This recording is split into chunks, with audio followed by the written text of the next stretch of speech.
Twice here already, haven't you, this particular race? Well, only once, but Herbert is the team that brought me to this series. Very happy to have started my endurance racing career with you guys. This is the race suit I wore with my first race at Herbert, so really happy to be here. And so what is it about this particular race, the Abu Dhabi race, that you like so much? Is it just the Yas Marina track, or? No, I like the people.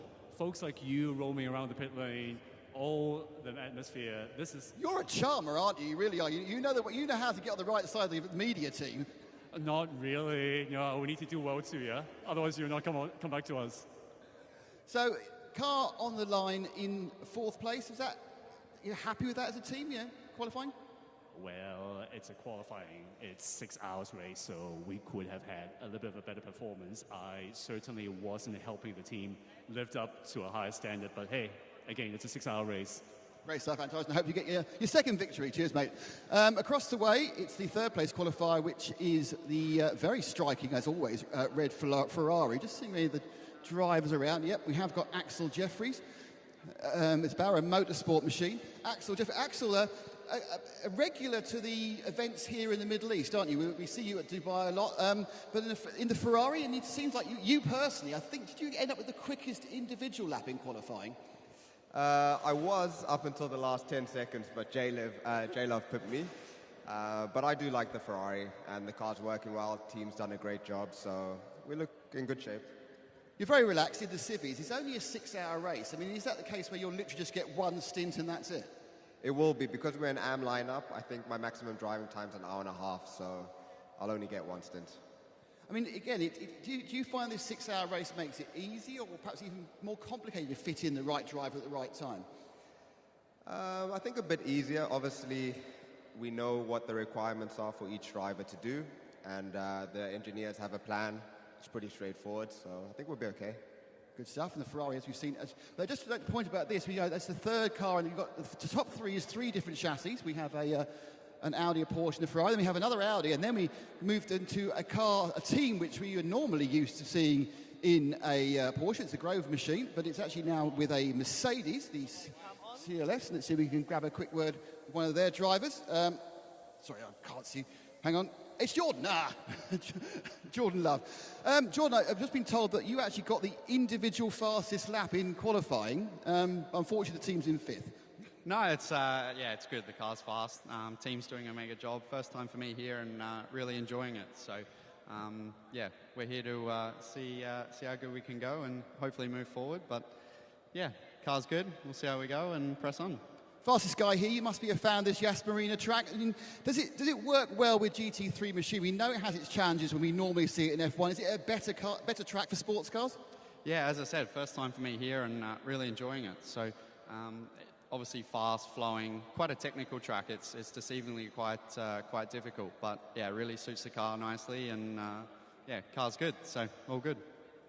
So Jordan, he's the fastest man around here in AMG GT, it's Mercedes. But he likes the flow, he likes the technical stuff. But John, you need to talk us around the track completely, all 19 corners now? They cut a couple out a couple of years ago. 16 corners. I'm pleased you're not driving. It used to be 21, and it still can be, depending on how things are laid out.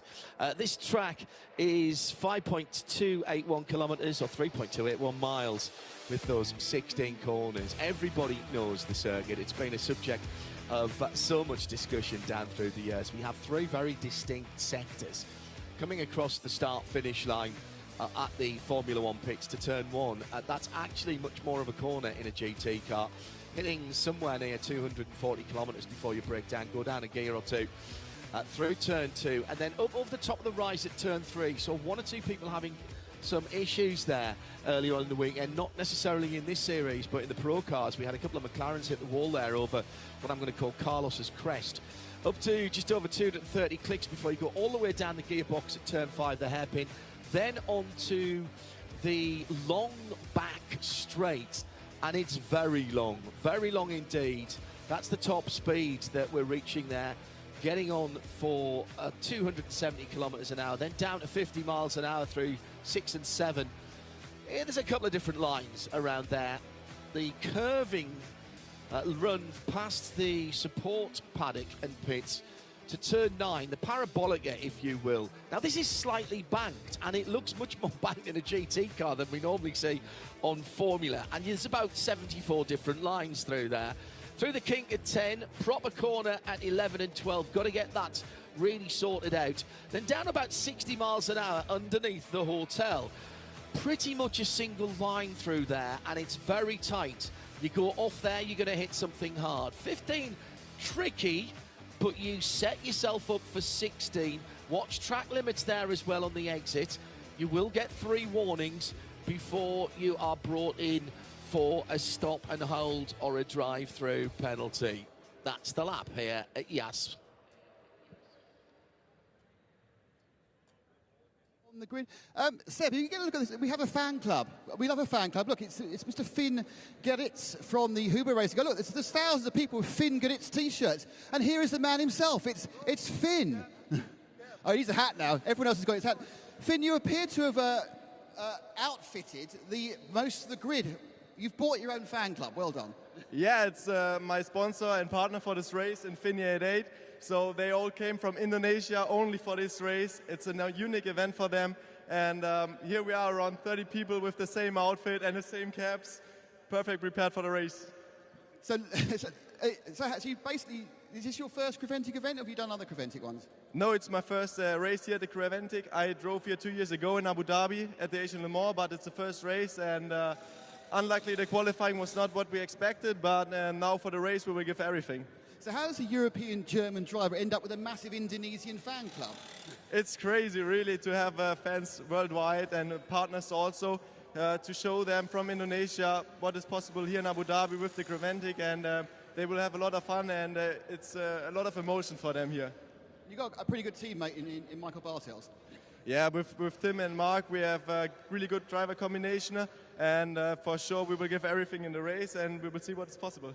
Great stuff, Finn. So I need to avoid his fan club, kind of blocking the whole way. Now you see, this is where we're going to go. The team that gave half the battle at Q8. It's the and it's my friend. It's Fabrizio. Happy New Year, Fabrizio. Happy New Year to you too and to everybody. Quick question: marriage still going okay? Still going, luckily. Okay, so qualifying a bit further back than you expected, yeah? Not really. We had some problems, so we have been much slower than we were supposed to be. So now it's the race. The car is back to normal.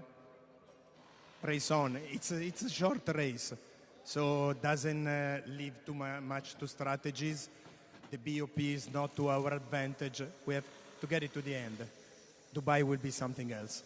Yes, because of course you and the rest of the EV Motors team are obviously right at the front of the Middle East trophy, aren't you, with the second place you had in the first race. But you've got 4 drivers here, 4 drivers in 6 hours. Is that too many drivers? Yes, sort of it, but we are training, so it's good to be training all of us all together. Then it's a good practice with the car because it's only the second race and we want to be ready for Dubai. Dubai, it's a real challenge. Yeah, Dubai's next week. I think you've only got 1 car, so is it a case of being really, really careful this weekend? Well, I look at the stereo, so I'm just going to go out and cruise around. It's the best way, yes. Come back, no scratches, and see what you get. Correct. Thanks a lot. Fabrizio Barocci there, who I think is the spirit of Creventic Racing, and the other team who's definitely the spirit of Creventic Racing, just over here, are our winners from 6 weeks ago, which is CP Racing with the 85 Mercedes. We've got the entire team here. Look at that, they're all lined up. They can't wait. Slightly improved growth in the sideburns there from Shane.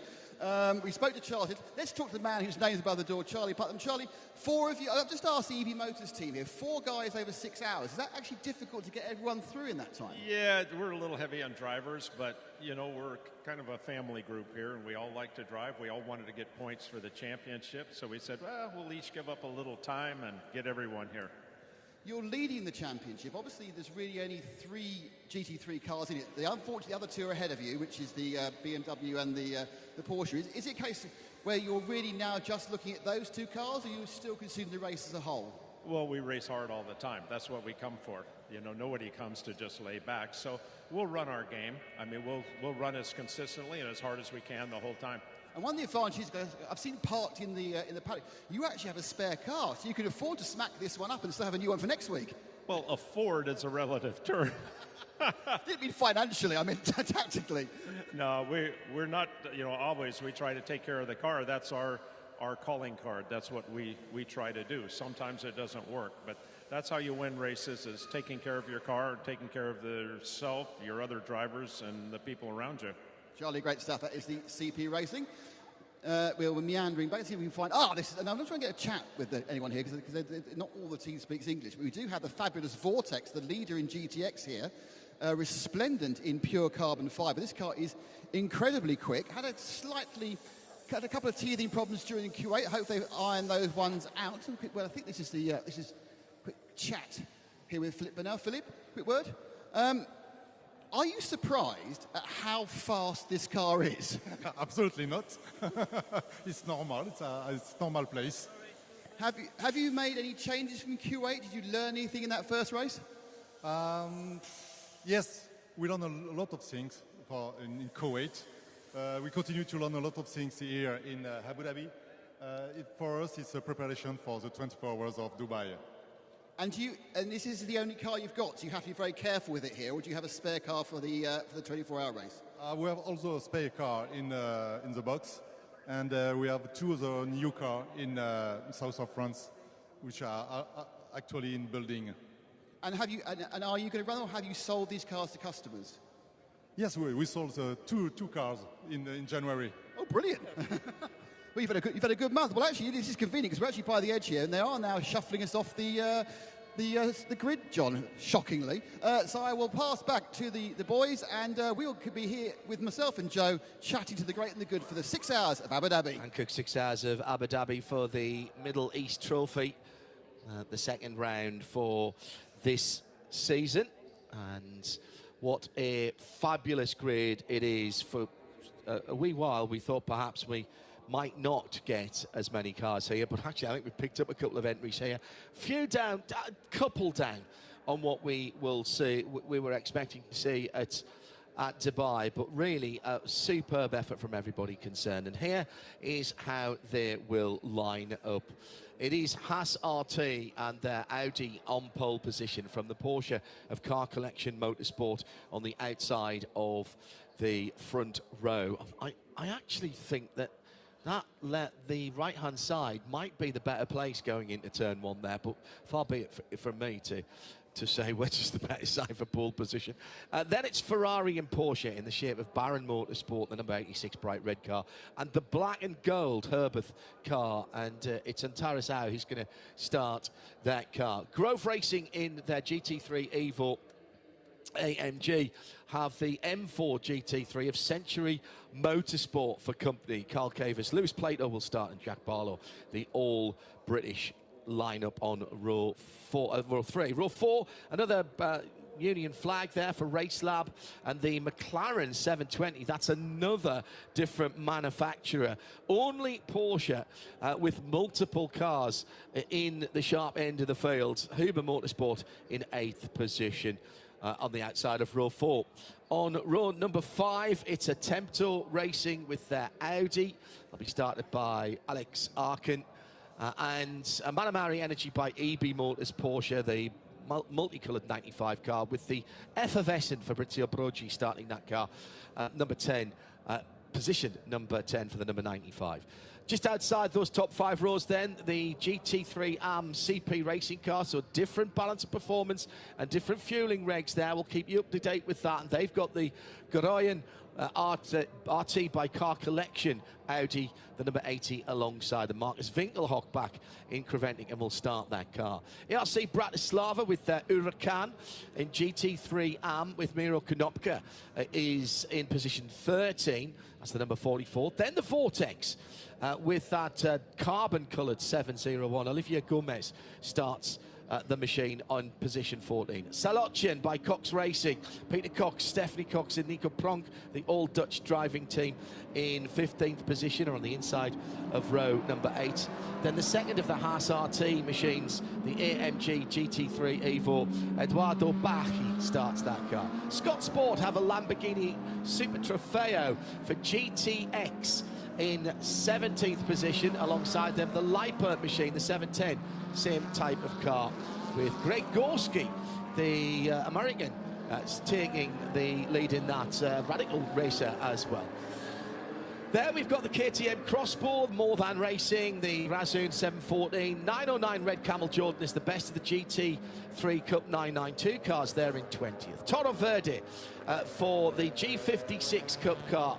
That's the Lawrence Tomlinson, Freddie Tomlinson, Mike Simpson car. That's the Evo car, the white machine. Then Rabdan by Fulgenzi with Porsche. We're right in the GT3 Cups here. QMMF by HRT 931 and the 965 MDM I Reconnue, the number 965 in 24th. Halfway through the field here, let's rattle through.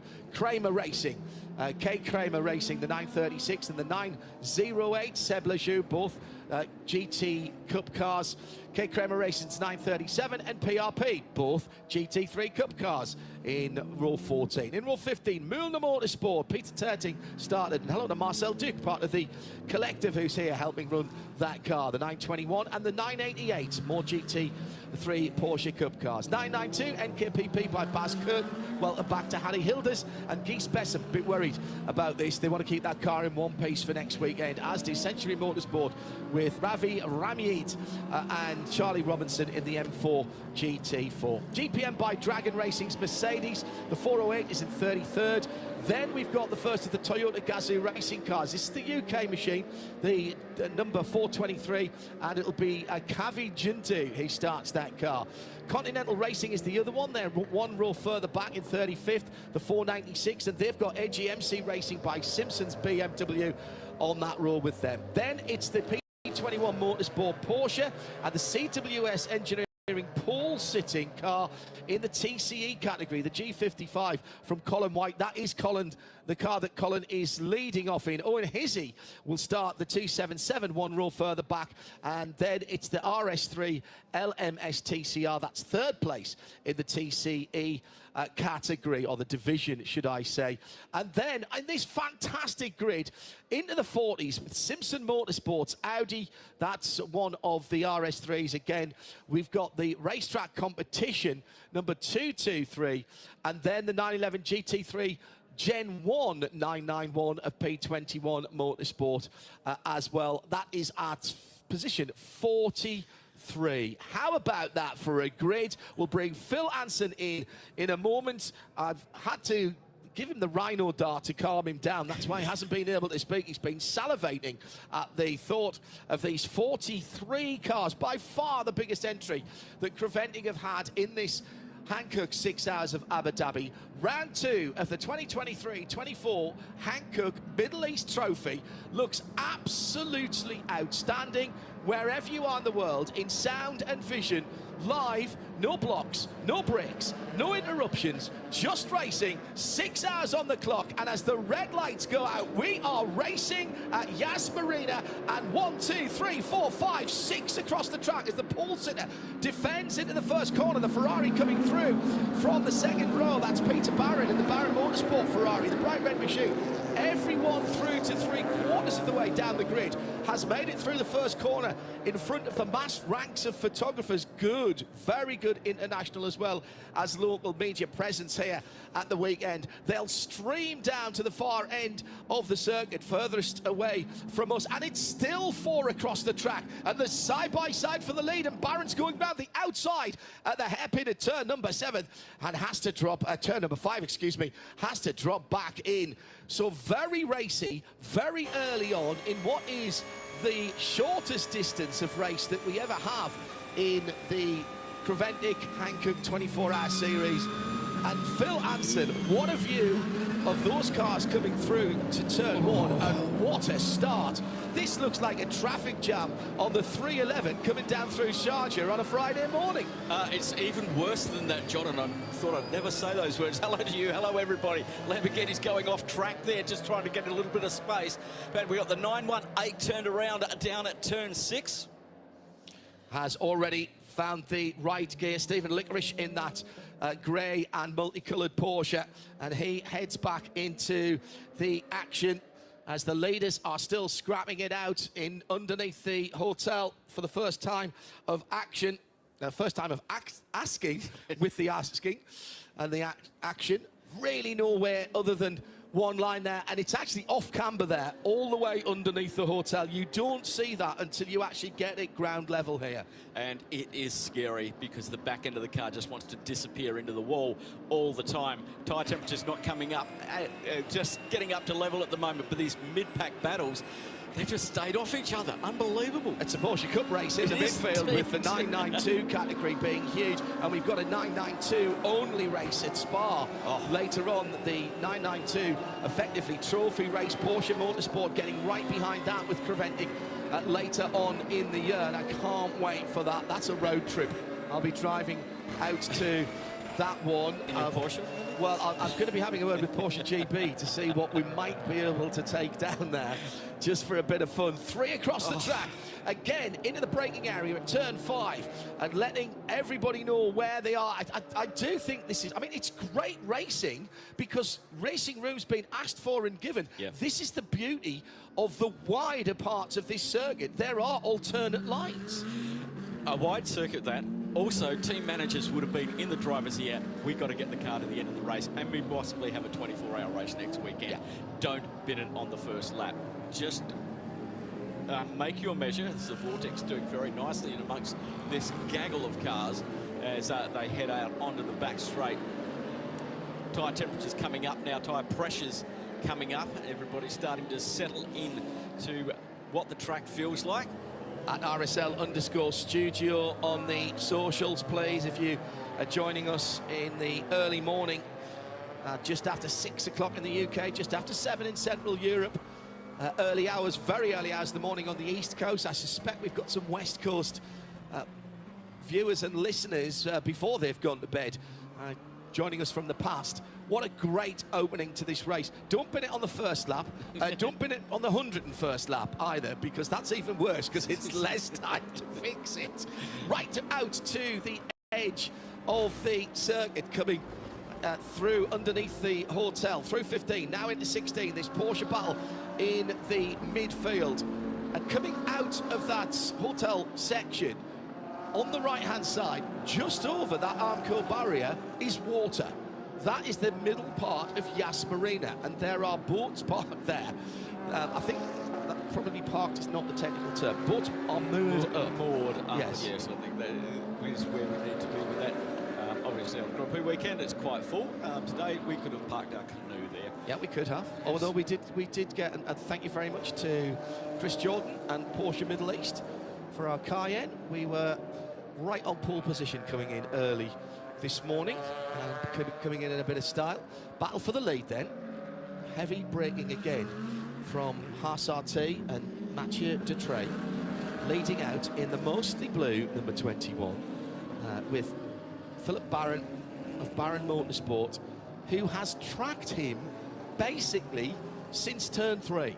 And at this time of the day, that's all right, but you cannot sit that close behind. No. Through turn 9 at the moment, I did notice that Philip took a different line there and just got half a car's, maybe 3/4 of a car wider. That's to get a bit of air onto the front of that car, not necessarily for aerodynamic effect, although that will help there on one of the faster corners, Phil, but that's to keep the Ferrari engine cool. Yeah, and also he's getting disturbed air from that one, and he had a little twitch in the middle of that, on the entry into that corner, and we were seeing that from one of the support races in the Ferrari as well, and in the 488 Challenge Evo, having issues on turn-in on that turn 9. It just seems to upset the Ferrari a little bit, and the Porsche was much more stable through there, as was the Haas RT Audi as they went through. Further down the field, the battle in GT4, 408. That is the AMG GT4, and the Lamara right in behind that as well. That car unique in this field, one of the number of purpose-built racing cars that are BOP'd into this particular balance of performance, into this track limits for Ginetta, and a locked right front Hankook there for one of the two column white Ginettas in the field. Who's making up positions? Well, Peter Cox in the Saloshin by Cox Racing Porsche, he's up to 8th place. Eduardo Bachi for the second of the Haas RT car, that's the AMG, he's up to 9th. And it's Fabrizio Brogi taking things easy in the multicoloured EB Motors Porsche, the Manamari energy car that was so much a battle, part of that battle at the sharp end of the field. In the 992 category, Paul Sitting Porsche number 909. I think that's going to be one we're going to have to keep an eye on. And they've been passed by Cameron McLeod for KKM Racing, and for the Neuhofer Rennsport, Felix Neuhofer driven car. So does that, in that case, that means that the 992 category, Christopher Zirkling is leading that at the moment. So there has been a little bit of jiggery and pokery in 992 category, because MDM is listed in second, with Tom Coronel had a spin yesterday, caused a red flag very briefly in qualifying. Then Michele Di Martino is third for KKM Racing, and at the moment then the 909 has dropped down the field with Fabian Dance to 7th position. And I think the reason for that is, John, remember, qualifying was done on a combined 3-driver time. So it all depends on what driver you've put in first, whether you've put in a junior driver. And so they're changing position on possibly on, you know, how skilled or very skilled the driver is to make up positions early on in the race. And they will have been given a task. So they'll be... So Fabian Dance, don't go and try and fight at the front of the field and get punched off. We want you to put in a solid hour and 3/4 or 2 hours. You're going to do 2 hours in the drive, you're going to do 2 hours in the car, remember. We want you to put your solid lap times in, get yourself settled, stay out of trouble, and we'll work the strategy from there. 909, of course, is the Red Camel Jordan car, and that's Paul Truswell, who is at the circuit this weekend. The Creventic cars in, and a couple of the other series, and they're spread between the paddocks. It's working very, very well. On what is a busy weekend, what have we got? Five series? Yeah, 5 series, and we've got Formula Regional and Formula 4 there in the support paddock, and they start from that. They start far side grid. Grids, yeah, they do all of their work from there, because that's where, you know, that's where they have to do their pits. You know, so that means they're straight into the chicane. Well, they're straight into turn 9. That's turn 9, yeah. Yeah, they're straight into turn 9, which is a really, really interesting way, because there's multiple lines through that corner, as you just said. I love that. Yeah. We're going to start some lappery. We are just 5 laps in. There's half a second between the top 2 at the moment, then a couple of seconds back to BMW, Audi and Audi. And Marcus Winkelhock in 5th position in the blue and orange number 90s. We've got a battle for the lead with the traffic. Now, did the pink Porsche play a part there? The 43rd position car looking extremely stock. It is a 991.1, that car. And a little bit of defending in the middle of the road by the Haas RT driver, Mathieu Dutrey. Round the outside, Philip Barron has tried that one before. Through 6 and 7. Now back on the throttle. Over the curving run past those support pits, and again right in the middle of the road. Nice driving by the Porsche driver, who lets the battle for first. I think he's got an issue. No, I think he's just keeping out the way. Just have a look at the rear right of that car. Let's have a look as he goes through. I'll check his lap times. It's the car that is in last position at the moment and has been lapped, but of course running its own race. Several classes here. It's the P21 Motorsport car. Correct. Yeah, Ruben Costa at the wheel at the moment. Sort of sweating the excitement in the movie award season for Barbie there with the pink colours. Yes. Margot Robbie couldn't turn up this weekend apparently. They were hoping for that. Yeah. Down through this very fast end of the lap again for the leaders, and over again a little rise. Again, you don't see this until you're here on the ground looking at it, but turn 16, then you drop over the top. If you get slightly sideways there, the camber and the fall away is not helping. It's subtle. The rise and falls are subtle here, and the battle for third beginning to heat up with the BMW of Attemptour Racing and Alex Arkin with that very brightly coloured front end of the BMW through the danger area at turn 3. They just come over the crest, the car goes light. And that number 99, that's Alex in that car, following Lewis Plato for Century Motorsport, the BMW, then Winkelhock, just a couple of 3 cars lengths further back as they come down to the heavy braking area at turn 5, but it's a wide entry. And you really have to keep your wits about you. Coming down now into 6 and 7.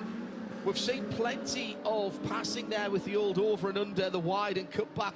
A little bit of resurfacing there as well that gives plenty of grip. And at the front of the field now, has there been a little mistake there by Philip Barron? Because all of a sudden, there's 2, 3, 4, 5 cars lengths between Haas RT and the second place Ferrari. I think I saw him get very squirrely under brakes, lose the back end on coming out of turn 16 as well. So I think he just was overdriving the car a little bit, asking a little bit too much of the Hankook tyres, and just decided to breathe. It's 5 hours and 46 minutes to go.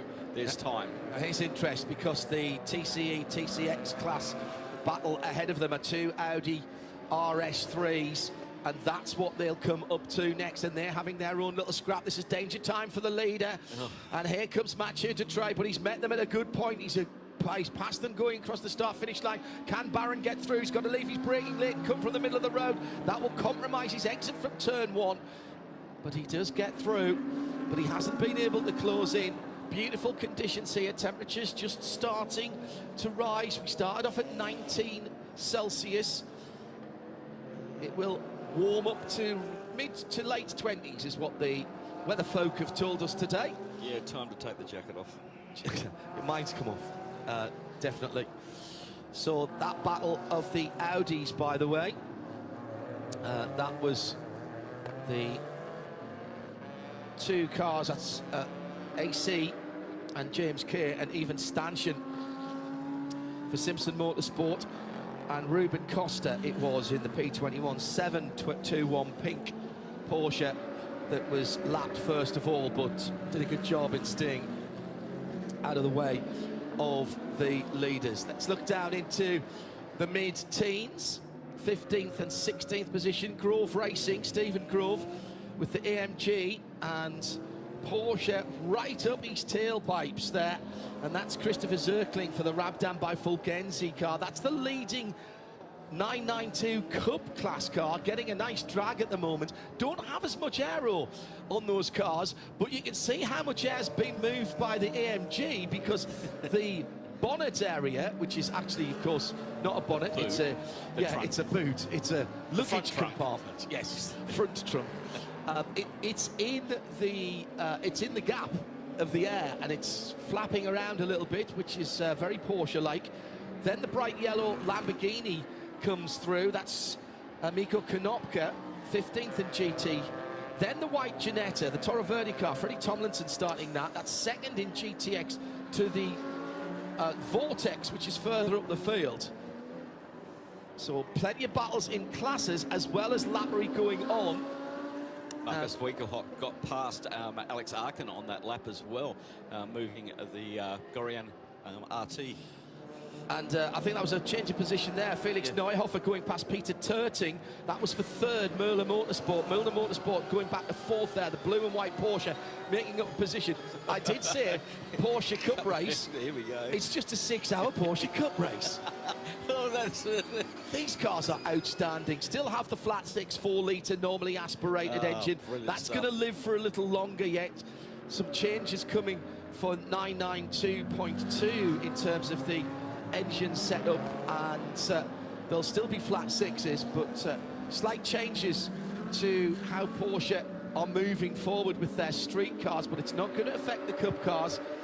Still, as I say, 507 horsepower or thereabouts.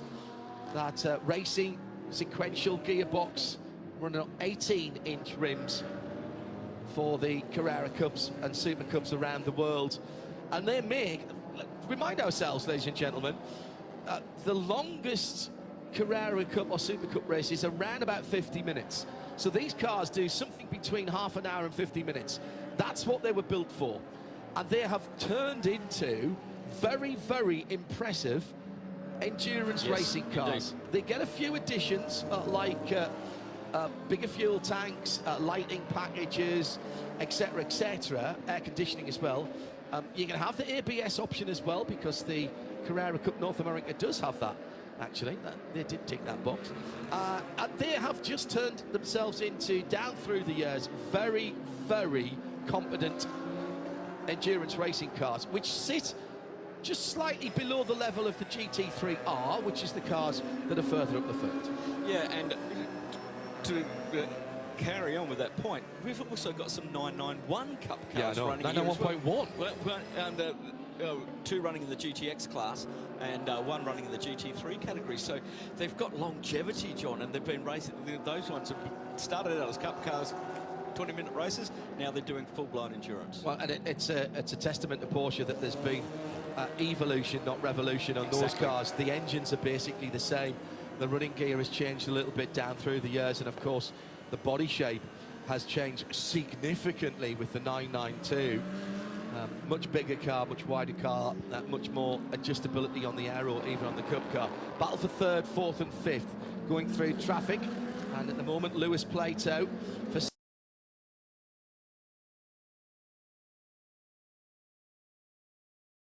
century in the multicoloured BMW with the Union flag on the end of the rear aerofoil. In 3rd, and also leading Pro-Am. And in fact, the first 2 cars are in AM class. So we've got AM, Pro-Am, then GT3.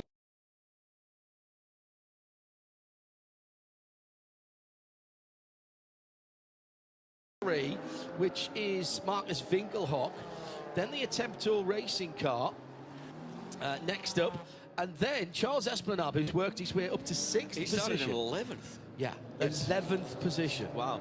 I think I know why the GT3 cars, they've been hit with a 30-kilo ballast penalty for both of the running in pure GT3, not Pro-Am or Am. So they got that, and they've also had 5 litres of fuel taken away from their allowance. One of the drivers that Nick spoke to on the grid, Finn Gersitz, for Huber Motorsport. He is in 9th position, having just moved up there, gone past Justin Plattner for car collection last time around in that Porsche GT3 battle. That was GT3 versus Pro-Am. Philip Barron just lost touch with the leader for a moment and has one of the GR Supras right there. And a little bit further back down the field, we are battling for 8th and 9th. Eduardo Bacchi, the Haas RT Mercedes, has got the multicoloured number 50. There he is. That's Finn. He's the man on the move. And the tricolour coloured red, white and blue Porsche moves up another position after we've talked about him. Now, CWS into the pit lane. And that is one of their 2 entries. Colin White at the wheel at that one at the moment. That was the better qualifying of the 2, Phil. And the 278 is into the pits, goes up on the jacks. Now, does this look even reasonably like it was planned? Nick Damon and Das Camera Machine with Seb with him. Nick, what is this? This doesn't look standard for Colin. Something's happening actually in the footwell, but the dolly jacks are going under the car, so it's going to be wheeled back into the box. I'm being told, Nick. I'm being told from Natasha, who was watching the lap times for us back in Cologne, that car was slow in the last sector. Yeah, they're not looking at anything immediately mechanical. They were looking at footwell stuff.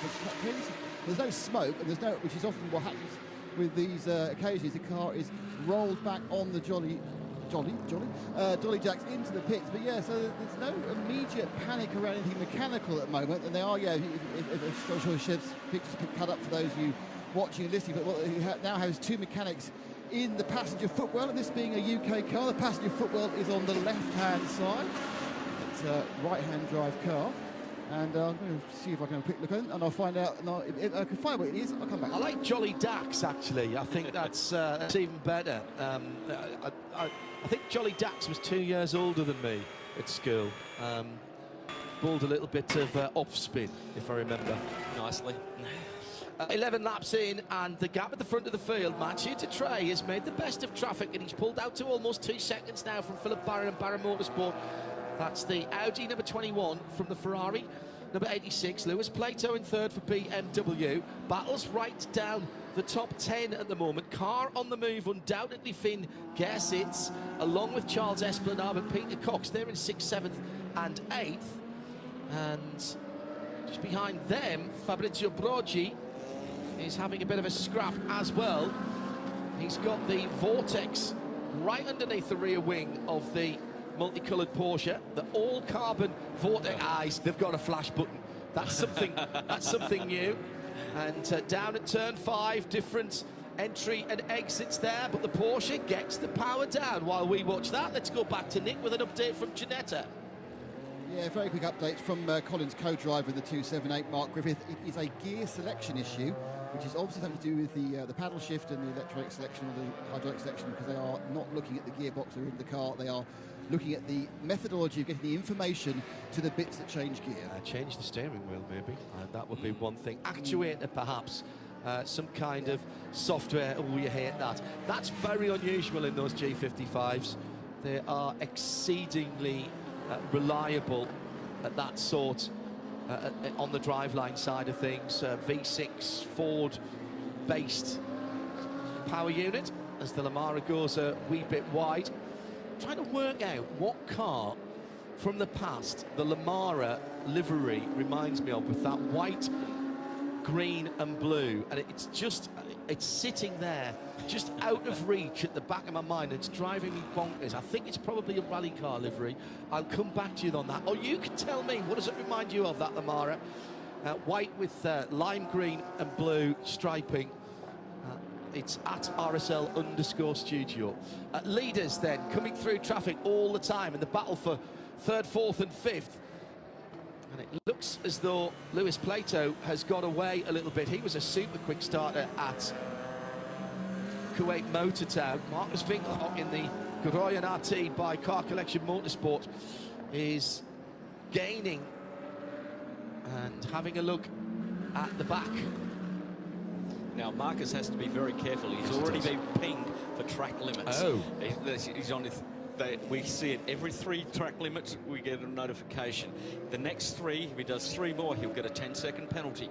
So he needs to be very careful. Also, car number 50 is being done for the first lot of track limits as well. That's a Huber Motorsport car. Yeah, that's Finn Gerzitz, excuse me, Finn, who has charged up through the field. Lewis Plato doing a cracking job holding those 2 low-slung machines behind him, the Audi and the Lamborghini, very much closely related, using the same V10 engine and gearbox. Lamborghini about to come and play at the top level of endurance racing. Their SE63 GTP LMDH car making its debut at Sebring in a few weeks' time, and we will have coverage of qualifying for the Rolex 24 later on today, live in sound and vision. It doesn't overlap with this. It's a huge weekend, and next weekend Rolex and Dubai 24 hours, well, there's a little bit of overlap, but not that much because of the time changes.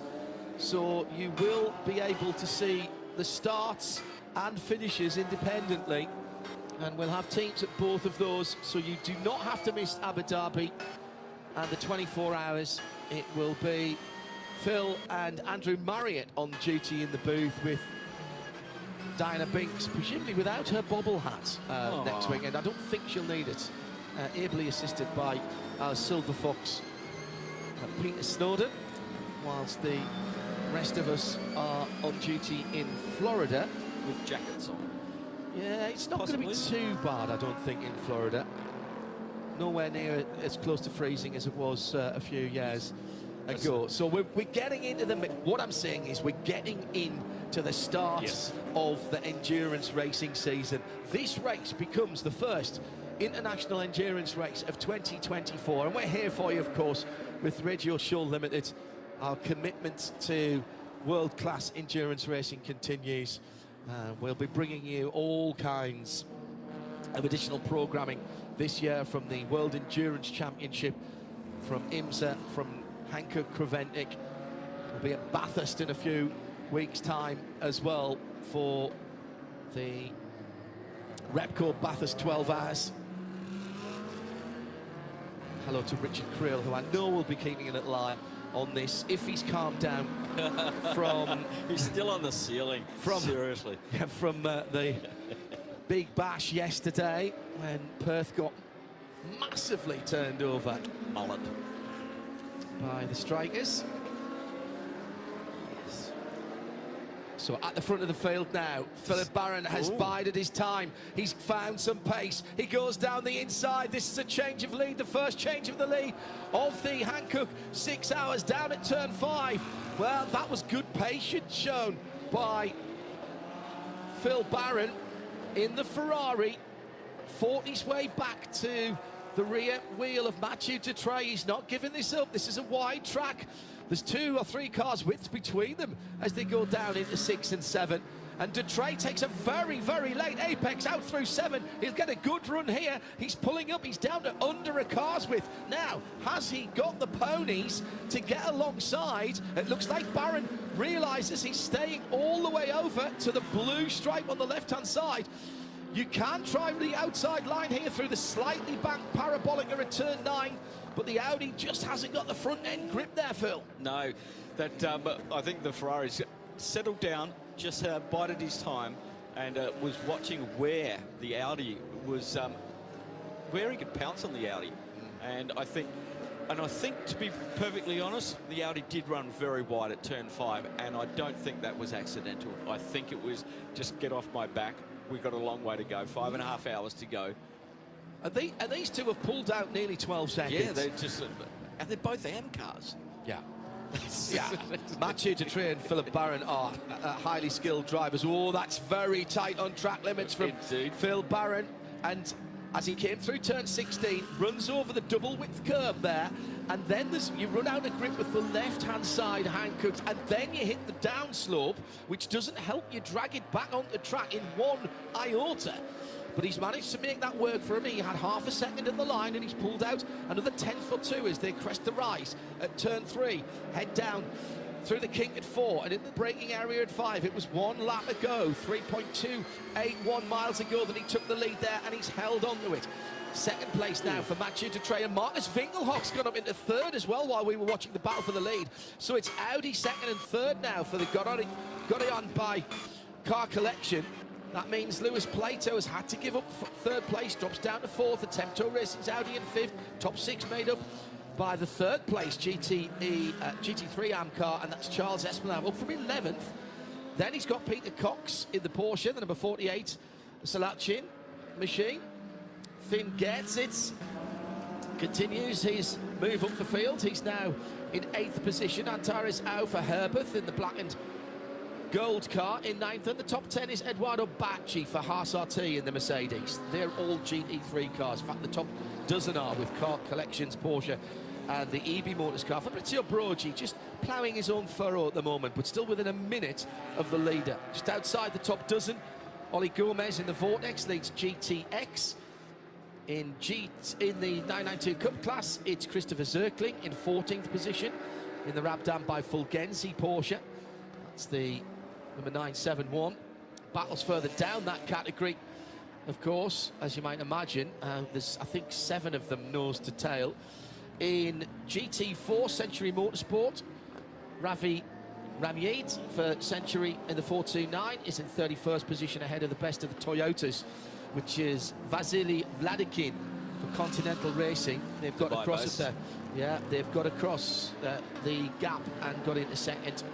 And then it's the Simpson BMW in 3rd position. That's how it stands in the GT categories.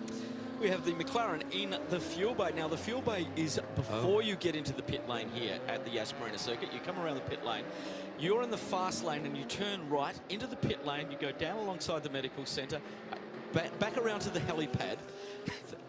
Then Crevendic bought their 6 brand new pumps down here, which do all of the calculations, and we'll get into that a bit later on how fuel flow and how many litres you're allowed with your car. But when you come out, you cross over the fast lane coming in. So the fast lane has right of way before you go back and then enter. You're in the 40k zone, 20k in the fuel zone. Then you get back up to 40k to run down to the pits on your right-hand side. So we mentioned the 992 battles going on. And the number 909 is in the thick of that. Fabian Dance in between Tom Coronel and Abdullah Ali Al-Khalifi.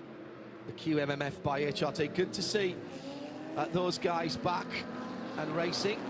And just ahead of them is Fabian Dance. Ahead of Fabian is Tom Coronel in the red, white and grey 965. Then it's Felix Neuhofer in the 988, which is the mostly grey with red striping car, as they come across the line now and head towards turn 1.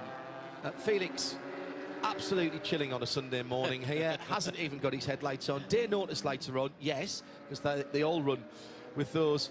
But the guys behind with their headlights on full beam, giving it full beans as well. Let's head back down to Nick Damon in the pit lane. What you got, Nick?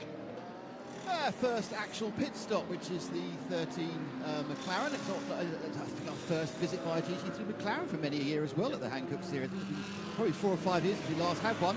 Here's Lucky Kieda, who's in the car. He hasn't got out, and I was thinking this is out of sequence. I thought we'd be seeing a puncture because they put a complete set of boots on it, but no, all tyres are inflated. No obvious reason for the car. No, they didn't look at anything, so just looks like they short-fueled him, and it's part of the way almost back timing 6 hours from as soon as you start, John. Yes, that is a very good point. You start the strategy very, very early here. Marcus Winkelhock has peeled off. I'm suggesting that just over half hour, isn't it? Yes, but that means he'll get 1 more hour, and yes, he's only allowed to do an hour and a half. So what you're doing here is Marcus is going to either get out of that car and put in one of the other drivers and save his final hour for later, or he's going to do his full 1 hour and 30-minute stint. Good morning to Josh Barrett, to Kevin Luther, to Jerry Z.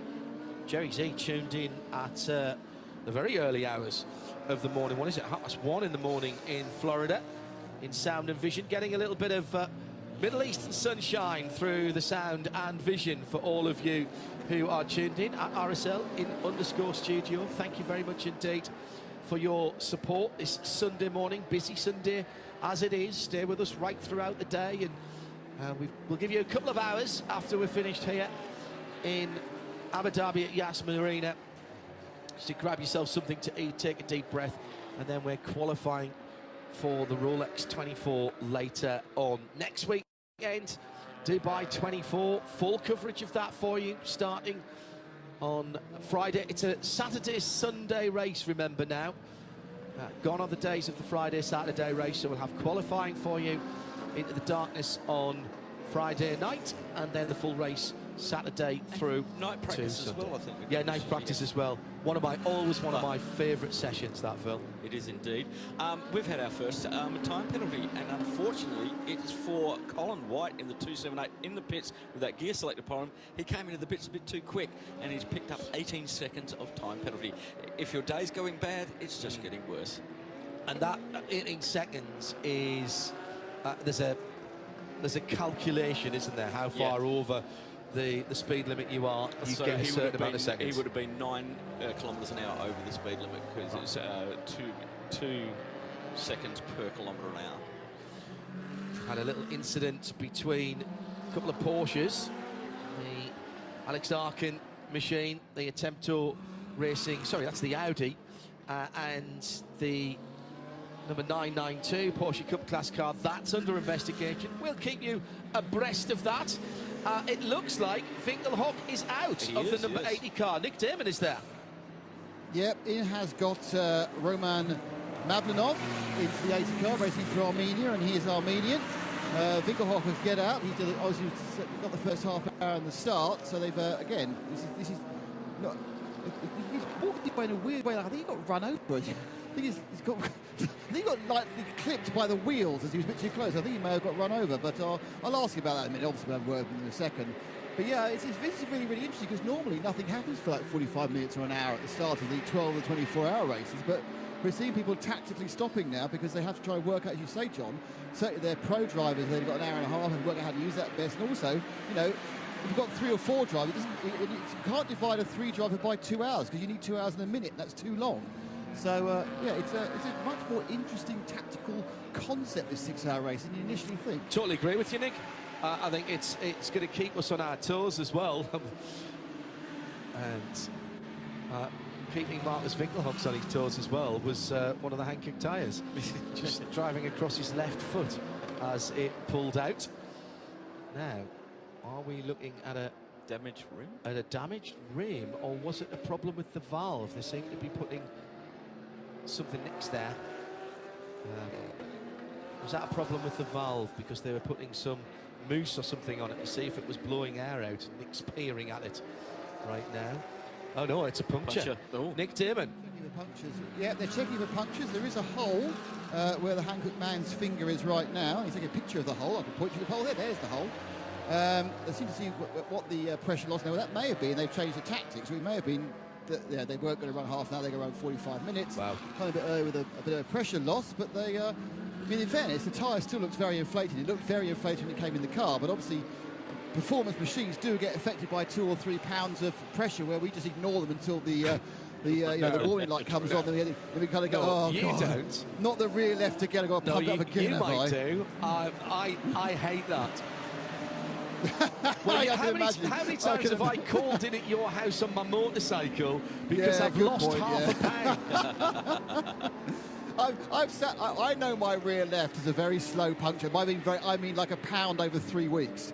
And so I pump it up 4 too many, and then 3 months later I have to pump it up again, but I leave it for a fortnight before I do it, you know. And it pings at me every time, because obviously it's an Audi, so it pings at you Well, for that is one thing, thank you, Nick. That is one thing, of course, that has transferred across tyre pressure sensors, tyre pressure, and sometimes tyre temperature as well. Certainly on my daily, you've got a little blue line next to your tyre pressure sensor that comes up a little bit, then it goes yellow, then it goes orange, and then it goes green, and if you push too hard, it gets into the red.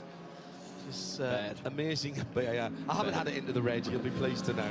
Alex Arkin has picked up a 10-second penalty in the 99 Attempto Racing Audi for causing a collision. So that has just popped up on the penalty sheet, infringement on General Code of Driving Conduct. So that was with the number 992 car, the Harry Hilders NKPP by Baz Cowton Racing, and Harry and Keith Bessam wanting to keep that car in one piece, so it will not be best place. I had a chat and I said, all you got to do is watch out for the other idiot. He said, yes, we can only keep out of the way in certain places and not underneath the hotel. So if that's happened underneath the hotel, Harry and Geese are going to be round slapping me round the head, saying that it was at turn 12, so it happened coming into the hotel. No way! It happened coming into the hotel. So right-hander. I pre-cursed of the commentator. Oh, big problems. AMG number 92. This is an issue with the left rear of the car for Eduardo Bacci in the Haas RT. Now, is that on the ground, or is that something more sinister from the motive power unit of the AMG GT3? It's coming out of the... Well, it's hard to see it. I was going to say out the left-hand side exhaust. Stay with us for a moment whilst we try and check this out. Nick's got Marcus Winkelhock. We'll keep an eye on that as he speaks to the man who's just got out of the number 80 car. Marcus, a very short first stint. Was that short because you had a slow puncture, or that was the tactics? Yeah, no, it was not the tactics. We had a slow puncture on the left front, unfortunately. Yeah, but that's the way it is. Now we have to change the strategy a little bit for the race, unfortunately, but we will see. The race is still a long way to go. Car was okay, had a little bit too much understeer, but it was quite okay to drive. So I'm looking forward for the rest of the race now. You had a couple of battles. You picked up a couple of track limits as well. You say you had the understeer. Was that the reason you were finding it hard to stay on track? Yeah, once I had because of understeer. Once it was because I was like battling with somebody and I was actually too close and I didn't see it, if it's track limits or not in the car. Yeah, but now we have to be a bit more carefully until the end of the race. Are you in the team? Are you staying up for the Dubai 24 hours, this team as well? Are you staying here in this area for the 24 hours of Dubai as well? Or is this... Yes, I do. I will be with a different team, same car, but yeah, I will join Dubai next week as well. And final question, did they run over your foot when you left? Did you get your foot run over? What did I? We thought you got your foot run over by the car. Yeah, no. I lost one of the badges. It was the Hankook one, and it got stuck here in the car. I lost it in the car, and it was over there. I just took it off. Thanks. I wonder what he'd been doing. There you go. Must grab him later on in the race if we can, and ask him what he thinks about what's going on with the Nürburgring and the endurance racing series there this year. I link him and his family, of course, with those events.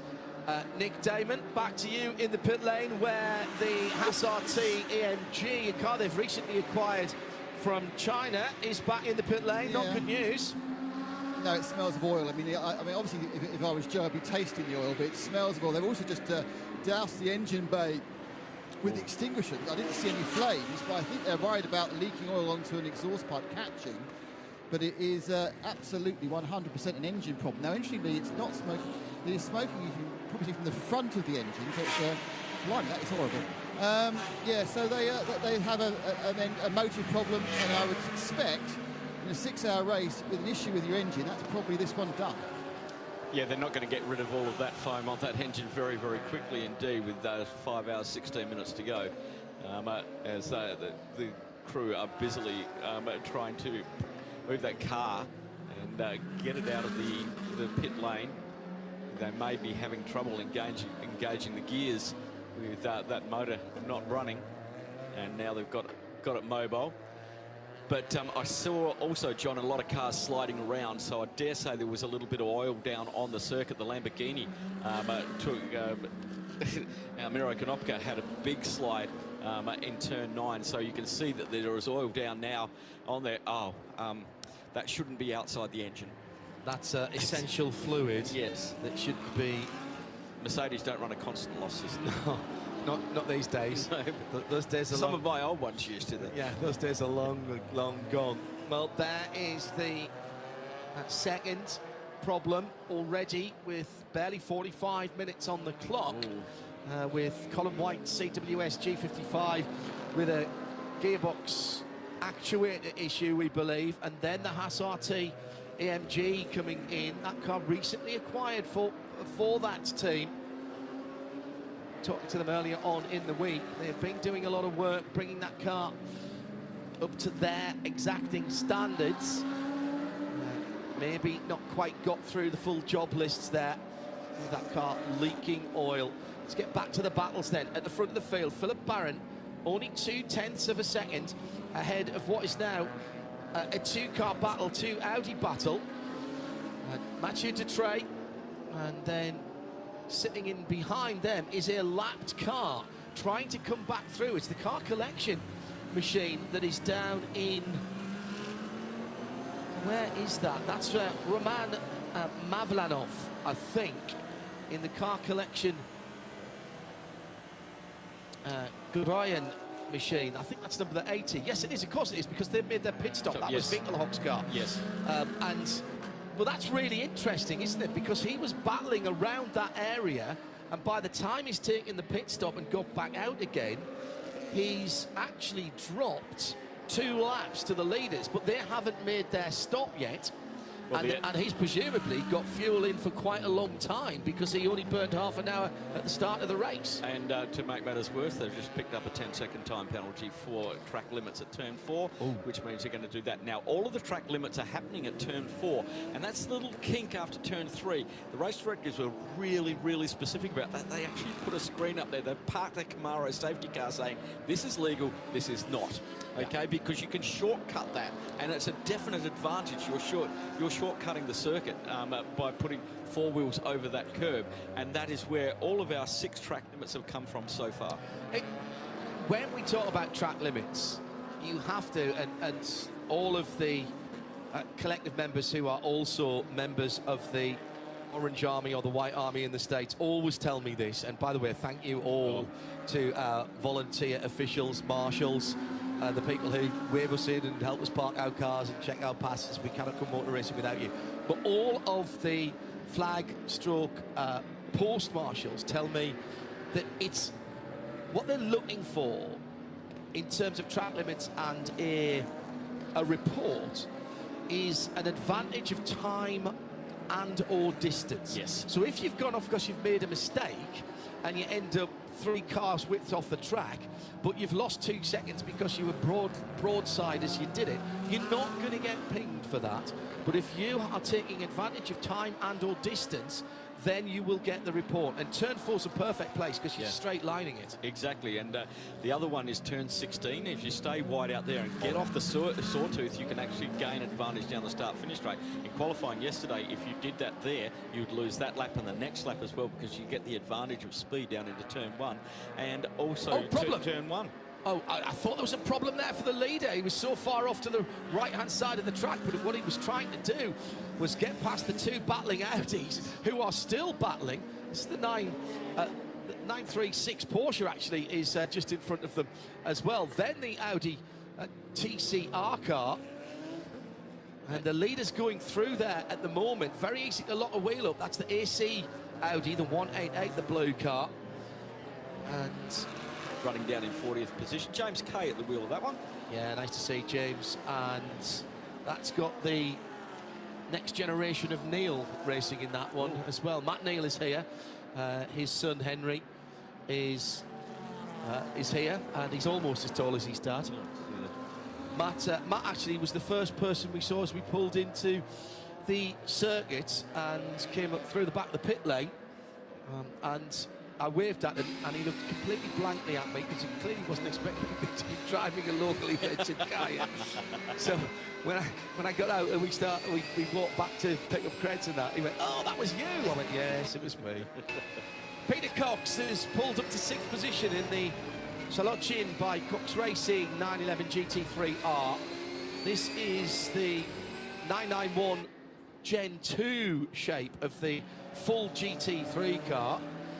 So not yet the latest version of the car. Well, do you know what? No, I think that is a 992. Different rear wings on those two. Oh, yes. So, yes, that's how you tell. Sorry, I was looking at the car behind there for a moment. You schooled me on that, John. Yes. So the green and black car is the 991.2 with the, what you might call... Underhung. Yes, traditionally mounted wing.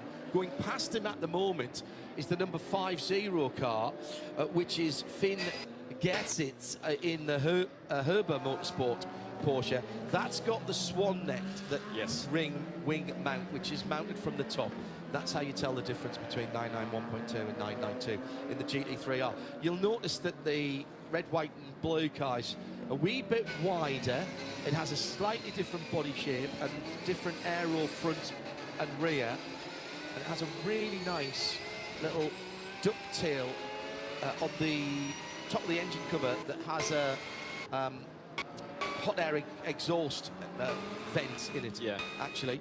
There's very little difference in terms of the performance of the engine because they are using versions of the flat 6.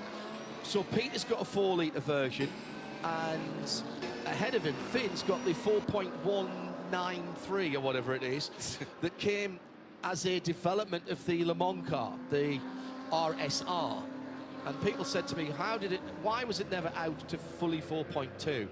Well, I asked that very question at Le Mans when it went out to 4.2, and one of the engineers showed me an engine that was being stripped down, and you could not get a piece of tissue paper between the cylinders. So 4.19x, whatever it is as far out as that engine will go. Otherwise, it'll go from being a flat 6 to a flat 2, and it'll be a very odd-shaped piston that is running up and down it.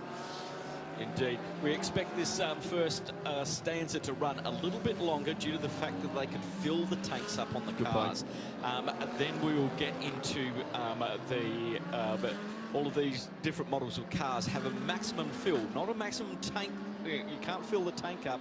They all have a maximum fill respective of their car type, and some of them also have fuel flow restrictions as well, back down to 95, 92.5.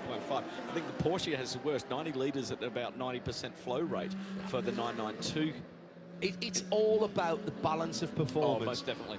Without necessarily having to change things like engine restrictors, throw a whole load of weight on. Weight is part of it as well. But it's looked at as in a holistic way. Well, BOP is done in 3 areas: car, fuel and driver. Okay, you don't have to go and buy expensive parts. On the car, weight, restrictors which are available for the Porsches, power sticks. A lot of it can be done on the ECU there, rather than replacing, you know, boost limits. Then certain cars get fuel bonuses, like the 991 running in GTX. They can take 100% fuel under code 60. Okay, so that's been allowed for that. Fuel, just as I said, max fuel load based on car type and flow rate, so that's how that's regulated. And driver, the status benefits all the AM drivers in 992 AM. If you've got a team of totally AM drivers, and in GT3 AM, they can take 50% fuel under code 60. And then you've got drive times. And your minimum and maximum drive times, and so if you're running in AM, your pro or semi-pro driver has a very restricted, as Axel Jeffrey said, he can only run 1.5 hours. Yeah. And that's it, maximum. And that all comes to the close racing that we have been treated to for many years, and nothing closer than at the first round of the Hankook Middle East Trophy. They say it only takes 2 cars to make a race. We had 3 cars in the top class. They were barely off the lead lap other than being in the pit lane, and right now we've got another classic at the front of the field with Philip Barron for Barron Motorsport looking to work his way through the Lamborghini Huracan number 750. That's Keith Fraser for Scott Sport, 5th in GTX at the moment as they go through that particular little gaggle of traffic. Hey, that Lambo is quick in a straight line.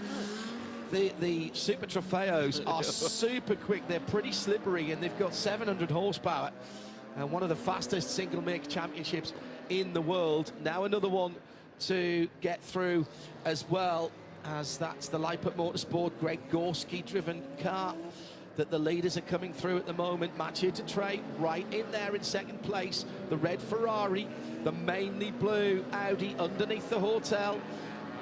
Water on the right-hand side over that Armco barrier. Oh, they haven't managed to get by the Gorski car. Well, Greg's got a lot of laps around here this weekend. He was doing the radicals. Yeah. And he's doing another one tonight after the 6 hour. He used to race in the Radical Cup in the States, and we've had a spinner down at turn, that looked like turn 5 to me. That's the McLaren. There's one McLaren running in the field. But that is now pointing in the right direction, and now the leaders have got past Gorski. Greg LeBed enjoyed that. Yes, he would have. Just going back to the point on the Huracan Super Trofeo, even the Evo 2 cars, which got a little bit more downforce on them, they are, in GT terms, a pretty slippery car. And therefore, they are quicker in a straight line than their GT3 counterparts. We see this in the States with the Super Trofeo in the States quite a lot. And they're constantly the quickest cars through the speed traps at places like Road America, etc. Oh, some debris on the circuit there. Now, was that the leader just picking that up with the air, or has something fallen off the Ferrari? And they're right in the middle of this battle now. Let's see the leaders come through past the Evo version of the Tomlinson G56. Has that got even more wide since the last time we saw it? They've put an extra bit on the wheel arches. That looks fantastic. Well, as you said yesterday, this car is being evolved at the moment. And beautiful sounding, stunning V8. looking. V8 just absolutely cackles in that car. Well, they've gone through that underneath the hotel again. That, just mentioning that V8, that is termed a Ginetta V8 engine in that. Wow. It is it's the biggest engine if it does get approved for GT4, which is what they're looking for at the moment, and there is a road-going version, Lawrence tells me, for that car.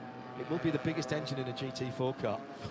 But it starts life as a Ford block. But that's about it. It starts life as a Ford block. That's it. Designed and engineered things like pistons, connecting rods, crankshafts, all top end. So Lawrence is pretty confident of calling that a Ginetta V8 in that car. It sounds incredible. Rightly so. And it was, and I've got nothing to touch that's wood around here, so I'll cross my fingers and stand on one foot and say it was entirely reliable at the 12 hours. Now, they did back off in the second half of the race. They wanted to break the car. They wanted to drive it hard. And they were doing qualifying in the first 4 or 5 hours. Their GTX competition, including the KTM that's just up the road a little bit from them, the Milwaukee Till sponsored car, they fell by the wayside. And from it being a test, Lawrence realised that there was an opportunity to stand on a podium and potentially take a championship here. So they eased back a little bit in the second half of the race, but an excellent first outing for that car. So with the leaders coming through the traffic and working their way through now, Philippe Barron leads. He's put the KTM between himself and second place Haas RT Mathieu Dutré. Let's take you back about 58 minutes to the start of this second round of the Middle East Trophy powered by Hankook, and just remind ourselves what happened as the cars came to the red lights at a little before 10 o'clock, or little on 10 o'clock local time. It was a fantastic sight to see 43 cars. 1, 2, 3, 4, 5, 6, 7, 8, 9. At one point, you can only fit 8. There were 9 across the track there, and amazingly, I don't think we had any. We certainly didn't have any spins. There were some little touches, but nothing that got. They were all dismissed as racing incidents on lap 1. Have a look at this, the 6-7, unreal.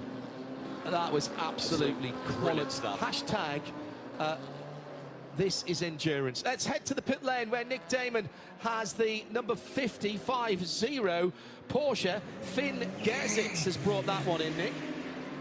Yeah, he's got out. It's been a complete full service. Tim Zimmerman has got in. It's interesting to see this. It's 3 semi-pro drivers. So the 50 car came out of 5th, the third driver being Mark Bartels. I think that the fan club we saw on the grid, we chuffed. It was a very good stop, and it was everything in. And the interesting thing was the fuel stop. I was timing it was nearly 2 3/4 minutes. It's a very long, convoluted route into that fuel station, and then you've got to fill up.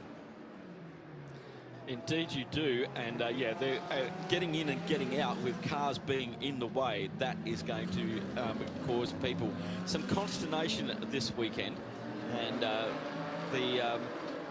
well, they're limited to 90 litres on their fuel as well, so long stop but no fuel flow restrictions for the AMG. So Nick Damon, for the Porsche, sorry, as you heard that, has completed his first hour in the pit lane. Joe Bradley is on the beat for us for the next hour or so. Just checking in with Grove Racing there. Mercedes, Stephen Grove, number 10 in 13th position. I'm just seeing who our leading car who's made the pit stop is, and I think...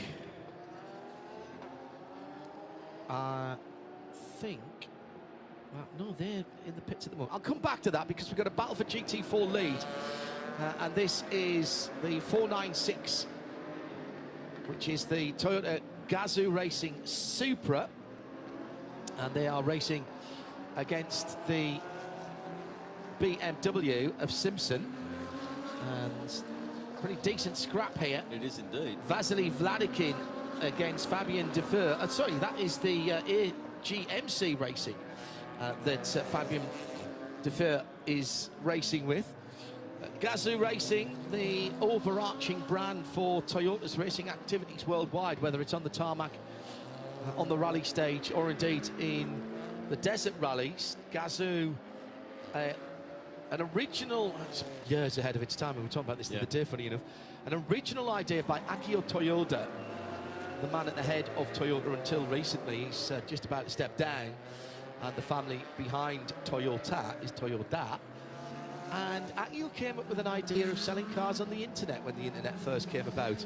And he was about 15, 20 years ahead of his time. That site was called Gazoo.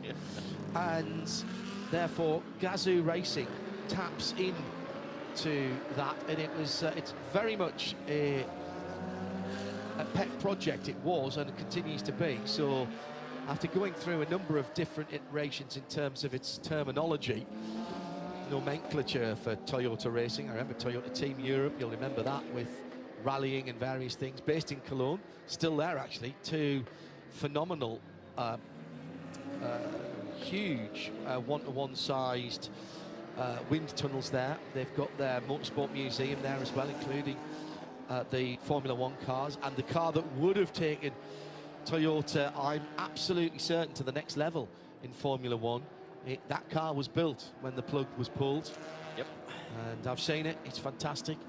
They've got the sports cars there as well, of course, including the one that they had to build as a road car for the GT1 Toyota era. And Nick Damon got into it and couldn't get out of it. Somewhere on our archive is an inside story from Toyota at Cologne. If you use the search facility on radio-show.co.uk, it was meant to be in a half-an-hour programme, and it got to be much longer than that. It was... I wish we'd had a video camera that day for Nick Damon. Through the final corner for the number 85 AMG stalwarts of this particular championship, and they've just lost a place to Peter Cox. That's a place overall and in the GTE category. And we were just watching the GT4 battle, and Lewis Plato has... Actually, that's not the GT4 leader, excuse me, that's in the pit lane. It is the Lewis Plato Century Motorsport BMW who's just come into fuel, and pulling up at its stop is the Century Motorsport car, which is where Joe Bradley is now. Hello, Joe, welcome to the race. We'll take over from Ravi Ramyade in the 429 and resume once we've gone through this pit stop phase, just pulling off its apron now. It's Graham Leslie who's the man at the front of the car, just waving the car off. So that car out, running quite a sort of a disciplined race, isn't it? There's no need to really push too hard in the GT4 class. We're just going to go round and round. I made that sound very easy, didn't Well, I'll tell you what, Joe, I'm not sure that's the case here, because there's a bigger GT4 field than we've seen for quite some time. Yeah. Indeed. And it's very, very competitive. What was that Porsche that's lost the right front headlight there, Phil?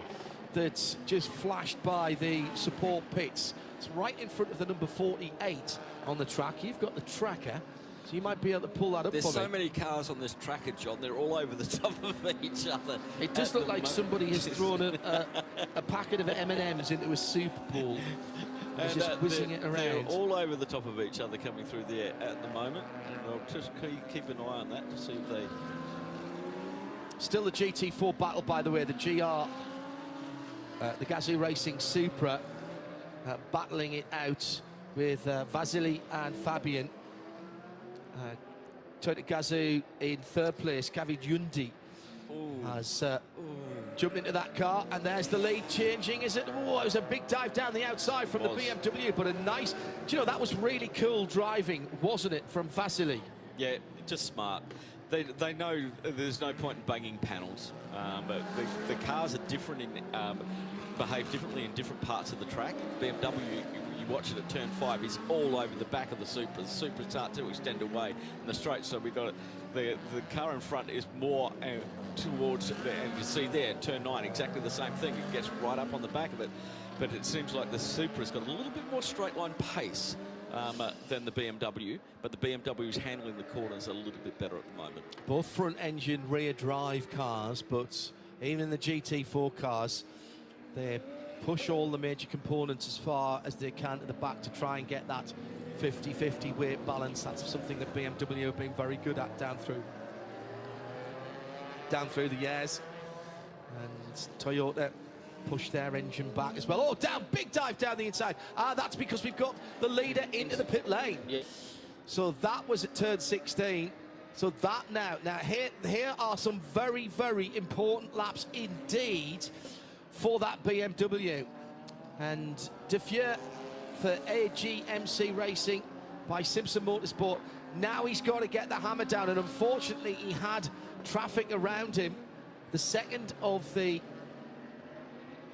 Gazoo Racing Toyotas goes through into second with Kavi Jundi behind the wheel, and that will bring GPM by Dragon up into third, Owen Hizzy.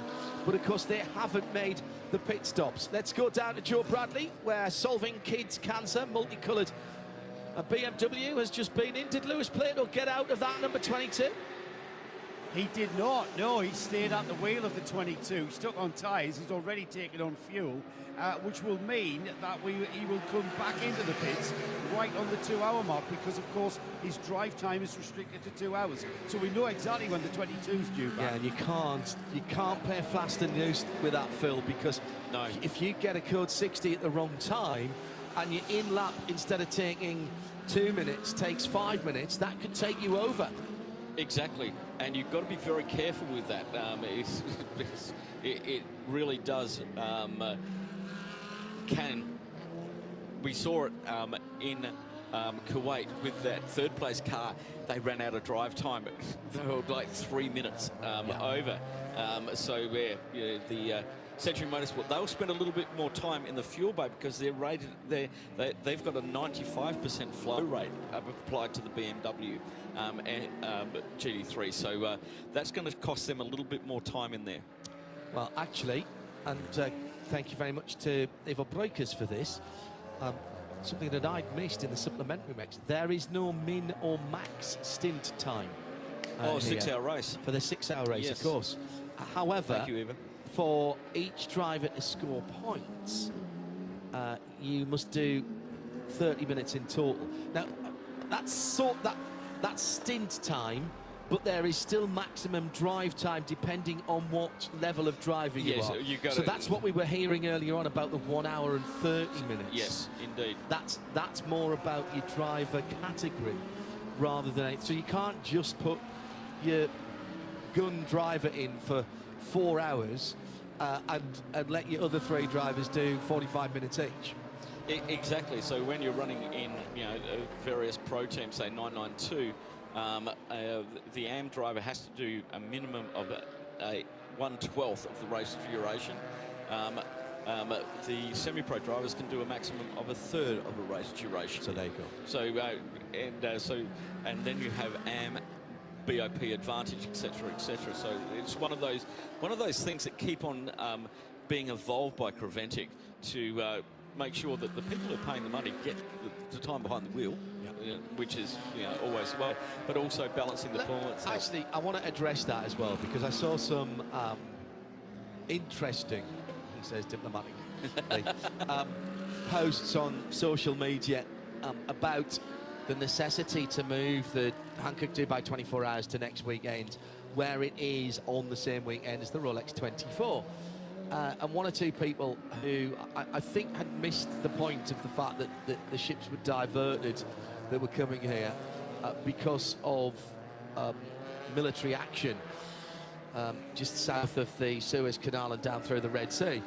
And I mean, that's the sort of thing that no transport carrier or motor racing series has any control over. No control over it whatsoever.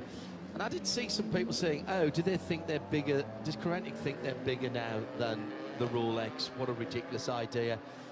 There are only so many weekends that people can go to.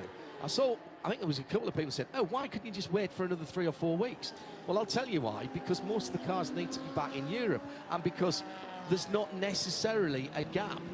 We see the international races here in this part of the world, but every weekend, Dubai Autodrome and here at Yas are running Middle East Championships. And we've got 5 races this weekend because of how things have changed around. It is not the work of a moment, Phil. No. To be able to slot a race in, and it just so happens that next weekend is free at Dubai before we get the Asian Le Mans Series coming in. Exactly, and like Dubai this weekend has Porsche Carrera Cup Middle East, which is comes here down next weekend. Yes. So and also running with F4 Formula Regional, who do 10 races in like about 6 weeks, which is just crazy. But that's December, end of November through to December, January, and probably through to the end of February, beginning of March is insanely busy over here. The other thing, a point I'd make about that for those people who were scratching their heads and saying, oh, what's the point? Well, the point is, and you made this point a moment or 2 ago, that this series, extraordinarily so for a 43-car grid here, and a few more than that, actually, getting, I think, close to 60, at Dubai for next weekend is that next weekend is most of those drivers, is their Le Mans 24 Hours, Exactly. is their Rolex. These are gentlemen who are paying for their driving. They are teams that are making a living and a business out of doing that. Will we lose a few pro drivers to Daytona and the Rolex? Yes, we will. But that is by no means the bulk of the field. And they will be here, they will be enjoying it, we will be covering it, and you'll be able to watch the vast majority of it without interfering with your coverage of Daytona if you want to. And meanwhile, Joe Bradley, one of those teams that we're talking about, the Ferrari 488 GT3, the number 10 of Baron Motorsport, has brought their lovely Ferrari into the pit lane and stopped right in front of you. Yes, Austrian driver Philippe Baron has brought the Ferrari in from effectively the lead after refueling. It's now at the apron. He's swapping with his fellow Austrian teammate Ernst Kirschmeier, has now taken over that car, and we'll give Philippe a couple of minutes to just a couple of minutes, that is, to get his helmet off, and we'll get the inside story of how he just bided his time, didn't he? Eventually took the lead from the Haas RT. Our camera operators and to the team both here and in Cologne, they have found that dark-coloured Porsche that I saw earlier on. It's the Porsche Zentrum Village supported car. This is the 937, or 937 I suppose we should say, for Porsche. How it's lost its right front headlight, Phil, I don't really know, because there doesn't seem to be any other damage on the right front of that car. Maybe they took it out, but I don't know. Probably, well, regulations, they need to start with the headlights. Full daytime race today, so they don't really need them. But yeah, strange. So the lead is now beginning to cycle through. We had the Ferrari out of the lead, the Haas RT now in from second place. From the Haas RT as the leading Ferrari with the driver change and tyres on this 21 Audi. It stays up on the jacks ever so slightly more than it perhaps should have.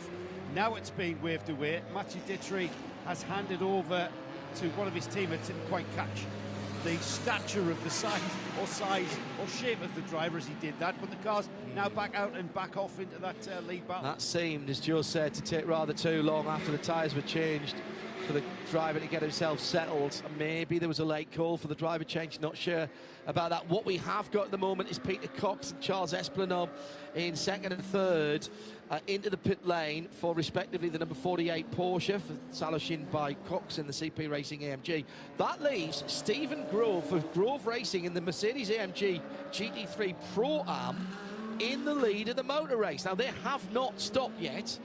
I'm waiting to see who comes through and leads the race after all is said and done with the pit stop. I've got a suspicion we might see a 992 Cup car leading the race if we're not very careful here. It could happen. Waiting for the number 10 then to peel off into the pits. The Grove Racing car with a boxing kangaroo on the side, and all of Australia cheers as Stephen Grove is leading the motor race. Thank you very much for that. Top three haven't pitted as yet, and is secure. So the top three in the GT category, but as you said, the 992s are creeping up there now. Those 992 Cup cars are lightning fast down the two long straights here, and it's just the downforce in the corners, and we see that in Dubai as well. Yeah. How quick they are and how much trouble the GT3 cars have with them. And they go long on their fuel, Yes. Phil. That's the other thing. And we've often seen 3-4 hours into the race, you can have a Porsche 992 Cup car leading because it's made one stop to everybody else's two. Exactly. And we might yet see that here. Abdullah Ali Al-Khalifi has not yet stopped and is in fourth position. Now, he's a minute away from the lead, call it a minute and 10, but all the cars ahead of him have got to stop, and he's probably out there for maybe as much as another 15 minutes. Well, they get 110 litres, John, in the 992. In the GT3 class at 992, Porsche gets 90 litres at 90% fuel flow rate. So that's where that balance of performance comes back to see these guys. At RSL_studio, brings you into our booth here at Yas Marina. Hello to you. It is a very lovely day here, as you might imagine. Just on 7:15 in the UK, 8:15 in Central Europe, and 11:15 here. The sun at its height, not at noon here, around about 1 o'clock, I think is the zenith at this time of year here. And that is when the temperature has started to climb. You get a very hot afternoon here. So between about 1 and 3 normally is where the hottest part of the day is. Silver and maroon for the 931, just going through to the end of the lap. That's one of the Porsche Carrera Cup cars. As we have into the pit lane, we'll break off from that immediately, as we've got RC Bratislava in the Huracan GT3. Now, this is a GT3 car, not one of the Huracan Super Trofeos. You'll wonder, if you're watching, why we're not seeing the teams in fireproof overalls and, in fact, in T-shirts. There is no fuel being filled in the pit lane.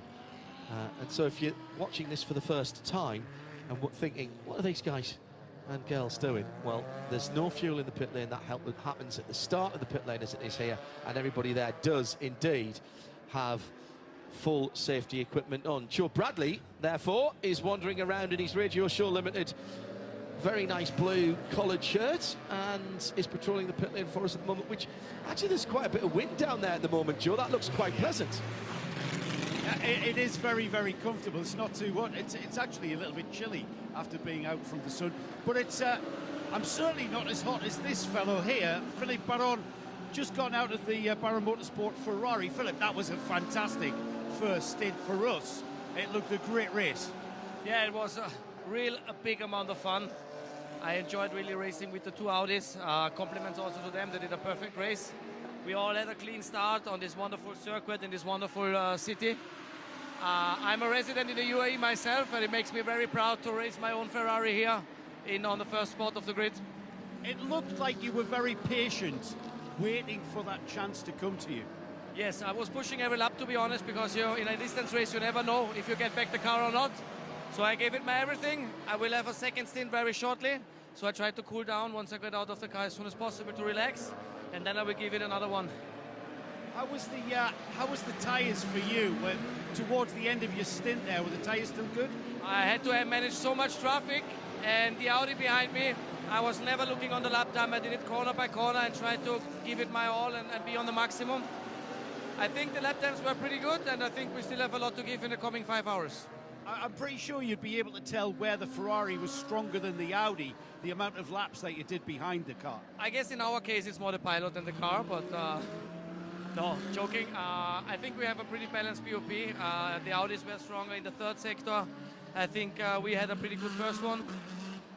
We will see what's coming up to the end in terms of consumption of the brakes and etc. So we will see. Philip, we've got a spinner. I think the Vortex has just spun under the hotel. Philippe Baron there, giving us a great bit of insight as to that. What was a fantastic start. Quality, mate. And you're spot on. Just coming through turn 12 into turn 13, and I'm not sure how the Vortex 2.0 has got exactly where it is, because it's strange. All the way over to the right-hand side of the track. It's just on the racing line, though, but it's facing 3/4 of the wrong way up the track. The problem is, with the headrest and everything, he can't see what's coming to the right-hand side of him at the moment. So he's really, and it was Philip Baron at the wheel of that one, and he can't see. I saw the car move backwards and forwards there, so it looks like it's got drive. But we still... There's not much room there, Phil, to negotiate. I think he's got to go forward. Yeah, he has to. He's got to try and do... turn left. Forward and turn left. There's a little bit of runoff there. There we go. And then he can swing back round to the right. The marshals giving him hand signals there, helping him out. We have not had to neutralise the race. That was all done under double yellows. Can I just say, by the way, congratulations to all the drivers coming through there. This is a perennial question we get asked. Why do we have to have safety cars?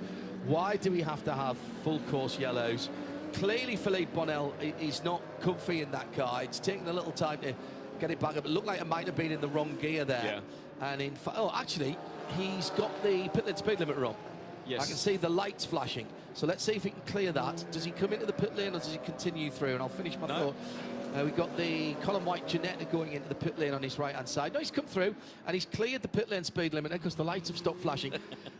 We get a lot of questions about why do we have to neutralise it for this, for that, and the other. Why does it take so long? And I'll tell you why. Because generally speaking, and I'm sorry to say this, that drivers can't be trusted to slow down under double yellows. Exactly. I had a long chat with Emmanuel Pirro about this, and he was saying to me about how Creventic works much better than some of the series by using what effectively are full course purples, the code 60s. And he said to me, we were at Spa a couple of years ago, and he said to me, if only the drivers would slow down, we wouldn't have to make up all these new rules about how to get them safely through this car. And I looked at him and went, oh, poacher turned gamekeeper here then, Emmanuel. Exactly. But in fairness, all the drivers there, they were getting the flag signals from a couple of corners back, and the marshals at the side of the track would have been pointing over to the left-hand side to say, stay left, stay left. And of course, it also helps that there is a messaging system from race control. They would have been telling all the teams, you have to keep that running all the time, and it shows if you're logged on or if you're not logged on. And they can, you do have pits to car radio here. So they'd have been saying, right, we've got a spinner on the spinner just before the under bridge, just before the bridge where the hotel is. Stay at the left-hand side, stay at the left-hand side. Double yellows. And that's, I'm very impressed by that. Nobody got anywhere close to that, and that is a really committed corner there, Phil. It is. There's one line through there, and that's it. And you get there. They also have the in-car display as well. We see that, and then we get a code 60. It comes up purple. So they also have that in-car display. There we go. Through they go. And I am going to say now that I think, in fact, it has happened. I think the Gorion by Car Collection car is going to lead the motor race, and it has. This was a car that stopped early. It was Marcus Finkelhoek in the number 80. He did half an hour. That was planned, although he did have a problem with with one of the tyres had a very, very slow puncture. But the Gorion RT by Car Collection Audi, the number 80 blue car, then leading by some margin from a Temptor's Audi in second. Lewis Plato for Century Motorsport has held on to third position.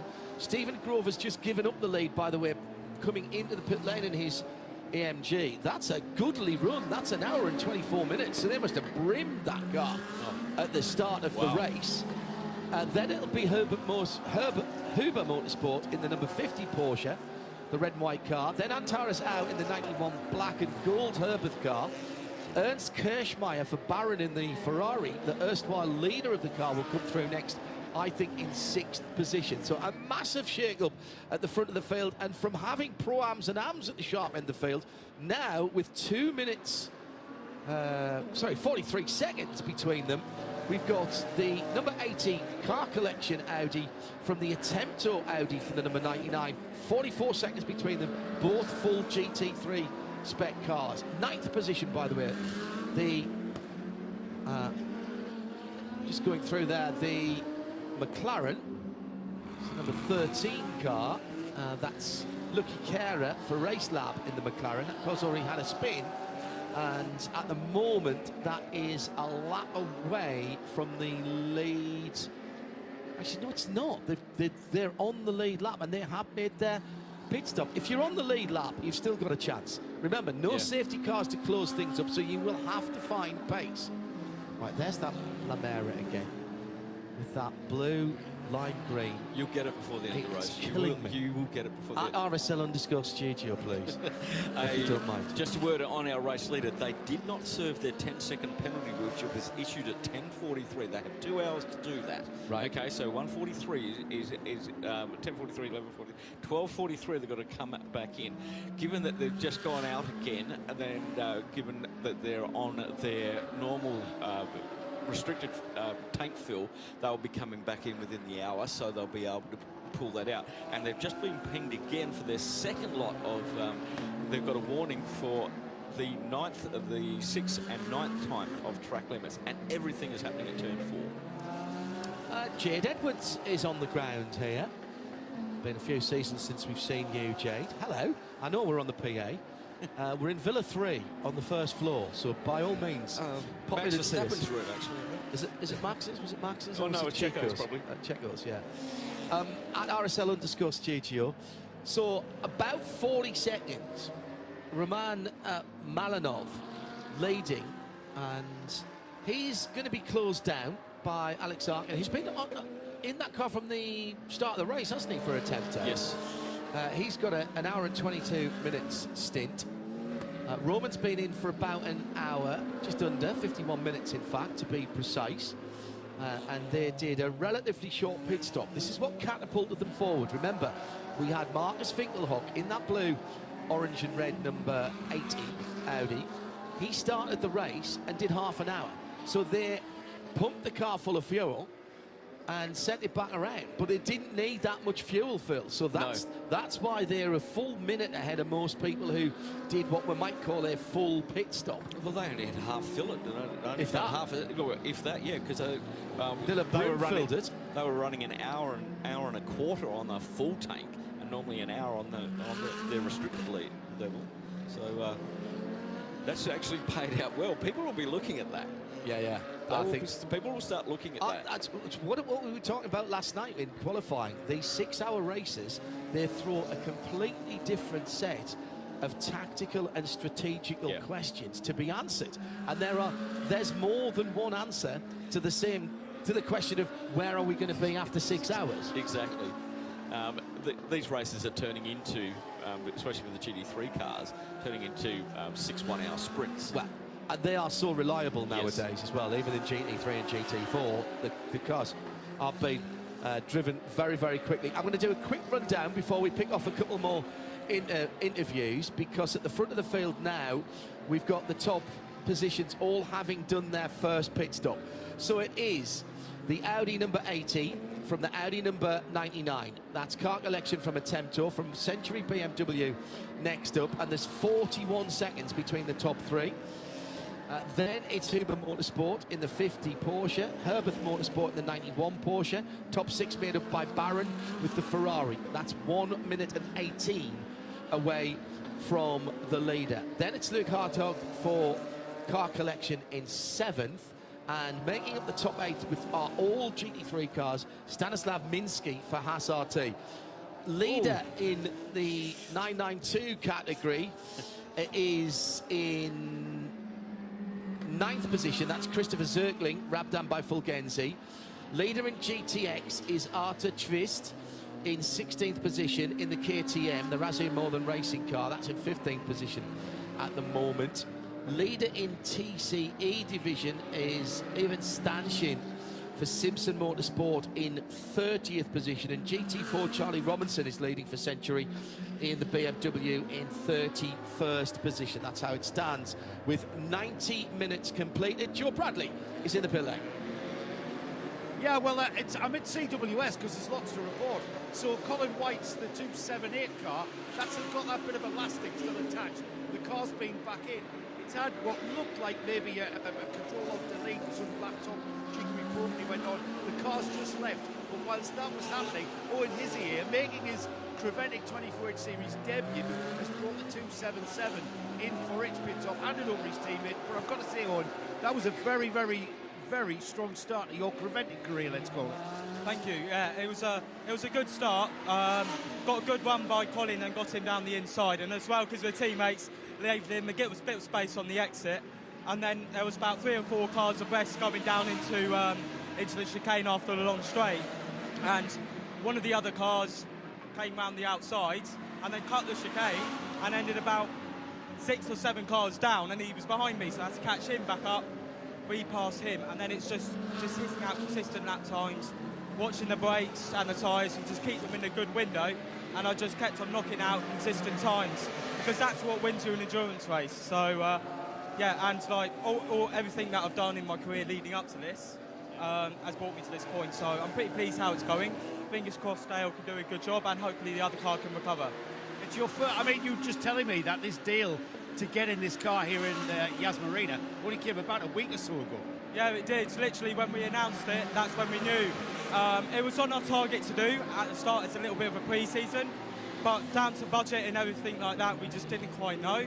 And then we just got a ring from Colin, sourcing it all out with my manager, and then it was like, yeah, we'll all go. Right, let's get going then.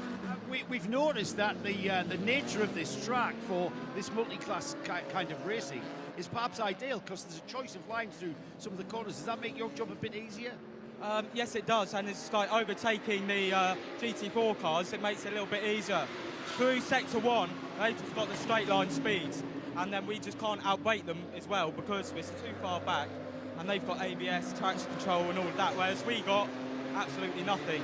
But in the last sector, because the Ginetta is so agile, you get a really good corner speed. We can keep up and actually gain on GT3s through the corners. And that's where the Ginetta has benefited, so that's where we've got to capitalise on any moves overtaking. It's just somebody being silly in the background there, Mark Rivets. What's the tactic then? When are you back in the car? What's the tactic re-driver stints? We're not quite sure yet, because we've only got, I went to as much as what the fuel tank did, and then we picked from there, so I think Dale's going to do the same, and then we'll have to see from there when I get put back in. Now, I know this 6-hour race is your longest race, and you've done some 3-hour endurance races in the UK. What's next week shaping up like? If this was a last-minute deal, how close to a last-minute deal for next week's 24-hour race, which will be the longest one you've ever done? Yeah, so we're very close. We're about 5 short at the moment, but I'm trying to put a good performance out there and see what comes of it. But I'm pushing like mad to try and do it. When you say 5, you mean 5K? Yeah, 5K. Okay, everybody, get your hands in your pockets. Let's set up a GoFundMe page to get Owen Izzy in Dubai. Thanks, man. Well, now then, we'll go and set one up right now. Well, we hope to see you there, Owen, and that was a really strong stint. Great start. Class leader there, Owen Izzy, out of the 277 CWS Ginetta. No stranger to Ginettas. Started in the junior class of the Ginetta As many have, yes. And that G55 machine, and a very close cousin to the G55 Super Cup, which supported British touring cars for a little while. G56 here as well with the V8s, the next generation. Has been a good servant for Colin White. He's got a couple of these cars, paddle shift, but no driver aids in terms of the ABS and traction control. The 937 continues. This is the Fassbinder Tentic sponsored Porsche with that's the one-eyed Porsche. They had a little spin. Turn 13 as well. under the hotel. So we can possibly find out what happened with that. This was under the hotel. Now that is, we were talking about how difficult that is because it's off camber as you come through both of the apeces of the corners, and you can't really afford to take too much curb on the left-hand side. It looked like the Lightman Motorsport Lamborghini GT3 was very close coming through there. There was a sheet of paper, I think, between them. But, yeah. Yes, you see how circumspect Mark, speaking of us, was that time around in the K. Kramer Porsche 937. He did not take the apex speed at all. It wasn't the speed, Mark, it was clobbering the curb on the left-hand side. Yeah, he had that AMG Mercedes right up behind him, and he may have been just covering his line through there and just taking a little bit too much curb. He's just also losing the back end coming out of turn 16 there, I noticed as well, and I just wonder if he's overworked the tyres. How long has he been in that 937? He's only been in there half an hour. Yeah, so. Well, the problem is with all of these tyres, and it gets hammered into. This is for the GT3s at least. We're on the new compound for 2024 that was debuted at Kuwait Motor Town. It gets hammered into you by your race engineer, as Mark sensibly down at turn 5 just gives way to another Porsche. Oh no, he's having to go back. Good for you, lad. Now, is that a positional thing that is going on there? I think it might be. Is that Jan-Jaap van Roem alongside him? Yes, it is. Yes. So that is a battle for 6th and 7th in class. So he's having a go. It's hammered into you by your race engineer that when you go out on these tyres, tyre warming cabinets are allowed here, and 1 or 2 people are using them. But they're going to give you a lot of confidence early on because that's how good these tyres are. but you still have to be a little circumspect in warming them up for a couple or 3 laps, even in these temperatures, and you try and stay off the curbs early on so that you don't do any potential sidewall damage. They are so confidence inspiring from the moment that you bang them on. And here, of course, you're going out of a pit lane, a very long pit lane underneath, and then joining at turn 2. Sometimes on the configurations in Creventic, you actually put your new tyres on and then you drive into the fuel. So even if you've had heated tyres, they're actually stone cold before you get back on the track. So it's all an iterative process, and you learn quickly. But if you look after your tyres early on, they will be your friend at the end of your stint, and potentially stretch them to a stint and a half. But Mark is definitely throwing that car around. Mark Speaker Vaz, or Speaker was, not his real name. That is a nom du course.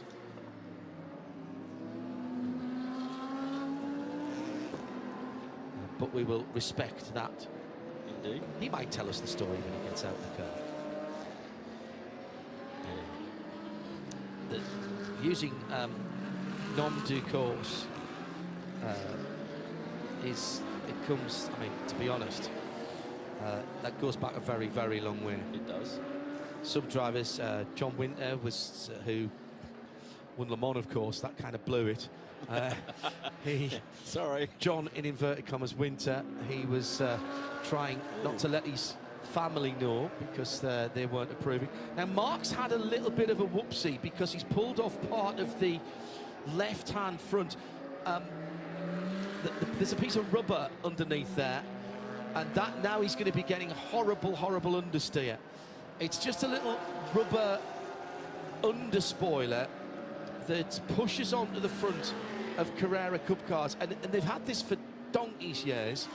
But if you run it over, no, he won't be able to turn the car because it loses so much downforce, and he's had to give up that position. I think he's going to have to come in.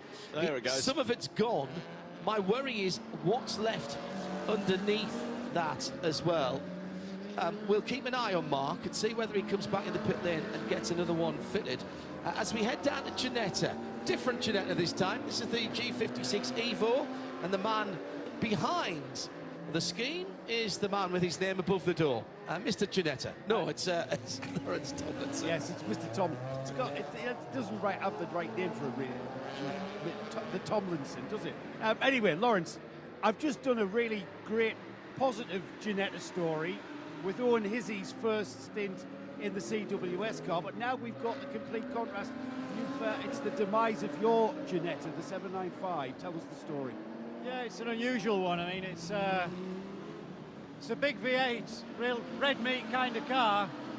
Yesterday it ingested a pigeon when Freddie was qualifying, so we didn't pick it up, but it looks like it's damaged the air filter.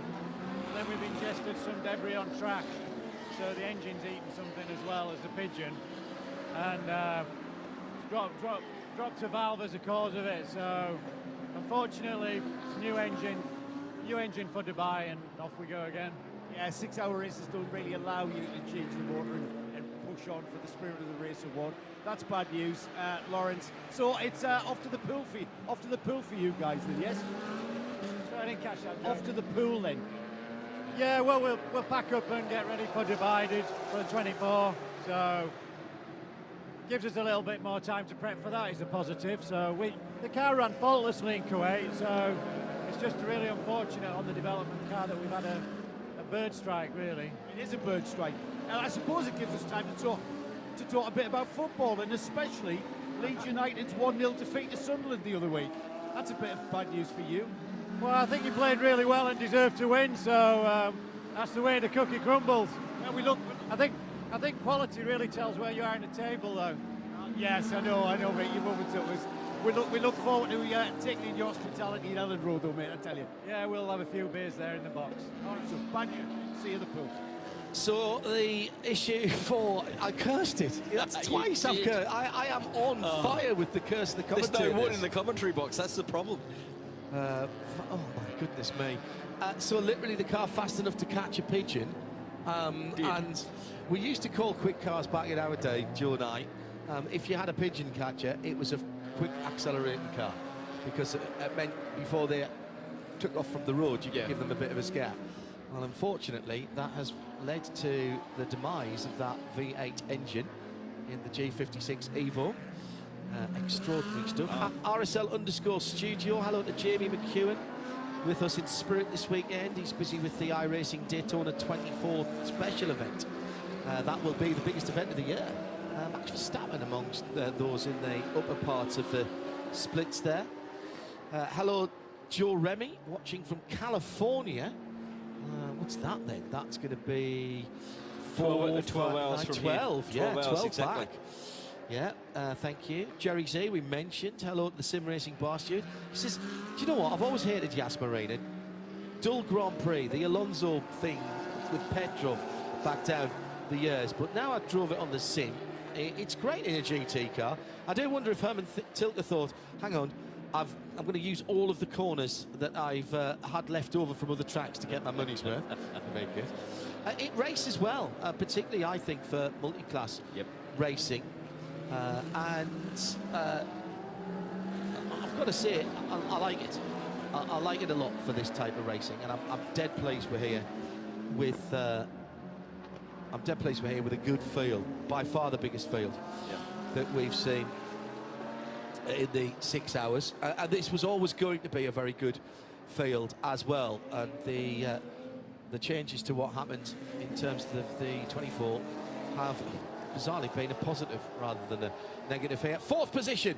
The battle goes on at the sharp end of the field in GT3 at the moment. Tim Zimmerman for Huber Motorsport in the red, white and blue Porsche has the similar Antares Au-driven Herbert Motorsport, the black and gold.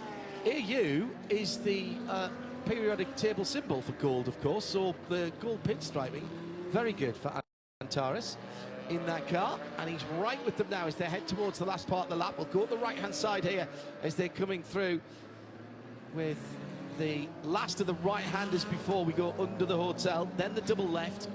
Let's see which one of them gets it better. They've got the Red Camel Jordan.NL 992 Cup car, and Antares on the headlight flash here. Does he stay to the right-hand side at 15? No, he's following.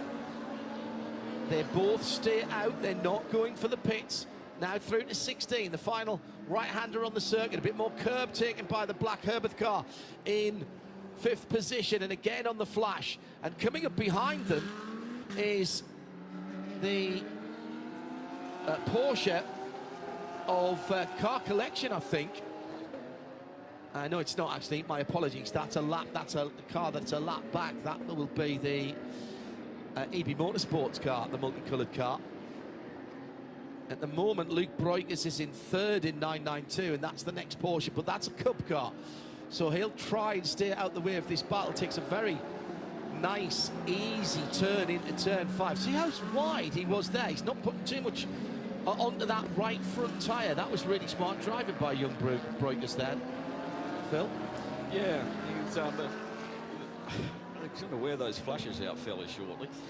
The pair of them, actually, yeah. Yeah, indeed. Hey, Stefan Perrin in the 908 had a little spin down at turn 6, has come into the pits. And that car, that the 937 Porsche that had that little piece of rubber hanger, they're probably going to have to do an unscheduled pit stop because they've been told by race control to remove, fix all loose hanging parts. So that could be the meatball flag for them. Oh, here we go.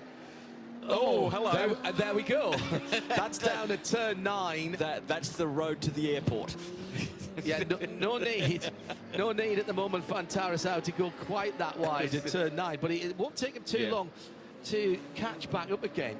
That is the EB Motors car behind them, isn't it? Yeah. So where have they dropped? That's Sabina de Castro. They've dropped off the lead lap. Oh, he's really soaring away at the wheel. Has he got a? This is Luke Breukers, and really, really unstable through the hotel section. Yeah, he's only been out 22 minutes. So I wonder if the heat of the day is just starting to make the top surface of the track a bit greasy, Phil. I think it is, because he was just handling a bucket full of oversteer in the Porsche, considering that that got very twitchy under brakes. considering that they've got the weight of a motor hanging out behind the rear axle. Sabina De Castro in that Manamari Energy by EB Motors, the car that was pushing so hard at Kuwait. They are in 10th in category at the moment. As we got the... Is that the Baron car? Yes, it is. This is the 86. This is Ernst Kirschmeier, 7th position overall, and the car that led early on in the hands of Philippe Baron.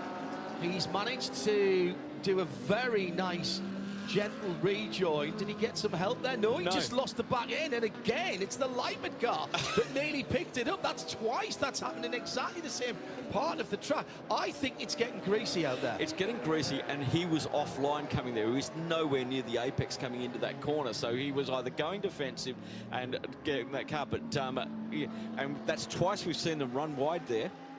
And he wasn't fighting. I don't think he was fighting that Lamborghini. That Lamborghini is further back down. It was the RC Bratislava car. It was Peter Fullen, I think, in that car, just from looking at it. But again, a Lamborghini I think you're right, John. The temperature is coming up, and the track has had a lot of rubber on it from the last... This is the third weekend in a row there's been racing here. Good point. And we've done the North Circuit, we've done the Grand Prix Corkscrew Circuit. Now this is significant now because Kirschmeier, struggling in that Lamborghini, is about to be lapped by the race leader. Now he's already well down on the leader, and this would put... I'm trying to work out if he's actually a lap down. No, he's right on the end of the lead lap. So he's the last GT3 car on the lead lap. I wonder if there's been some damage on the right-hand rear of that as well, because I can see some unfinished carbon that I wouldn't expect to see just behind the right rear wheel. Here comes Roman Mavlanov for Goroyan RT by Car Collection. Maybe not. Maybe it was just the way the light was shining on that. Well, Ernst just needs to get his head back in here because he'll have given himself a bit of a shock there. What's happening is the track's going between light and shade. We've got clouds out there today, John. It's not like it was yesterday where it was brilliant blue sky all day. And part of the circuit's in darkness and part of it's not anymore. As we have the Porsche throwing it down the inside of the Supra. Not going to make that one. The CP Racing are also in the mix. Had a really good conversation with one of the drivers who used to drive for this team, Phil Quaife, during last weekend. He's out here driving, coaching Charlie Simmons in the Renault Clio Cup. We're supporting us at the 24 Hour of Dubai. And he said, well, he normally gets a drive, but the team wanted to do it with all AM drivers. Now, they wouldn't have been able to do that, except one of the Charles did turn a certain age, so he got reduced back to an AM. So they could have the AM, they get the AM advantage, 50% fueling under code 60. But he said the team, because it's going to be, the 24 Hour may be the last race we see the Charleses. And they want to finish on a high. They could win the championship. Well, they were online to win the championship last year, apart from that gearbox failure in Barcelona in the last hour. Yeah, they could win the Middle East championship here. Just a change of position there. That was the Charles Putman allowing the Herberth car to go through. Shakeside Road. Right. Just look like that, doesn't it? And that is a lap, another lap going on there. So Attempto Racing lead by 2.7 seconds. Alex Arkin from the start of the race in the number 99 Audi. In second place, Lewis Platos for Century Motorsport, the BMW. He's got 19 seconds on Tim Zimmerman, the 50 Huber Motorsport Porsche. Then it's Antares out and the black and gold 91 Porsche, just going through turn 5 now and going through some of the 992 category.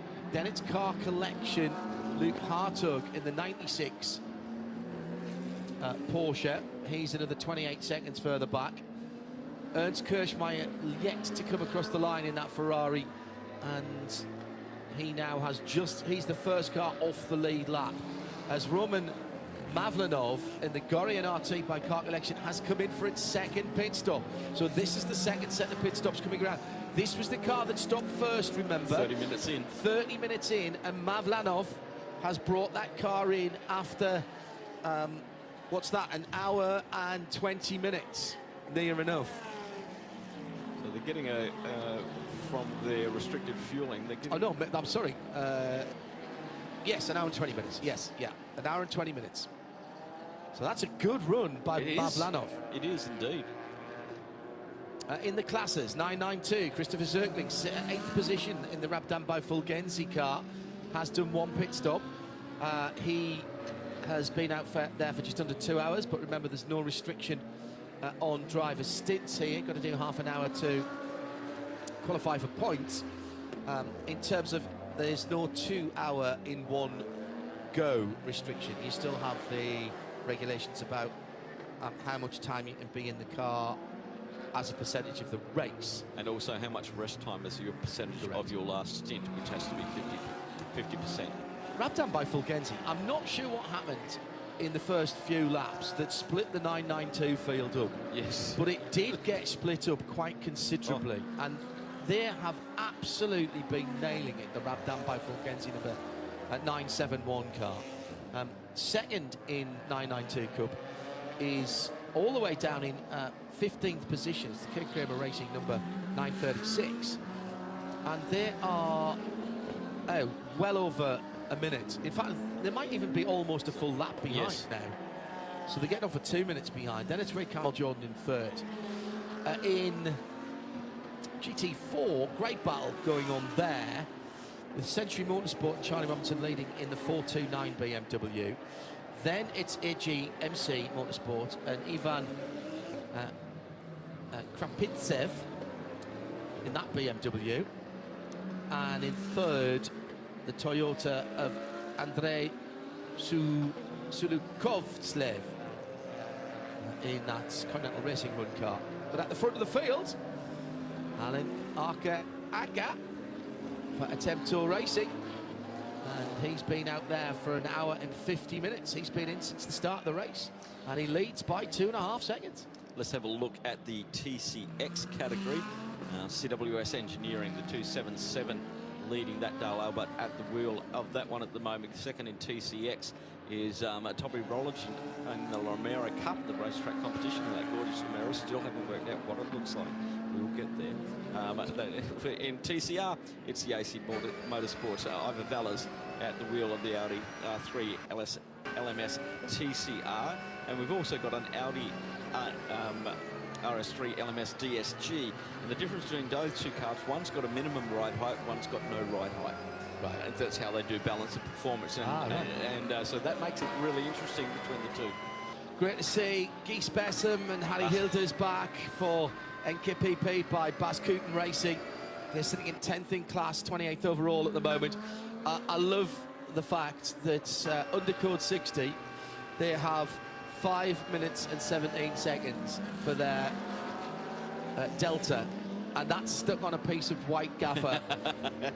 So no flash dashboard and for those guys. Well, it's actually 5 minutes 16 and 8/10. Yeah. So they've rounded it up to 15. Much better to round it over than under, indeed. Couple of very interesting cars circulating together, although I don't think they're together on the timing screen. The Vortex is running again after its spin under the hotel, the 701. Philippe Bonnell, fourth in GTX. And just in behind it, I'm pretty sure that is the... Yes, it is. Is that white and green car?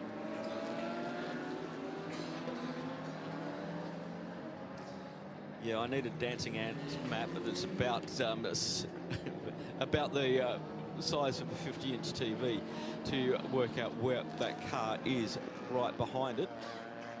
I was about to say Lamara when I had a coughing fit. I had forgotten what it was called.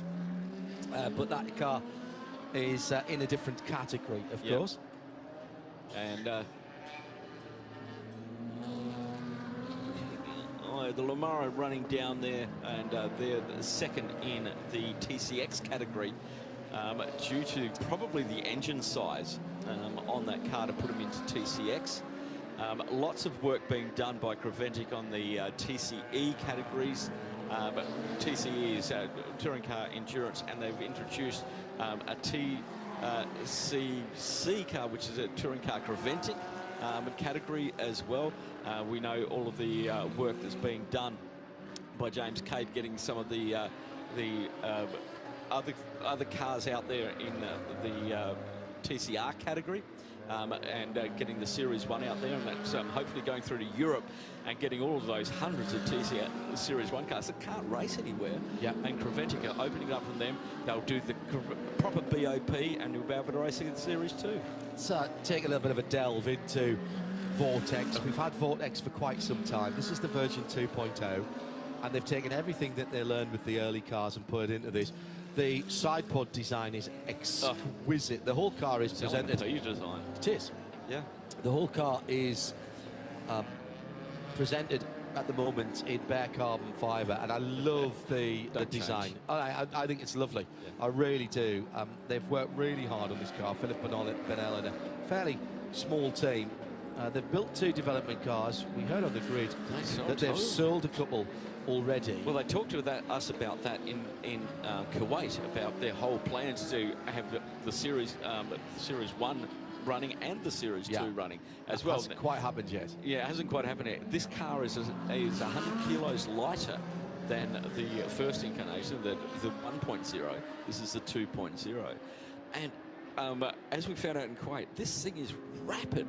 A thumping great V8 in it. Very, very quick car. Very, very aero efficient. And they seem to have sorted out some of the reliability issues they had with the 1.0, given that it did a great job in Kuwait. Now, the other car that was following that, which is a similar mid-engined machine, is the Le Mans Cup car. Now, Le Mans Cup started in France in 2011. It's a 2.5-litre engine with 330 horsepower, but the thing only weighs 970 kilos. They had their BOP changed overnight just to give them a little bit more weight.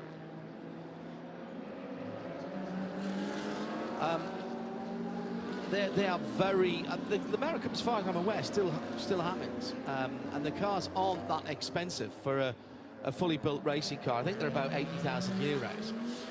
Or you can do a season of Le Mans Cup for about 25-30. We've just done 2 hours, a third of the race. Oh dear. And it's Dale Albert that leads in the TCE category.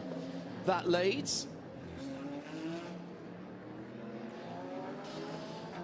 And counting down then to the second third of the race, if that makes sense. Just going on that Le Mans now here, with all the practice that they did in qualifying, they've upped their weight to 1,100 kilos. Okay. Oh wow! And they've reduced their maximum boost down to 2.2 bar. So it was a little bit quick for the TCX class for balance of performance. So they're carrying a little bit more weight today. So we are into the middle 2 hours of the race. Time to take a look at how things are lining up. It's been a very interesting first stanza. We'll be coming round to some pit stops for the leaders in a moment or two. So let's take a snapshot. We have completed 59 laps, and it's a Temptor Racing and the Audi that lead by about 3.5 seconds. Then we've got Century Motorsport in second position, 3.6 seconds behind them.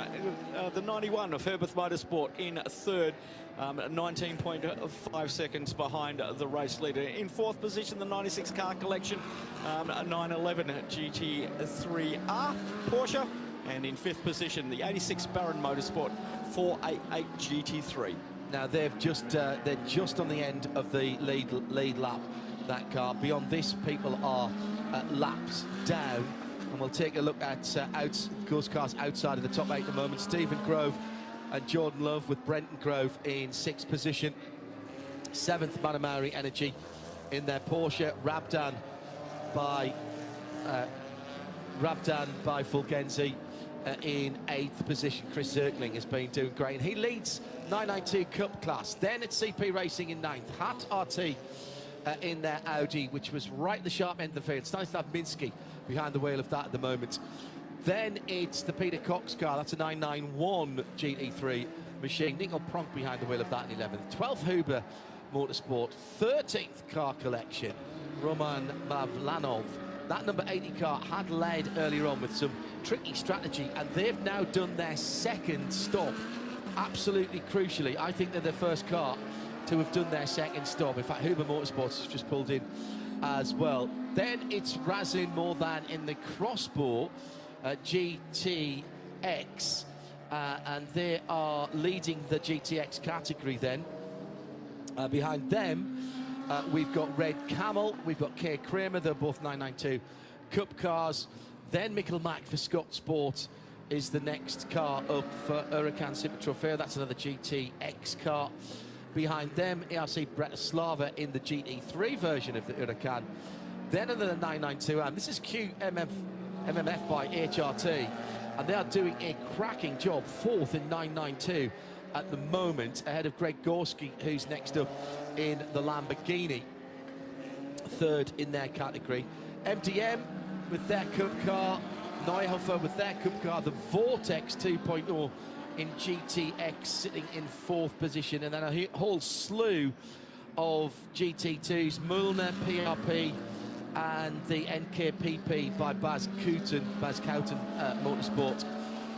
And behind them, we've got the GT4 battle in 28th position. Century Motorsport leads GT4 from AGMC by Simpson and Continental. So 3 different, 2 BMWs and a Toyota there. Before we get to Seb Lejoux Racing by Duo, that's another Porsche. P21 Porsche is the older of the GT cars, and that's in GTX. Then Dragon and Toyota Gazoo Racing in GT4, the 408 and the 423. Behind them, it's Kay Kramer Racing in the Cup class, the G55 from Colin White next up in the, that's the Dale Albert car, that's leading the TCE car in 36th, TCE division in 36th. Then we've got the TCE TCX car, Tommy Rollinger second in that. Then the first of the TCRs, and that is the older car, the 188 AC Motorsport car, ahead of another Gen 1 GT3 Porsche from P21, that's the pink car. Then Simpson Motorsports TCR, the Audi RS3 in 40th position. Behind them, it's cars that have had problems. It was gear selection issues for the 278 CWS. And then Toro Verde, that car has eaten a pigeon. Well, it did yesterday, and that's caused a drop valve in that car. So that car is getting an engine change before it goes to Dubai. The Haas RT number 92, that car had an engine issue as well with Eduardo Bacchi. He was well up actually inside the top 15, and that car started smoking, lost oil pressure and had to be retired. That's how they stand with just under 3 hours and 55 minutes to go. Time to take a look at some highlights.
Spin because it's blind. Well, 90%. 6 hours of Abu Dhabi. It's the second of 3 rounds of the Hankook Middle East Trophy for 2023-24. We'll finish off in Abu Dhabi. Finish off after Abu Dhabi at the Autodrome, the Dubai Autodrome. Next weekend, we'll have full coverage for you on Friday, Saturday and Sunday. And we've got a car going very slowly at the end of the lap. Let's see if it dives into the pit lane. The Lamara still running nicely. No, it hasn't. It's the Dragon AMG. Now, this car had been going very nicely indeed. It's Ramses Azam in the GPM by Draben Racing. I think that's the 408. That looks to me like is that a right rear puncture on that car? There's something going. It's been slow on this lap. We had the warnings up on the screen. Sector 1, Sector 2, slow car.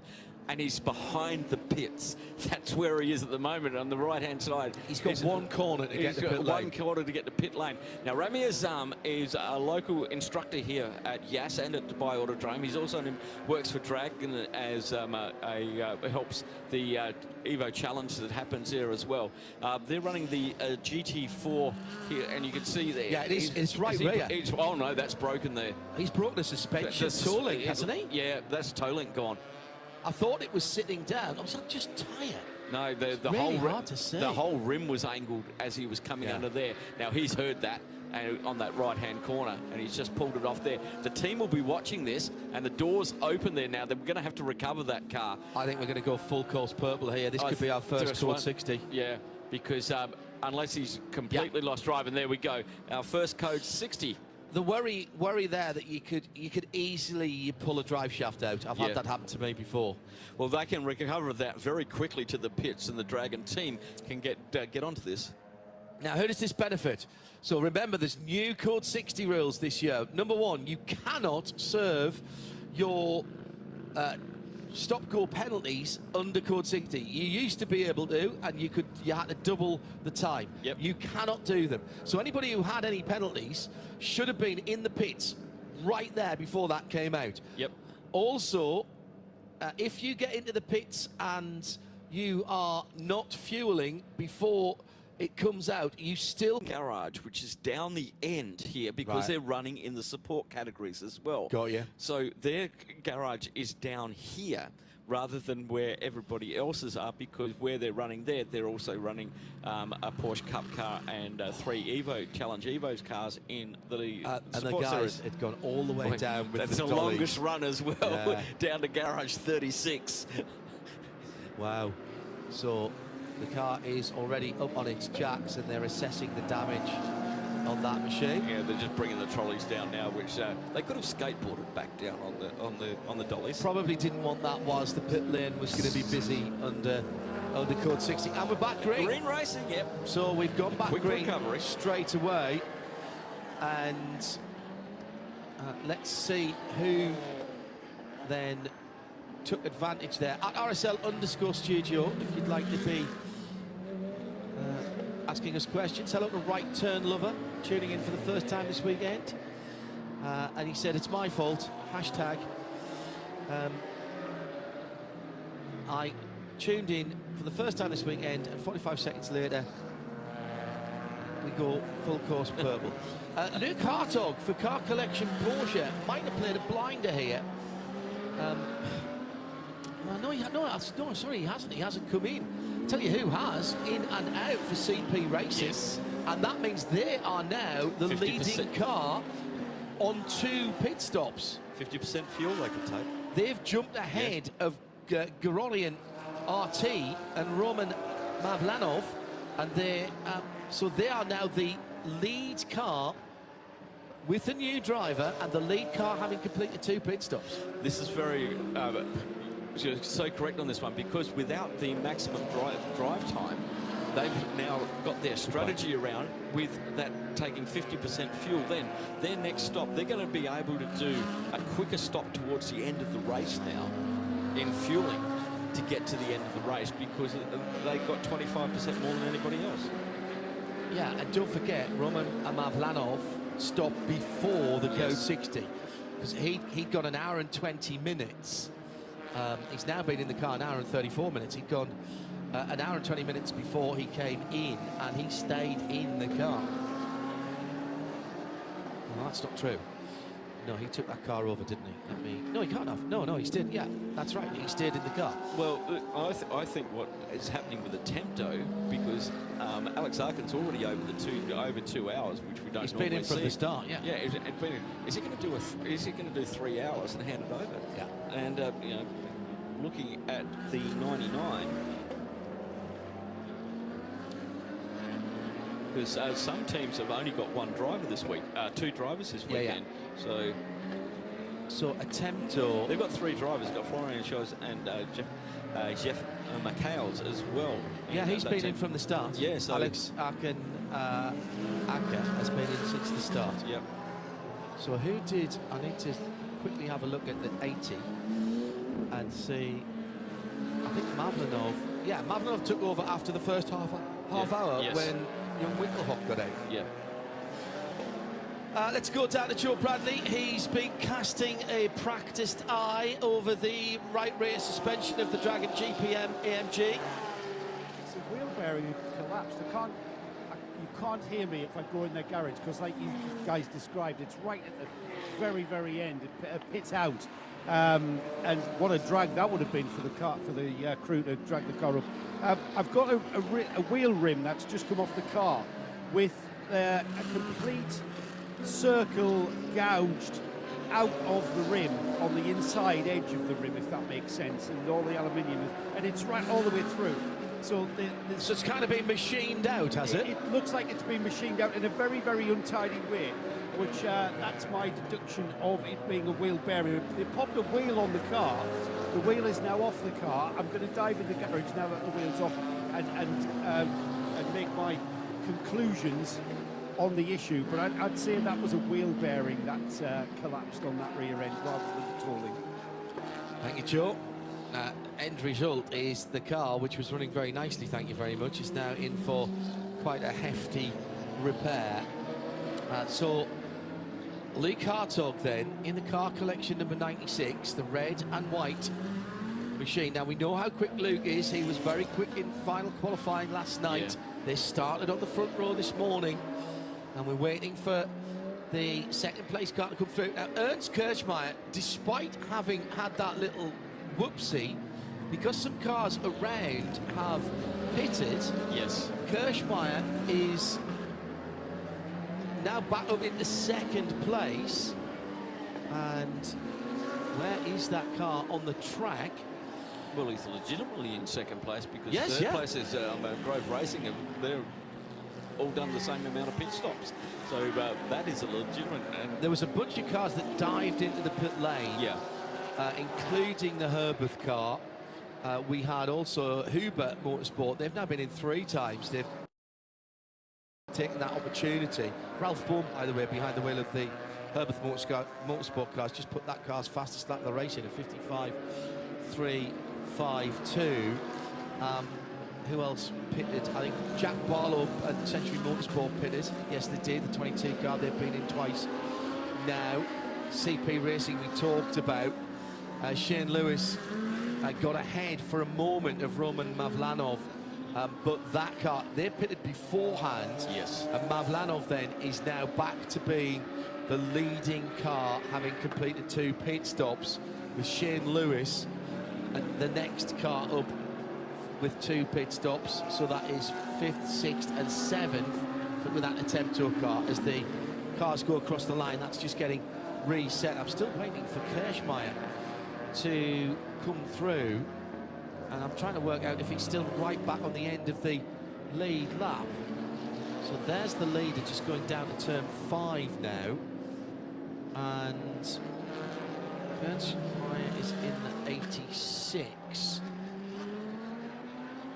and no, he's just come all right, he's just come out to turn 9, Kirchmeier. So he's about half a lap away from going a lap down. Looking at, so he's actually he's gained, because he was right in front of the leader, got lapped, and he's got back on the lead lap. Well, that car's got back on the lead lap despite that spin.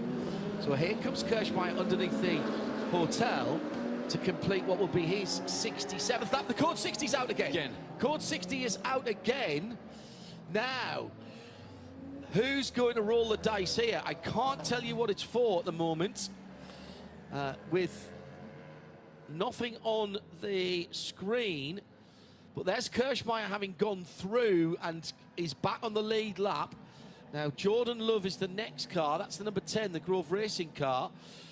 And let's see where he is. Will he still be on the lead lap? Yes, he will. He's only 2 corners, though, ahead of the leader. Somebody has clobbered one of the marker boards, Phil. Yep, they'll get a bill for that. Did they get a bill for it? Really? Somebody's had a good go at that. Do we have a car off there? Because those skid marks are telling me that somebody has stopped there. So they had a big lose under brakes and swapped ends. I don't see any damage. There's no barrier damage. Yeah, no barrier damage. But somebody's had a big moment down there. Great work from our marshals here at the Ashton Marina circuit, getting things back underway, but a considerable amount of that. They do have replacement ones as well. Century Motorsport in GT4, the third place BMW there, has come in, and Charlie Robinson's taken some fuel. Luke Broikers for Red Camel. Paul Truswell says pit. So he's pitted and he's filling with fuel. So let's see how that one shakes out. We've got 3 hours and call it 35 minutes to go. And so that's what they'll be back counting from. How many pit stops can we go from here? And you can never expect the code 60s, the full course purples. Now, those polystyrene marker boards are held in with metal stakes or with plastic stakes, so they have to be picked up as well. And it looked like there was 1 or 2 more bits further down the track. Just about a minute to go to the end of code 60. So here comes the Red Camel Jordan car, having taken some of its fuel, and they're going to do a pit stop. Yep. So they're changing driver, so that's what they're going to do. This is very cool indeed. And at least left-hand side tyres for that car as well. So Trussers has pulled a pin. No, it's going to be all 4 Hankook tyres. And so who was in that car? Who did I put in that car? It was Luke that was in the car. So is this Ivor that's getting in now?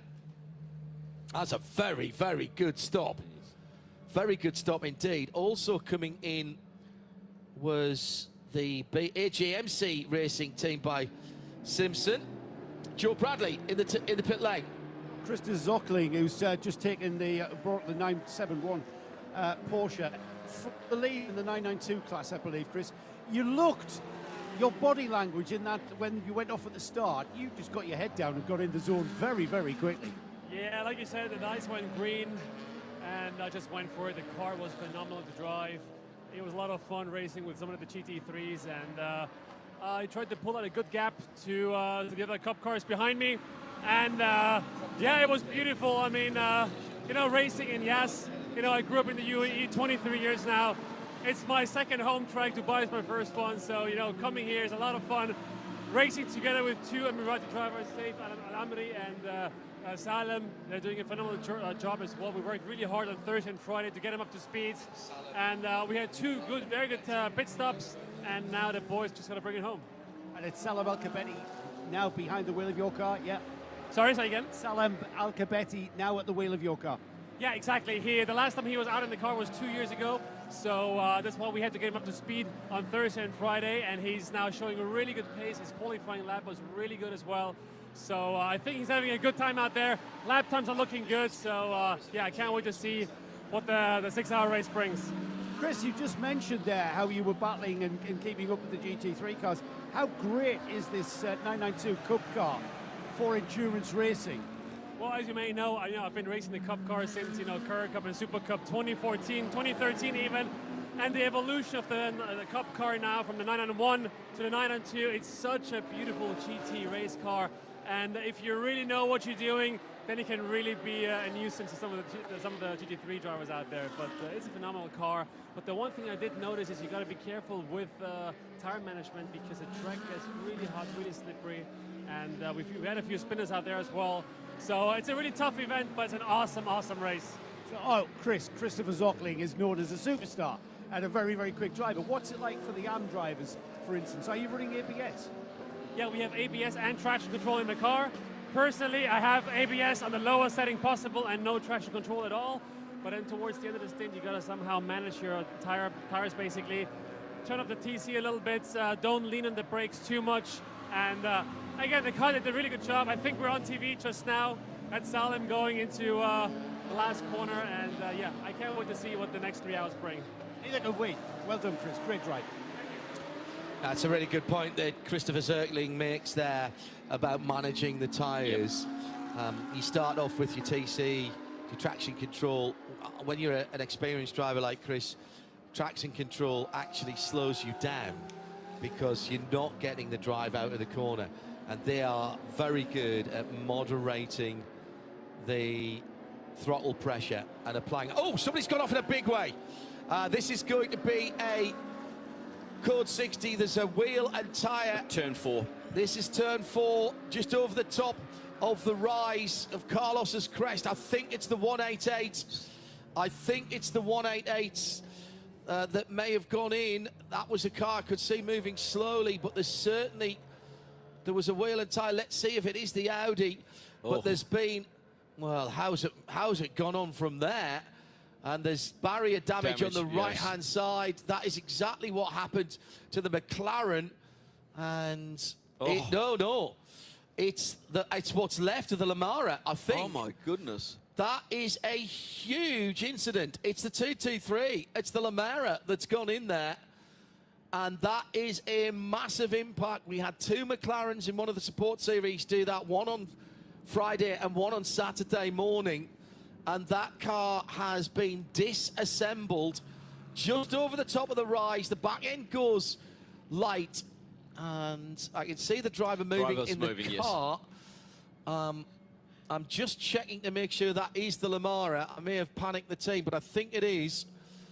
It's very difficult to identify it because there's no bodywork left on that car. See if you can pick up the driver is out of the car. Oh, thank goodness for that. Under his own steam, a little bit dazed, I'm sure. Daniel Lamalou. That was an outlap. That was an outlap for Daniel, if that is indeed the 233, and I think it is, the 223, excuse me, the Lamara Cup car. But that car has been reduced to a kit of parts. But the safety cell stayed intact. Absolutely intact. Did what it's supposed to do, shed all the parts, lose the weight, lose all the... Disappear.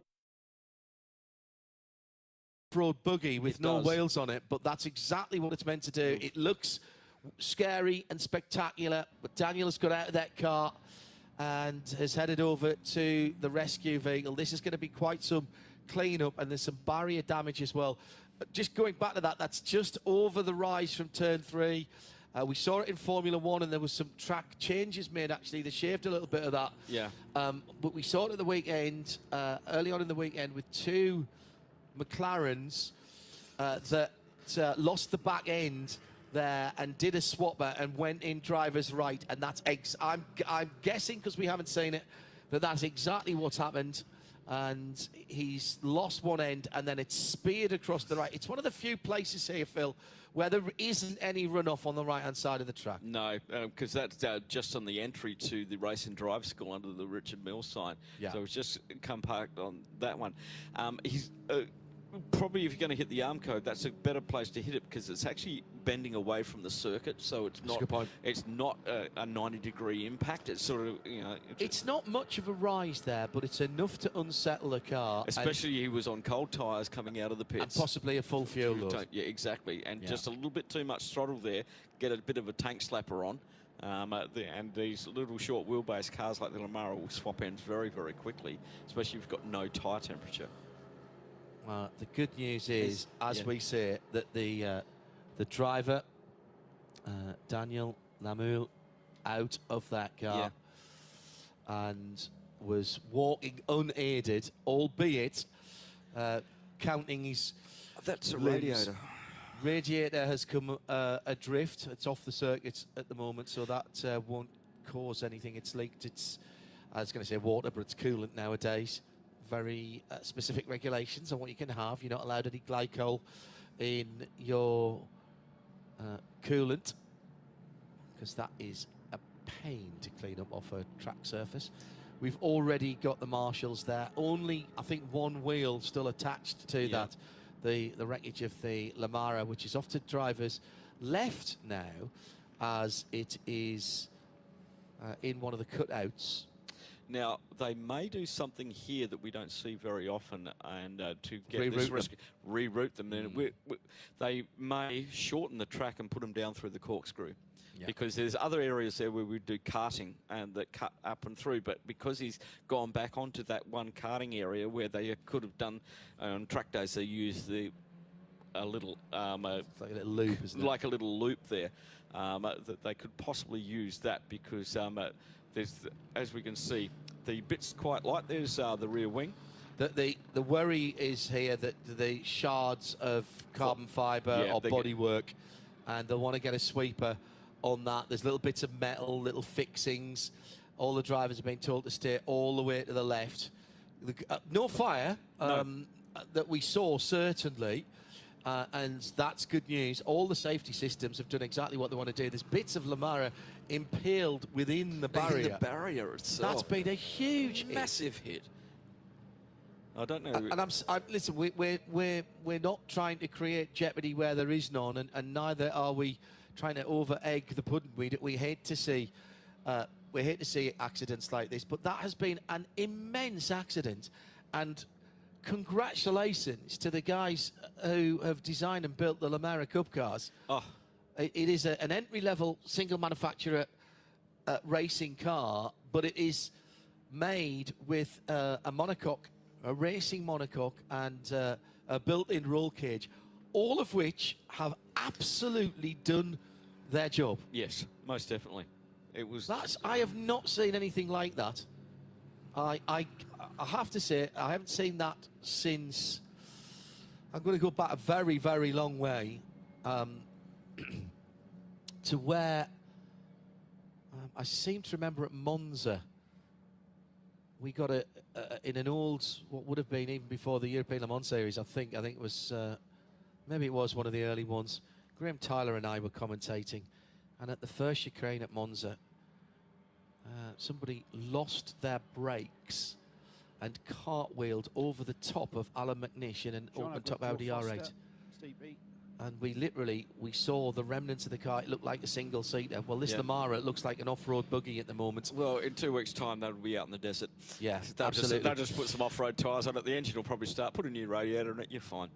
We'll allow the marshals to do their job, give us an opportunity to pick out some of our drivers down in the pit lane. This is not going to be the work of a moment. Joe Bradley is down there on duty at the moment. Where are you, Joe? It gives me a chance to catch up with some of the people I'd like to talk to. CP Racing's garage is always a welcoming atmosphere. And Joe Foster, you haven't been in the car yet, Joe. I noticed on the timing screens the 85 Mercedes down the order somewhat in 11. It's not usually where we see you guys, but that's probably because of pit stops and such like at this stage. Yeah, definitely. We were one of the fewer cars that were able to sneak in for fuel under the last Code 60, and so that put us down a bit because a lot of folks stayed out. It was a short Code 60, and we were lucky because we were near the pit entrance when it happened, so we went ahead and took some fuel. Now, you guys won in fantastic circumstances in Q8. It was a really great race. We've talked to your teammate Charles about that. You've come here, round 2 of the Middle East Championship. Is that something at the forefront of your mind, thinking about a championship? Definitely the championship is something we would love to win. This particular event is a very different circumstance for us.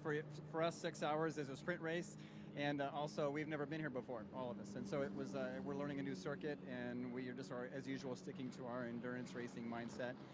There's some incredibly fast teams and drivers here that are fun to learn from, and we'll just keep doing our thing and try to get as many points as we can for the championship, for sure. I would have lost money on seeing you guys hadn't been here before. Before I ask you your thoughts on this track, the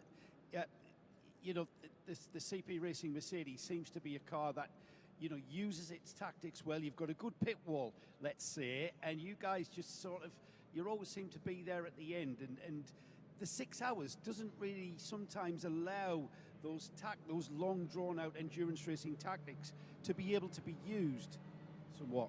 certainly you always want to maximize the things you do well and minimize the things you don't. And generally, the longer the race is, the more the things we do well propagate into the race. And so for us, 6 hours is short, but we're not going to change our MO. We didn't want to come here with a setup or a mindset that was new, we hadn't tested, and so we're just sticking to our guns. So what's your thoughts on the track, Joe? You're a very experienced race driver. What's your thoughts on Yas Marina? Oh, I think it's a super amazing facility. Obviously, I've watched her for years in Formula One and other stuff, and so we're grateful to be here. It's super fun. Facility is a good word. When I first came here, I thought, this is 21st century motorsport. No standing in a field up against a fence when you're watching race cars. Yeah, it's a little different than Snetterton in March, for sure. Yes, that's what I said, actually. Thanks, mate. I'll leave you to your tactics. Thanks, Joe. Joe Foster. There's a man who knows motor racing at all kinds of levels. Snetterton in March. We've all done that. We've been on the test days. We've done it. Snetterton in March. This isn't. Nothing wrong with Snetterton in March. You've got to do that as part of the ladder. Good to hear from those guys. Just to reiterate, if you're just joining us, that we have had a substantial impact with the safety barriers just at turn 4, just after turn 4 actually, on turn 4. And it was the Lamara Cup car on, we believe, on an out lap. And the good news is that all of the safety devices have done their work and protected the driver. It looks spectacular because there's hardly anything left of the car.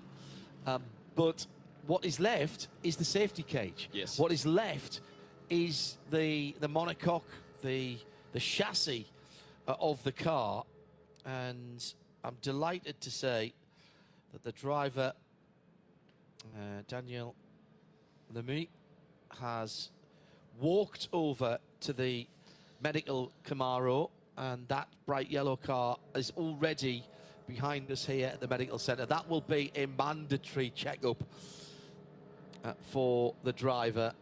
And brilliant work by the marshals. They're using the bucket claw of the JCB to pull the Armco back Straighten into it out. straight. Yeah. And there's probably sledgehammers there as well.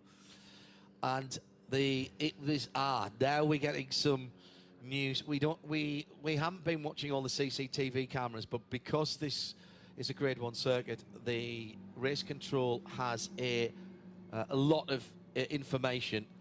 And hearing now from race control that the MDM 965 Porsche 992, that's the red, white and black car, was involved in that incident, and that is being looked at the moment. So that's the number 965. That was Jan-Jaap van Roon for the MDM I reckon Porsche, was in that vicinity. Can't tell you any more than that because we're not party to that. So outlap for the 223 racetrack competition, Le Mara and the MDM I reckon you Porsche under investigation at the moment. That coming to us directly from race control, and for those of you watching, confirmed now on the bottom of the screen. Really good transparency again from Creventic and our race control, and we'll get that. You can follow along, by the way, livetiming.getraceresults.com, and have all the facilities that we do. So full timing, we've got the tracker, the dancing answers we call it, the message screen, all of that is there. More information than you can shake a stick at. We have 2 sticks here, and we still have more information than we can shake 2 sticks at.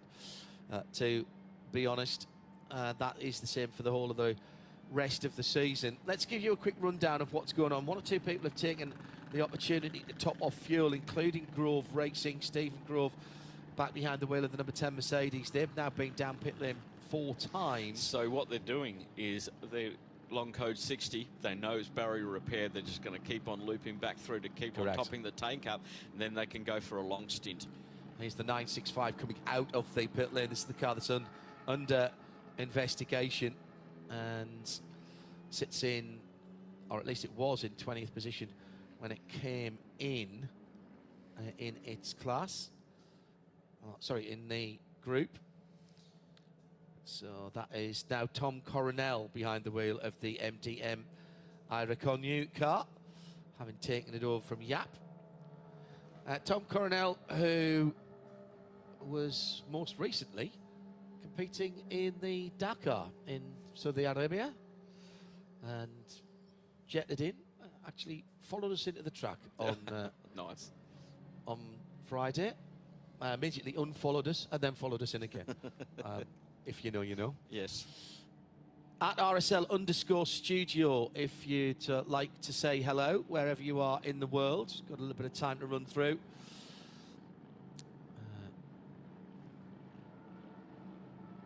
Monza accident with Stefano Telly in the Orica, says Mike Widdowson. Yes, it was. Yes, it was. I remembered it was Ortelli, but I couldn't remember what car he was driving. Mike says that Lamara accident is one of the worst visually I've seen in a long time. But the safety looks like it's done the perfect job. We'll know at some stage. We'll get word on the driver. He's in good hands. Let's not... Full-blown medical centre at the circuit. Of course. Absolutely. Grade 1 Formula 1 circuit. So. Joe Remy says, I can't believe he's even climbed out of that. There's hardly anything left. But and we'll make the point again. You're absolutely right, Joe. But what's left is the bits that's important. Exactly. The bits that protect the driver. That car... purpose-built as a racing car, and so the body panels shed, some of the suspension shed. That's exactly what it's meant to do, to dissipate that energy of hitting the barriers. Sim Racing Bar Steward, I'd be interested to know how the 24-hour series make it pay by making the coverage free to air. It's been flawless all weekend. I wish other series apps, even those some that are paid for, was this stable. It's dead simple. It's part of the commitment. Yep. RBS, and you know, we work across a number of different series around the world, and as an entity, we've worked with Creventic for a very long time, starting with Dubai 24 Hours. And anybody who comes to us for advice, anybody who talks to us about us doing our audio. How does that driver know he's on the camera? It's the screen. Oh, there's a screen, of course there is. So that's Philip Barron. Yes. Philip Barron realises he's on the screen and gives it away. Going back to your question, RBS, when we get asked as a consultant, if you will, on broadcast, I think we did 76 hours, 76 events, not race, last year, and something over 6,000 hours of motorsport broadcasting. We always say to series, this goes back, as I say, with Creventic, with the Bathurst 12 Hours, with IMSA, with other people that we work with, don't put barriers in the way of people watching your events. Make it easy to get in. You want it to be easy to people to enter, easy to people to race. You want it easy to people to watch as well. And therefore make it as simple. Don't put barriers, whether they're financial, whether they're geo-blocks or whatever. As you know, we never geo-block any of our audio coverage, and the World Feed TV that we work with so many different series now, we advise them to keep that down to a minimum. As for the financial model, well, that varies from series to series. Creventic are committed to doing this, and therefore the series fund O221 and ourselves to be here and to do what we do. And that is their commitment to their customers being the drivers and teams. And we know how difficult it is in these cash-strapped times, but motor racing is a business for everybody concerned, and there has to be a balance between entry fees and facilities, and, you know, therefore what the teams can charge the drivers, what the drivers are prepared to pay, what the series charge the teams for being here, and what facilities they get for that. But streaming, World Feed style TV has become almost de rigueur. It's the norm. Yeah. Yeah. I mean, even for your regional championships, which are here this weekend, they've all got a streaming component to it. Now, that comes at a cost, and not every series, particularly when they're starting off, can do that. But that's the way it is sometimes. And for IMSA, I think you all know that RSL raise a considerable amount of money to cover the IMSA categories. We have to pay license fees to some events like the Le Mans 24 Hours, so effectively we have to raise the money for that as well from commercial sponsorship. So when we're mentioning people's names and you ask what can you do to support, then go and visit them, because they're supporting your sport. And all of the Creventic sponsors are exactly the same. So when you go on to 24h.com, 24hseries.com, and you see the names of the sponsors, go and find out what they do. And the next time you're in the market for a pair of shoes or a set of tyres, Hankook, we've got Hankook on Eve's Boxster, which we bought at list price, and they do N-rated tyres for Porsches nowadays. Support the people who support your sport, or at least give them a fair go, Phil. Yes. Because, you know, if you feel somebody else's product is better, then fine, but at least consider them, and that's all they would ask you to do. Indeed. And in these modern days, back when we had terrestrial television doing everything and whatever, and it was very difficult to get it internationally, satellite time and all that sort of stuff was really, really, expensive. Now it's become something like, John and I, both pre-mobile phone era, doing commentary.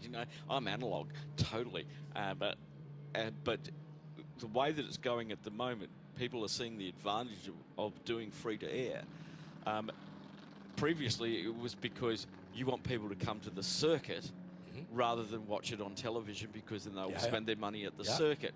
The mentality and the ethos has changed a lot, because now you have a global audience supporting your sponsors, not just a local audience. And Eyes that's the big thing. And if you look at stick and ball sports, actually, this is really interesting. Been a big debate about whether it is the right thing to do to go behind a paywall and take the money from the channel, or to put it in front of more eyes, and therefore your teams and your sponsors get more exposure that way. Cricket has fallen down that rabbit hole at the moment, particularly in the UK. So a very interesting question, and thank you for asking that. Hello, NG, Neil Gardner. He got the Tom Coronel reference, well done. Hugo B, loving the 24-hour coverage, sitting in bed with the lovely missus. We don't need to know what's going on there. Okay, moving on. Hello to Vicky and Hugo. Anyway, thank you for joining us. Not sure where you are in the world. It's still only 10 to 9 back in the United Kingdom, 10 to 10 in Europe. And here comes the 188 back into the pit lane. That's the AC Audi. Continuing under code 60 at the moment. Let's get the opportunity to go back down to Joe Bradley, who's down in the pit lane. Joe? Well, always a story, CWS, as ever. They're running two Ginettas here, which is always good. Colin White here. Colin, you've had a few niggly little issues with your number 278, haven't you? Tell us what they were. Well, the problem is we spent too long in UAE, really. The car has been done Kuwait and all the practicing there, and then all the practicing this week, and the compressor is producing water, which then fills up the valve block, which then can't change gear. It jams in a gear and won't change gear, etc. So we come in and drain the water, put a new paddle shift system on it, went out again, and it produced more water, so we had to come in and change the compressor. So yeah, time it takes, but it never missed a beat at all in all the practice sessions. You get 15 minutes into a race and it happens, you know. Well, you're very much used to that. And is that a new thing, Colin? Is that purely because the car's been sat dormant for a month over Christmas? Yeah, that's another problem, is that humidity, where the car produces water, it can fur up inside the compressor. You know, as Lawrence just told me from Ginetta, he said, it's about time you bought a new car, he said, then it'd be more reliable. And I said, well, his car is newer than mine, but mine's still running, so I'm not quite sure. Yeah, touche, I think. Touche. So 2 cars here for Abu Dhabi. Have you got 2 cars out at Dubai as well? So we've got 1.5 cars for Dubai. We're still looking for 2 more drivers to fill the second car up. But it's all looking good, yeah. Great stuff. And you're still enjoying it, Colin? You're back after, you give us a bit of a scare a couple of years ago. Are you back still enjoying it? Fit as a lot? Yeah, so I'm able to sit in the car, climb in and out. So my leg bend's okay now. And, I've sat in the car for some other time and, everything seems to be okay. So I can keep going. Well, keep coming back, Colin, because you're a big part of this series. Thanks. Say hi to everybody in England. Hello, grandkids. Yeah, they'll be up at Sunday morning. Thank you, Colin. Colin White, what a character. New announcement is my daughter's going to expect. Oh, just coming back to green. It means I'm going to have 2 more races. And just hearing Colin having a chat with Joe there, saying he's expecting another grandchild, or at least his daughter is. So that means he'll have to run at least 2 more cars to pay for that as it goes down through the years. Coming back to green after this lengthy code 60 for the barrier repair and the recovery of the Lamara. Good news is that a Lamara driver... 25 minutes that code 60 to fix all of that up. That is pretty impressive. Yeah, really impressive. Back to green then, as mentioned, and we'll give you some news on the driver walked to the medical car, being assessed at the moment, and remember that potential with the 965, with the investigation ongoing into that, and we will bring you all of that up to date. Now, what's happened here, John? We know that a lot of the cars have a maximum fill limit at 1 fill, but some of these cars have been in 4 times, which means they've filled the tank up. We saw one of the GT3 car, the Grove car, that ran for an hour and a half in that first session. We've got, they can make it to an hour and a half to go. Yeah, so they can potentially do it on 1 more stop. Yes. Pretty much, if they get a little bit of code 60 help. Exactly. Now, this is what it's all going to unravel towards the end. Here's how it stands as we've gone back to green. Let's give you a quick rundown, because it's kind of important that we start thinking now further into the race than the 3 hours and 7 minutes that we still have going. Sabina de Castro for Manamari Energy by EB Motors. I have no clue how they've managed to cycle through to the front of the field. I would like to say that I can give you their exact tactics. They've only been down the pit lane twice. Their last pit was just 2 minutes. And basically, I think they just fueled that because there were only 30 seconds in the pit lane itself. So they put 1.5 minutes worth of fuel in and sent the car. Dustin Blattner is in second. He'll come across the line in a moment or two for another Porsche, the car collection number 96. That's the red and white car. Then it's Jack Barlow for Century. They're just another second further back, so they're having a canny scrap for second and third. Philip Barron back behind the wheel of the Barron Motorsport cars, another 37 seconds further back. And then it's Artur Gorian for the Gorian Racing RT Audi. That's the number 80 car. Now, that car has done 3 trips down the pit lane.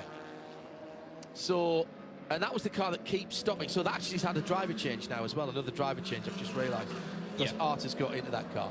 Then it's the car that you always have to watch, the 91 Herbert motor car in black and gold this weekend. Stunning. On 73 laps as well. Now, I need to see when all of those cars come through. Here they're coming.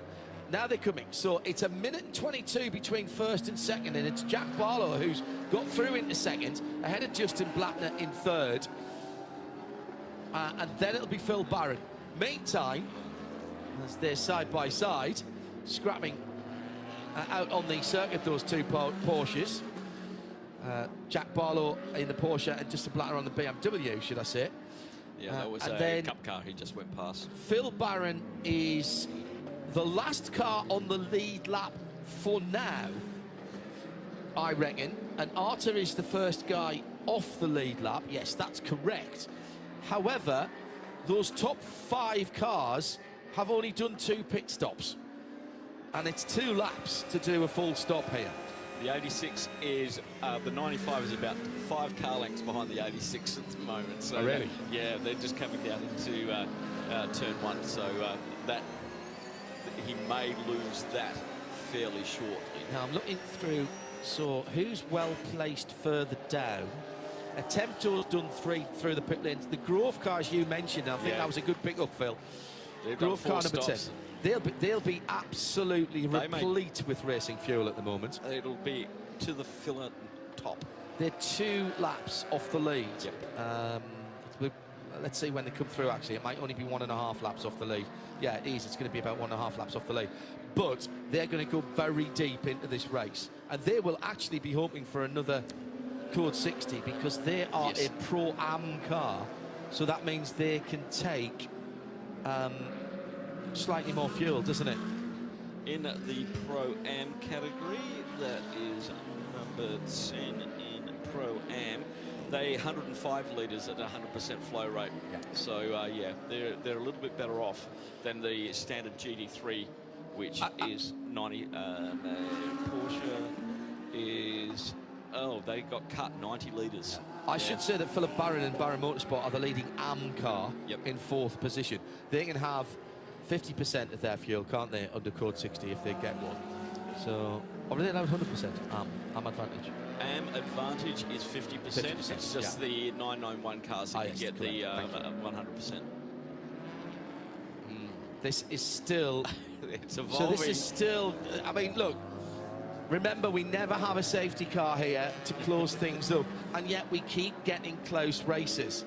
Keep an eye on the gap between Sabino De Castro in the Porsche and the BMW of Century Motorsport. It's 1 minute and 15 at the moment. Jack Barlow's pulled out 4.5 seconds on Dustin Blattner for Porsche in that red and white car that's just going through the chicane at 6 and 7 at the moment. Then Ralph Bone in the classes. QMMF by HRT lead in the 992 category, in the 992 AM actually, but they've only done 1 pit stop. Yep. Remember, Christopher Zocklin got out of that. So, sorry, it wasn't Christopher Zocklin getting out of the 931. But once again, a really good strategy from those guys to get that car where it was. And I'm trying to work out who did the opening stint for that. It might have been Ganamel Ali or Julian Hanses, but I have to double check that. Hello to the Prof. The Prof Schadenfreude Hobbit. He says, I've not followed much 24H series. I'm enjoying this one. Fully on board for the rest. Thanks, Prof. This is round 2 of the Middle East Trophy by Hankook, and we'll have the final round of that. It started at Kuwait in the early part of December. This was meant to be the final round, but of course with the change around that we've had to enact with the issues in transport through the Red Sea, means that Dubai Autodrome and the 24 hours, the Hankook 24 hours of Dubai next weekend will be doing double duty effectively. It's the end of the 23-24 Middle East Trophy, and we'll be giving out some trophies, and it starts the 2024 season. Although, of course, this is the first race of the 2024 year, if you see what I mean. It's a little bit complex. But, Prof, nice to know you're enjoying it. Good night to Jerry C, who's turning in. It's been a long day, he says. Rest well, and we'll see Jerry, I'm sure, at Daytona next weekend as well. You do not have to pick and choose next weekend. Follow Dubai, which starts at a very decent... I think we've got, 9 or 10 hours of Dubai 24 hours before Daytona even starts. So we're starting at, it will be a 1 o'clock start on a Saturday afternoon. So Daytona is, I think, 9.5 hours, 9 hours? It's 9 or 10. Yeah, because that's on the East Coast. It's a 3-hour gap between East and West Coast, isn't it? So, yeah, around about a 9-hour gap. So I think you've got 10 hours of uninterrupted. There's no need for you to miss any of the first 10 hours of the Dubai 24 because Daytona won't have even started by then. But if you have 2 computers, you can watch both. Gosh, okay. And if you're an Apache pilot, you can read both computers individually with your eyeball. Yeah. Okay, because they use a monocle. There we go. Offset box. Yeah, they're differently abled. Across the line for the second place car, this is Jack Barlow for Century Motorsport in the Solving Kids Cancer supported machine. they're giving great publicity and visibility to a very good cause there. Past the scene of the accident, that's where you've got to be very, very careful not to trigger the track limits. He got close, but that was fine. He's got the Milner Motorsport car right in front. Hello to Marcel Duke and the rest of the team. And there, in front of them is the Milwaukee Tools-sponsored GTX. That's the KTM in the red, white and black.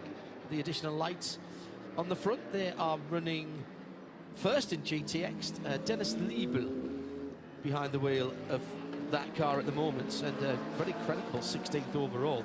I'm still impressed by QMMF by HRT, which has now got Ghanim Ali behind the wheel, still leading, having only done that single stop. Yeah, Qatari-based team that run by the QMMF, the Qatar Motorcycle Federation. Hello to Amar Al-Hamad, who is over there at that circuit and runs the circuit. And looks after us splendidly when we're there, thank you. Yeah, does an amazing job. Ex-Middle East Radical champion. Was racing the Creventic Series as well. Raced it at Zandvoort. I remember that. It's in the Mark Car Mazda. The Mazda, yeah. Never driven in the rain before. Oh, it rained that day. Yeah, did it what? It was sideways. That was long before the changes to the circuit. Oh, yes. And the commentary tower was literally a commentary tower. You had to climb up a set of workmen's ladders to get to the top of it. And I'm not great with heights at the best of times. When it started getting windy and rainy, I just said, you can leave me up here. Bring me some sandwiches. I am not moving.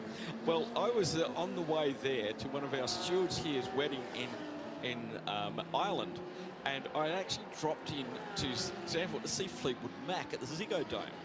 Not thinking Creventic's on the same weekend, caught the train down, ran into Nick in the pit lane. Yes. He told me about yesterday was that, ran into Bruce upstairs, and I was like, okay. But yeah, it rained that weekend, and Creventic being a Dutch company, it was the last time we raced in Holland as well. I think it is, yeah. Yeah. It'd be lovely to go back there on the new one, the 277 again. Yeah, it was a nice. We drove over for that. Dale Albert second in TCX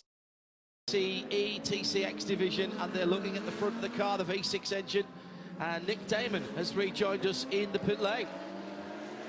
Yeah, I'll take over from Joe exactly where he was, which is with stories and news and issues with the Colin White run selection of Ginetta. That one was a kind of a quick shifting, a quick check, but a complete driver change. No tyres this time though. Obviously quite a long time for these when there are 5 nut studs, effectively, not the single centre locks. But it's same old boots for the driver who's leaving. Not quite going at that point. A bit of a thinking time as well. And a lot of revs and then not much movement, and then off it goes. So they're quite happy with that one. Yes, so we see what happens now. Having been sitting up watching this, and you really see how all these various staggers unwind after all those coach sixes back to back. And that is I think, Nick, the almost imponderable at the moment. The teams will all think that they've, well, there's only going to be two ways. We've absolutely got it right, or we've been forced into doing something that we didn't want to. I don't think there's much in between at the moment. There's the EB Motors Sabino De Castro car that's leading. His lead has been cut by 16, 17 seconds since we went back to green flag racing, and it is Jack Barlow who's charging. We saw this in the Century Motorsport BMW at Kuwait in the first round of this Hankook Middle East Trophy. And I think was it Jack that had the little loop at the final corner in that BMW at Kuwait when he was charging on. Impressive young driver though. Oh, dude. And he's pulling some fantastic lap times. 5 seconds a lap quicker at the moment. Now that may be traffic related. So as I was well. going to say Sabino's in traffic at the moment, and Sabino's doing a job at the moment, and he's being told what to do. His team will be saying, look, if you can stay around about 2 minutes or just under 2 minutes. The car's best lap is a 57.1 in the whole race. Sabino De Castro has nearly been in that car 2 hours, and he is doing okay. Jack Barlow is a second away from the car's, almost 2 seconds away from the car's fastest lap, but he is lapping quicker than the leader. That car potentially can do a 55 flat, as we've got another caller in the pit lane, and this is Nick Damon. It's the car that was leading GT4. They've actually lost that lead whilst they were fueling up. It's a, as we now know, it's a lap fueling in 2.5 minutes almost. Charlie Robinson's brought the car in, the BMW M4 GT4. They've got a bit of scratching on that front right. It's scuffage, I think, top-tastic scuffage. They are down one dive plane, which actually seems like a plastic rather than carbon fibre. So it's obviously the GT4 and you get your plastic dive planes. You've got a GT3, you get the full-on carbon fibre dive planes. And it's Robinson who's got out, and of course this is one of the few cars that's running as a two-man only, and it's Ravi Rammeed who's got in, and we'll probably pick up a quick chat with Charlie in a couple. Lovely to see that the Leslie family legacy of motor racing continues with David Leslie's son Graham, the car controller and engineer for that car. He's the tall lad at the front with the lollipop, as it were. Best to all the family, as ever. And coming down to 2 hours and 53 minutes to go at RSL_studio. Thank you for all of you who are watching and listening on around the world and around the region as well. Good to have your company. Next weekend, it is again free entry to the Dubai 24 hours, the Hankook Dubai 24 hours. We're expecting a decent crowd, to be honest. Last year, I was very, very impressed. The new race garden that overlooks the turn 13 area. And then we've got the one down at turn 1 as well. Yeah. And the balcony down there. The Autodrome's done a massive amount of work in the last 12 months. And the viewers will be in for an interesting surprise when it becomes night. But we will just we will leave that there. Okay. And I'll discuss that with Andrew Marriott. Well, when I went to pick up the car a week past Friday, I was thinking to myself, right, well, we should have been racing here this weekend. Yeah. It's kind of good we weren't, because there's the road outside the back of turn 1 has all been dug up at the moment, and one carriageway is going both directions. And even with the light amount of traffic that we had there, it was a bit of a traffic jam. So that should be finished by the time we get back. Indeed, that was a water main issue. Nick Damon, as promised, has stayed down by Century, and Charlie Robinson, it will be his next victim. Out of the 429, Charlie, how are you managing this race? It was all going lovely for an hour and a half or so, nothing. Then we had short code 60, short code 60, long code 60. How has that changed the way the team and you are running the race? I can't hear you that well. Could you repeat? Lots of code 60s will have put you off your basic plan. How's that changed things? To be honest, it actually ended up okay. The first code 60 threw us off, so we had to fill light. We were in the fuel station at the end of my first stint when the first code 60 hit, so we couldn't take on as much fuel. But then, within 5 laps, the second accident happened and the code 60 happened again, so it actually brought us back onto strategy with the fuel saving that we managed to do with the second fill. So currently we're still on plan. Ravi's getting in for another double stint now, then I'm getting in for the last bit at the end. So for now the strategy seems okay, but everyone's on different ones, so you don't quite know where you are until the last hour, half an hour or so. When you get these big shuffles about in the way the race is running, do you think having 2 drivers is an advantage or a disadvantage? I'm not sure. I mean, having 2 and me being a gold driver means that we don't have as much flexibility on the code 60 driver changes, so it does maybe hinder us a little bit in that respect. But Ravi's pace has been great so far this weekend, so if he can manage this double with consistency, then I think we're in a good place come the end. Really great stuff, mate. Thank you. Now, whilst Nick was talking there, Sabina de Castro has come in for fuel and given up the lead, and that means now Jack Barlow leads for Century Motorsport. With that BMW, he stayed in the number 22 car. He's been in there for just over an hour, and he's just gone across the line. Where's Dustin Blattner for car collection in the 96? He should be coming round in that red-white Porsche shortly. There he is, just gone through, and that's 13 seconds between them. Philip Barron has just done the fastest Sector 2 of the race by some margin. He's 41 minutes into a stint. Well, has he found a shortcut? There he goes through. He's 28 seconds back in third.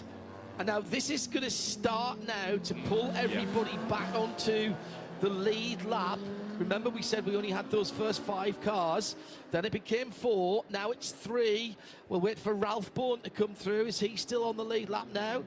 He's done 2 stops. Still the first car that has done 3 stops is I think the Attemptor Racing Audi now, the 99, Florian Schultz driven car. I'll see when he comes through. It's either that or the Haas RT, Torsten Kratz behind the wheel of that car as he comes through, and I'll tell you that in a moment. But it's Jack Barlow that's leading at 4th Century BMW, and everybody still, I think up and down the pit lane, probably only Paul Trustwell knows who's doing what to whom.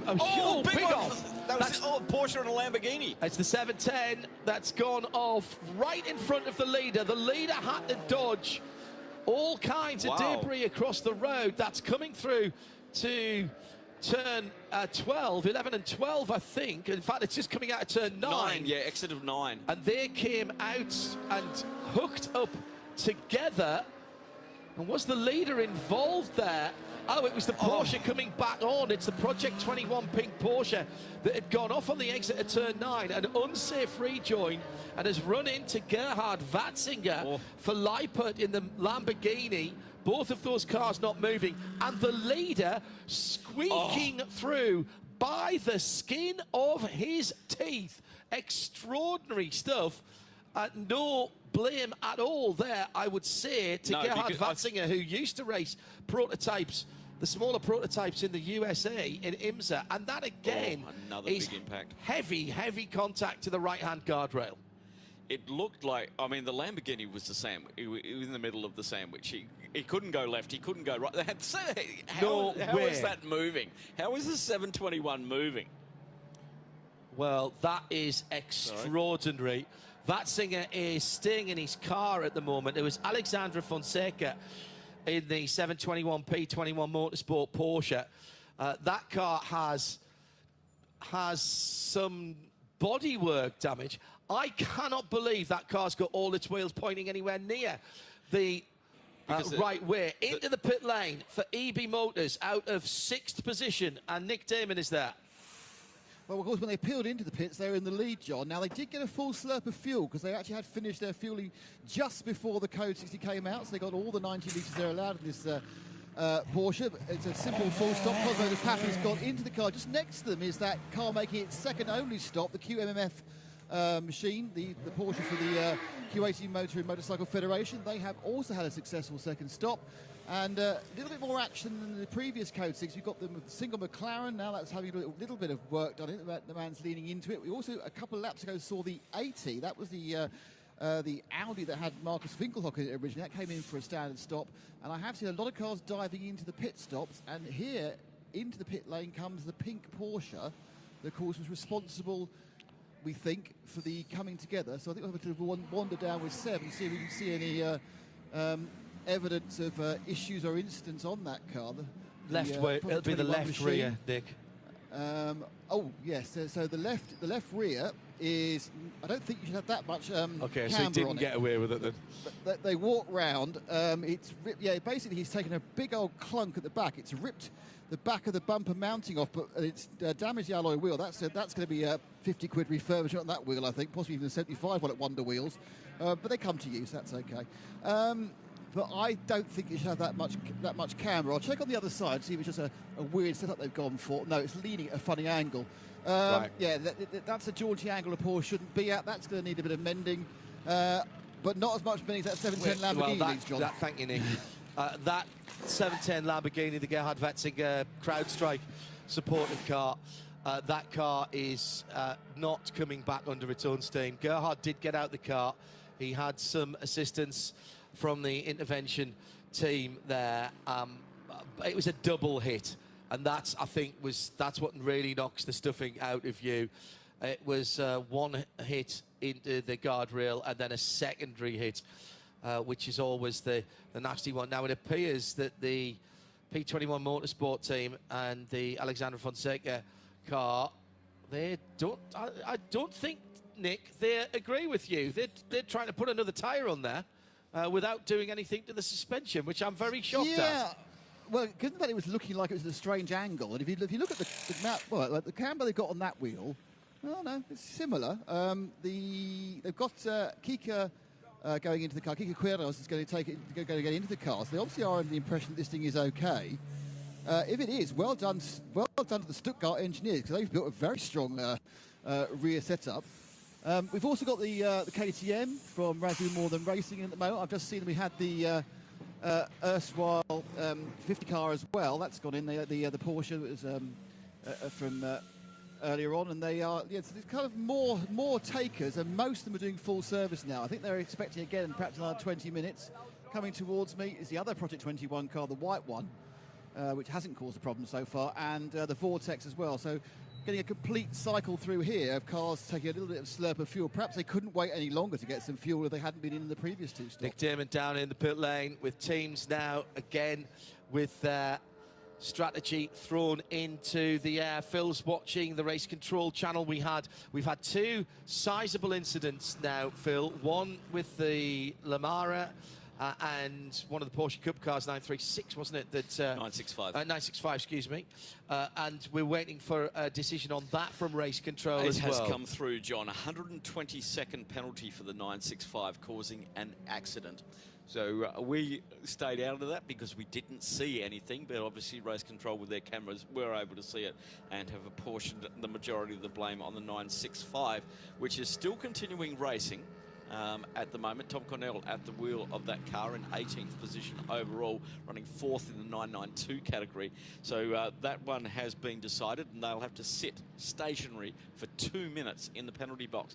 Remember, under Code 60, no penalties can be served. However, if you are getting towards the end of when your 2-hour time limit and the Code 60 comes out, that switches from the 2 hours to the next time you enter the pits. Yeah. So they make it so that you don't have to, do things. 721 has left the pits. Nick Damon reports that the Project 21 car has left the pit lane. So they've had a look at that rear end, and they don't seem to be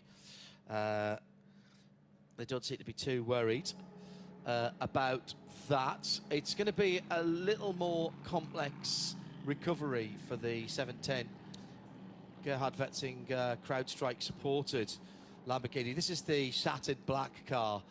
Looks like Bruce Wayne would nip out to lunch in it, doesn't it, to be honest? Indeed. Master Wayne, will you be taking the back pod?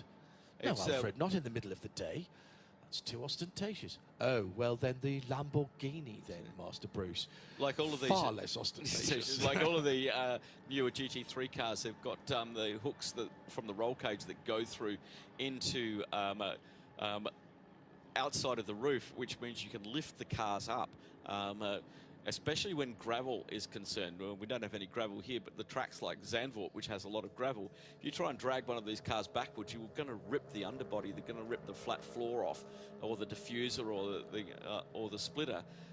With this, you can lift the car up without dragging it, as we see the crane in there, and we can see how this happened now. And what I want to see is there's a considerable gap between the 22 and the Lamborghini. He's not getting squeezed, but it is the Porsche coming back onto the circuit that with an unsafe re-entry, which has caused that, and it was the secondary impact to the Armco right where the upright that is buried in concrete behind it. That's what he hit, and that doesn't move. And we saw that the pole didn't move, no, and it just carved out that front right corner of that car. But again, you've got to say it as this is different. This is a car. This is a racing car that is based on a road-going, a street car. So that has a monocoque, but it's not built with the sole intention of being a race car. Yeah. It's a very high-performance road car, but unlike the Lamara, it's not built as a race car. So it has a cage in it, of course it does. It has strengthening in it, of course it does. That is in addition to its road car credentials. And once again, it has stood up. The left-hand side, the car, if you're going to sell that, by the way, take the picture from the left-hand side. Yes. The door opened without any problem. Gerhard was able to get himself out. And, you know, it stood up exceptionally well. What are you doing coming out of turn 9? Accelerating out of turn 9. That thing picks up speed pretty quickly. Rapid. Turn 10, probably just a slight feather, not even a full lift. So he'd have been accelerating well up over 100, 120 mile an hour. Yeah. And it's been pitched into an immovable object. And that car, it's lost a bit of bodywork, but I tell you what, that is not a dead Lambo. That will come back. Nick Damon.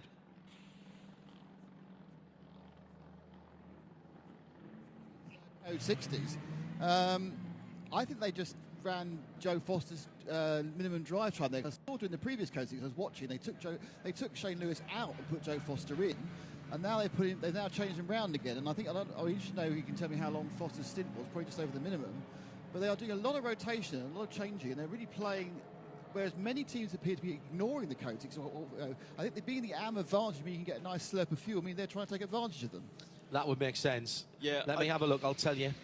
I could tell you. We talked about the number 80 car there, weren't we? 85. 85, excuse me. Shane Lewis. Who was before Shane? That was Charles Putnam. And Joe Foster. Joe Foster was in 42, 9:21. I think he's been in just under half an hour. So they have to do a minimum 1/12 race distance. So that will cover him. Just. But that's all they need to do. 8:42. 12:42. He got in that car. Yes, he has. Yeah, that's more than half an hour. Yep. So yes, Nick was absolutely spot on. 6.5 now with Tom Coronel, and they're doing a brake pad. That's the Tom Coronel Porsche. The 965's come in, John. They're doing a brake pad change, which is really odd in a 6-hour race. So they are, and then the pads are absolutely worn out. So they've obviously put something soft in there they shouldn't have done. And they're changing the pads, and they certainly wouldn't have lasted another half of the race. Tom Coronel getting out, you can quite see who got in, but I think it may be a two-man drive. Is that because Tom does a lot of following and then unfollowing? I think he's obviously doing trail braking. He trails off his following and then pushes forward again. Do you think I should ask for an interview? They walk away and ask you for another one. They walk away and ask you for another one. Stop it. Was Tom in the car when they had the incident? No, it was the other drivers? It was Yap. Sorry. Okay. So he's just got in, okay. I will try a quick word with Tom, just to work out how they managed to wear the tyres out. The Vortex has made another stop, so they're having a lovely time getting lots of fuel at the moment, since they got over their initial spin issues. But, yeah, so I will go... see if I can... I'm going to go annoy Tom now immediately. I think it seems only fair, really, as we are in Code 60. He did eat my dust on the back of his jacket. Tom? Here he comes. He's following me. Anyway, Tom, the 965 car, you've replaced the brake pads already. I mean, are you just... Why? I think I was pushing the brakes maybe a little bit too hard. We saw that the wear was quite over the limit. So we just said, okay, then for safety reasons, we do in the Code 60, we change the brake pads. Also the brake bias, I changed the wrong direction, so I used maybe a little bit too much front brakes. But yeah, we put fresh brakes on and then we'll be fine. I understand it was your car, but your teammate driving. We had the incident with the Lamera. Do you know what happened in the incident with the Lamera with the car? No, I have not seen anything. No, sorry. I just heard him talking that he said, "Oops," the guy steered into me, and that's all what he said on the radio. But you know, there's always a situation on circuit. You never know how it looks like. But yeah, that's also part of racing, I suppose. Talking about racing, how easy is it to go from running through the deserts of Saudi Arabia to the tracks of Abu Dhabi in a couple of days? Well, look at me. It's easy. Nah, you know, of course, during the Dakar Rally, there are tough days. I flew back directly after the podium. I picked up my medal. I flew to... I went by taxi 3.5 hours to Jeddah, then from Jeddah to Dubai, then from Dubai taxi here. I arrived here Saturday morning at 5 o'clock in the night. and at 9 o'clock was the qualification, so or the first free practice. So yeah, I was fine. I don't know where people talk about. I mean, when it has 4 wheels and I can drive, then I'm there. So that's the way it is. I mean, that's it, Tommy. You have had one of the most varied careers, haven't you? I mean, how long do you see that go? Do you see yourself driving for 20, 30 years more, or do you think, oh, I'm getting to the sunset now? No. You know what the good thing is? The car doesn't know how old you are. So as long as you push your own limits, you feel okay. I feel okay, as you see. So I don't know where people talk about. But you know what the good thing is? If you make always the mileage, I'm nearly every week in a race car, that keeps you fit as well, and it keeps you also sharp. So no, I'm not worried. I keep on driving as long as my hands and my feet and my mind are still there. You will see me on the racetrack. Tom, great stuff. Thank you. Fabulous. Amazing. Fabulous. Absolutely fabulous. Well done, Nick They've crossed Damon. out the dust on the back of his racing suit. That's brilliant. So good. That is outstanding. Absolutely the right answers from Tom Coronel as well. And, well, what a legacy Tom and Tim Coronel have down through the years. And we've seen him down through the years in a variety of machinery. He's popped in and out of Creventic as well, which has been great to see. And please, can we have more of that? Can we have more of Tom Coronel telling it like it is to our pit reporters? Live from Yas Marina, we're inside the last 2 hours, or just on the last 2 hours and 30 minutes. A bit of barrier repair to be enacted over at the exit to turn 9, running to the kink at turn 10 after that incident between the Project One Porsche and the number 710 Lamborghini Huracan Super Trofeo. Gerhard Votzinger out of the car, but under his own steam. And again, that's the good news of all of that. 15 minutes so far in this Code 60. P21 car passes the scene of the incident. And that left rear wheel, I tell you, that is extraordinary. They pulled the bodywork away, banged a new wheel and Hankook tyre on, changed the driver, and off you go. How? That's a Cup car. It is. I It's know. made of concrete. It's just extraordinary. Meantime, the Lambo 710 coming into the pit lane. That's the Leipert car, the satin black car on the back of the flatbed. And that car will need some remedial work. Well, they entered for next week. I'm not 100% sure. I saw Let me have a look the at my entry list. I saw the entry confirmation earlier on this week, and I think there was 60 odd cars on it, which is absolutely extraordinary for the Dubai 24 hours, which you'll be able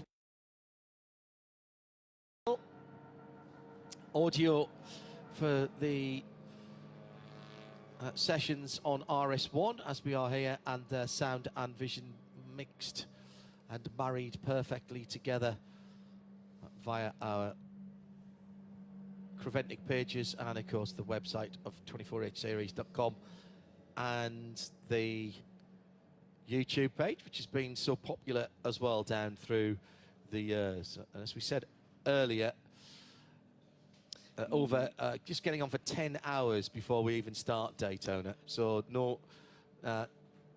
no reason for you not to see a goodly portion of the start of the race. What's your bet of Daytona? The 710 is not entered. Is it not? No, so Right. they've got some time to repair that before their European season. Well, Nick Damon is looking at... Do you do Lego kits, Nick, back at home? Well, I think you certainly... This is a job for a big mallet and a hammer. The rear is crushed effectively, so you've got a complete collapse of the right rear suspension. It's completely gone. It's squished in, and you can see the wishbones are gone. Obviously, the front right doesn't exist anymore. That's been ripped clean off, and they have snapped. It's lovely. See, they snapped the shaft of the shock. It's a lovely view you can get here. I think Seb's giving it to you. Yes, he is. It's been ripped straight off the. That's a hell of an impact just to slightly derange the rear bumper of the Porsche. I realise obviously it then went into the barrier afterwards, but it's amazing how an accident can have so different outcomes for two cars involved, isn't it, really? But yeah, so there's half a car that no longer really exists. Looking around, I mean, not this is particularly important. They're obviously not going to try and get this finished for this race, and they don't have to enter into Dubai. But it doesn't seem, I think, because it's been a kind of a ripping situation, I don't think they've got an issue with the chassis. I think it's just kind of basically pulled bits off.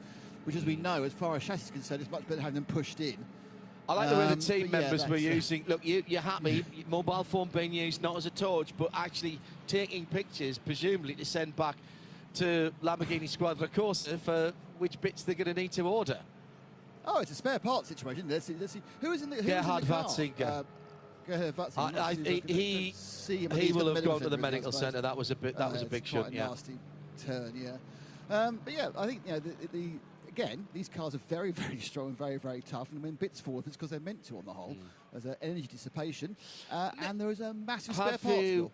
Have you taken a wander up to the Lamara pit by any chance? I haven't. No, I don't suppose we'll see anything. We'll I'd just like to know if they've had any word about whether their drivers got back. Who was in the car at the time? Let me remind myself. That's terrible, isn't it? Only happened 10 minutes ago. It was Daniel. Yeah, Daniel. Okay.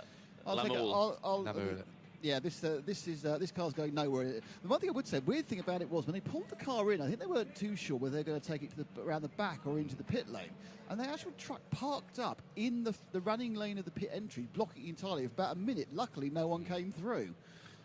One thing I have seen also is that the pink Porsche, which caused this problem, actually did a sort of a drive-through. I don't know whether it was a drive-through to wave at the team and say it's all right, or is it a drive-through because they're in some sort of trouble. But it just drove through. It didn't take it. I don't think it took any fuel, and it didn't stop. So it was a bit of a strange thing for the 921 pink Porsche to do. Haven't seen any penalty there. Evil Buddy, it says on the front of the Lamborghini. That's an evil incident, I'll tell you that. Yeah, nothing for the 721. So. Okay. Well, the rear suspension drops vaguely back into position as it's jacked up off or lifted off the back of the truck, but as Nick said, that was terribly deranged, and the number 710 Lamborghini. So the Porsche is responsible for the rear, and the guard post responsible for the front. Yeah. Yeah, that was rear. I think that was rear to rear. Yeah. Coming back to green as soon as we can. Great work again on what was. Again, a substantial impact that has damaged part of the guardrail, and that has been restored to an order that is good enough to go back racing. Huge clumps of rubber, by the way. Yeah, off the side and of the we circuit. saw this with the Giannetta. They were pulling it out of the wheel arches. Yeah. And so this is being dumped out of the wheel arches that is collecting. Remember, this stuff can catch fire. Yeah, good point. V8 Supercars, prime example of that. We used to see it in the older versions of the EMGs, didn't we? And the new NASCAR as well was having that problem with rubber build-up and catching fire. So that's all coming out of that. And we're back to green racing, 2 hours, 26 minutes on the clock. And Jack Barlow leads the motor race by 34 seconds under code 60. That will come down, of course, because they've all been cruising around at 60 clicks. So don't worry about that too much at the moment in terms of the lead at the head of the field. Century Motorsport then. Completed lap 87, working lap 88. Justin Blattner in Car Collection Motorsport, the red and white Porsche. Stephen Grove sitting down in 10th position, 4th in Pro-Am at the moment. Just waiting for Ralph Bone to come through for Herbert. That didn't get as many people back onto the lead lap as I thought there. I think we're going to have 4 cars on the lead lap. Yes, we are, separated by 90 seconds. So that's Century, Car Collection, Barron and Herbert. Numbers 22, 96, 86 and 91 are on the lead lap. Then it's a Temtor, Haas, the 21 Haas, that is. Then the EB Motors Porsche, the 95, and Huber, and I think Shane Lewis are 1 lap back. Let's wait for Shane to come through. And I think Stephen Grove, he's only a couple of 3 seconds behind Shane Lewis, so I think he's only a lap back as well. Yes, he is. He'll come through to complete what will be his 86th lap right now. I reckon Grove, when Stephen comes in with Grove Racing, their next stop will possibly, he's only a short way into his stint, hour into his stint. He's going to have to come and fuel. But how much fuel did he take on that last one? Because if they've topped the tank up all the way through, he can get through on one more stop. Well, CP Racing and Grove have been serial visitors to the petrol pub. They've now been in through the lane 6 times each. But, you know, transitioning down the lane is just under 30 seconds. Yeah.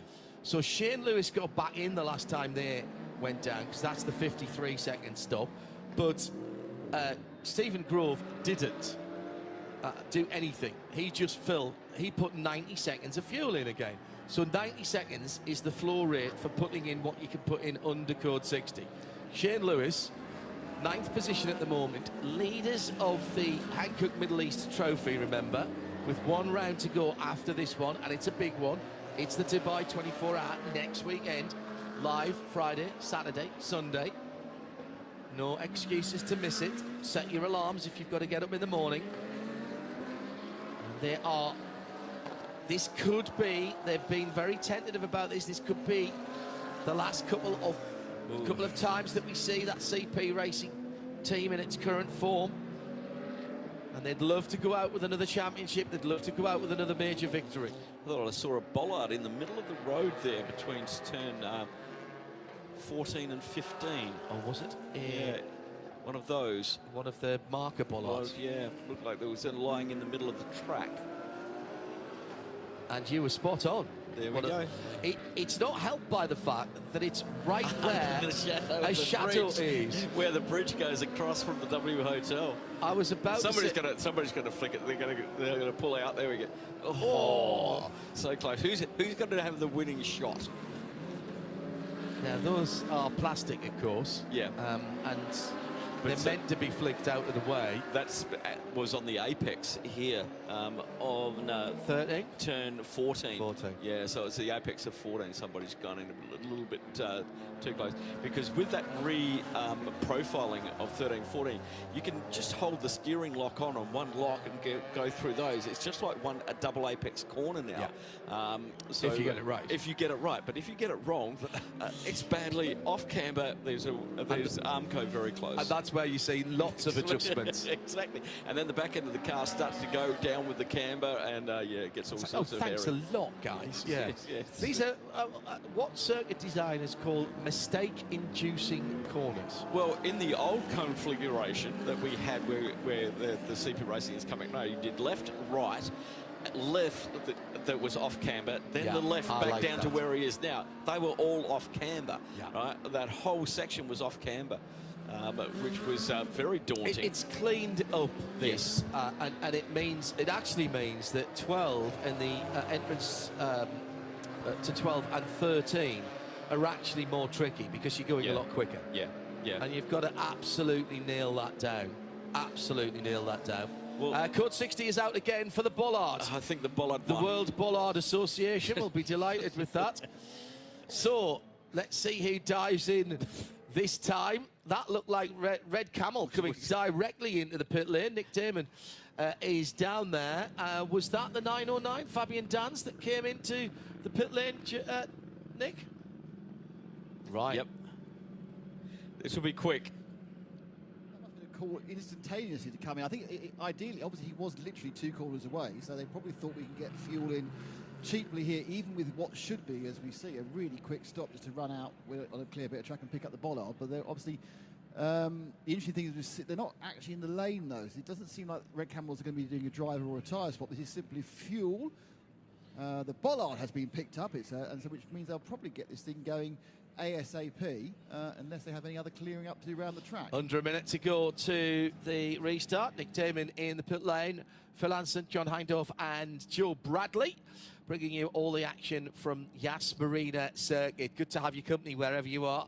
Local time, just coming up to 20 minutes before 2 o'clock. We've got 2 hours and 20 minutes on the nose to go to the end of this race and the second round of the 2023-24 Hankook Middle East Trophy. Century Motorsport and Jack Barlow still leads from Car Collection in second. They've got a few seconds over Baron Motorsports, who are back in the hunt with the Ferrari, despite that spin by Keschmeyer earlier on underneath the hotel. Going back to green flag in just a moment. In fact, there it is. The engine noise picks up from our effects mics, and we are back to green flag racing. Rabdan by Fulgenzi in 12th in the number 971. Porsche leads the leads the Cup class, 991 Cup class, 92 Cup class. Do try and get it right, Heindorf. Razun More Than Racing, Dennis Liebel in the red and white number 714 KTM, leading in GTX after one or two problems. Vortex now in second, and Lamborghini in third. And in GT4, AGMC Racing lead for BMW in the number 438, just 12 seconds ahead of Century's BMW, then Continental's Toyota, Vasily Vladikin, and then the second of the Toyota Gazoo racing cars. In TCX, despite the problems, Owen Hizzy still leads for CWS. The TCR leader is James Kay for AC Motorsport. That's how it stands then. The leader having completed 90 laps. The gap at the front of the field between Barlow and Blattner, 44 seconds. The Vortex looking resplendent. That could be another Batman car. That could easily have come from the twisted mind of Christopher Nolan, or one of the Batman series of films. It looks like something that would have come out of Wayne Industries Skunk Works, doesn't it? In the black carbon fibre. I love the really sharp side pods that car's got. Leader coming down to the first corner, heading up the slight hill to turns 2 and 3. Be careful on the brow of that hill. He's got traffic, goes up the inside of the KTM. This was where the problem was for the Lamara earlier on, but they've all got through it. And another danger moment for Century and Jack Barlow. His lead, now we're back up to speed, is 16 seconds from Blattner. 25 to Baron Motorsports Ferrari, and Philip Barron is charging. He was the fastest of the leaders last time around by some margin, 10 seconds quicker than Blattner, and 40 seconds quicker than Jack Barlow. That's on the whole lap though. That's where the green flag came back out again. Ralph Bowen for Herbert Motorsport, yet to come through to complete his 91st lap. There he goes, he's a minute and 11 off the leader, that multicoloured Century Motorsport machine. They were in with a shout all the way through Kuwait till very late on. They slightly got their numbers wrong and missed out on a drive time calculation. Leading in the Porsche category, Salim Al-Kidbey. Oh, the spin. Oh, that's the leader. That is the KTM, got off at exactly the place. That's the leader in class, should I say, and it's got off at exactly the same place as Vatzinger had the coming together. This is the GTX leader. Dennis Liebel has ripped the right rear off the crossbow. The Razun More Than Racing car, that very handsome dark red, white and black machine. And they had been bossing GTX. So the Vortex will come back at them here. And this will be code 60, I'm sure. I don't think there's a right rear wheel on that car. And Dennis has the horrible sensation of looking back down the track to cars coming flat out of the left-hander. Yeah, there's no right rear on that car. This will be another code 60. And at the moment, it's being covered by double yellows. The leaders have passed the pits. And code 60 is out. I have to say, I thought the 22 car might have come into the pits there for Century Motorsport. Joe Bradley joins me, just taking a break from sunning himself on the roof like a Floridian iguana. Very accurate, actually. Yeah. Very, in fact, far too accurate. I prefer the term chameleon. All right, okay. Because I've just changed my shirt. Well, yeah, to keep it nice and dry. Yes. It's an odd one, this, isn't it? I'm quite surprised at the amount of Code 60s we've had. I mean, it's a short enough race, but it's got to be the nature of the track. It's a track, as we've, I think, discussed earlier, it takes no prisoners. The slightest mistake can cost you dearly. Isn't that funny, though, because this track is a Formula 1 Grade 1 circuit. So you think, well, it's obviously very safe. And what do we say about Formula 1 circuits at the moment? Acres of runoff. Awful, boring. Yeah, makes things really bad. Can you remember when this was first constructed, though? It was classed as a street course around the marina. Well, there are places like that, start-finish line, well, yeah. underneath the hotel. And, there are places that are pinch points. Yeah, and and the race, effectively, we are racing around the Yas Marina. And there is lots of resemblance to a street course on various parts of this. Well, this it was billed as the region's Monaco, wasn't it? Yes, yeah. How many years ago was that now? I can't even hazard a guess. Was it sort of 2011? I'm gonna. 2010 was the first Grand Prix. Nick says in our ear. It's 20 years of motor racing on permanent circuits here in the United Arab Emirates, because Dubai Autodrome opened 20 years ago, which that is, knocking me down with a feather. There's a story then, I'm sure Phil Anson's the man to be sat here to ask that about, because the Dubai Autodrome was built and constructed with a view to holding a UAE Grand Prix. And then along came Yas and built this 21st century facility. Two things. It fell into an area that, in fact, the Algarve circuit did as well. Nick, I'm going to put you up for this as well, because you can contribute to this. Don't forget, you were allowed testing, out of season and out of race testing for Formula 1. And a lot of these circuits, like the Algarve, which came along a little bit later, and here, were designated F1 Grade 1 Ts, so that you could go and do some testing. In the off-season? Yeah. But then testing, Nick, got banned, didn't it? While Bahrain had an absolute veto on any other Grand Prix in the region, and I think that's what scuppered Dubai. When Dubai was at its zenith, it just opened and was all kind of lovely and new.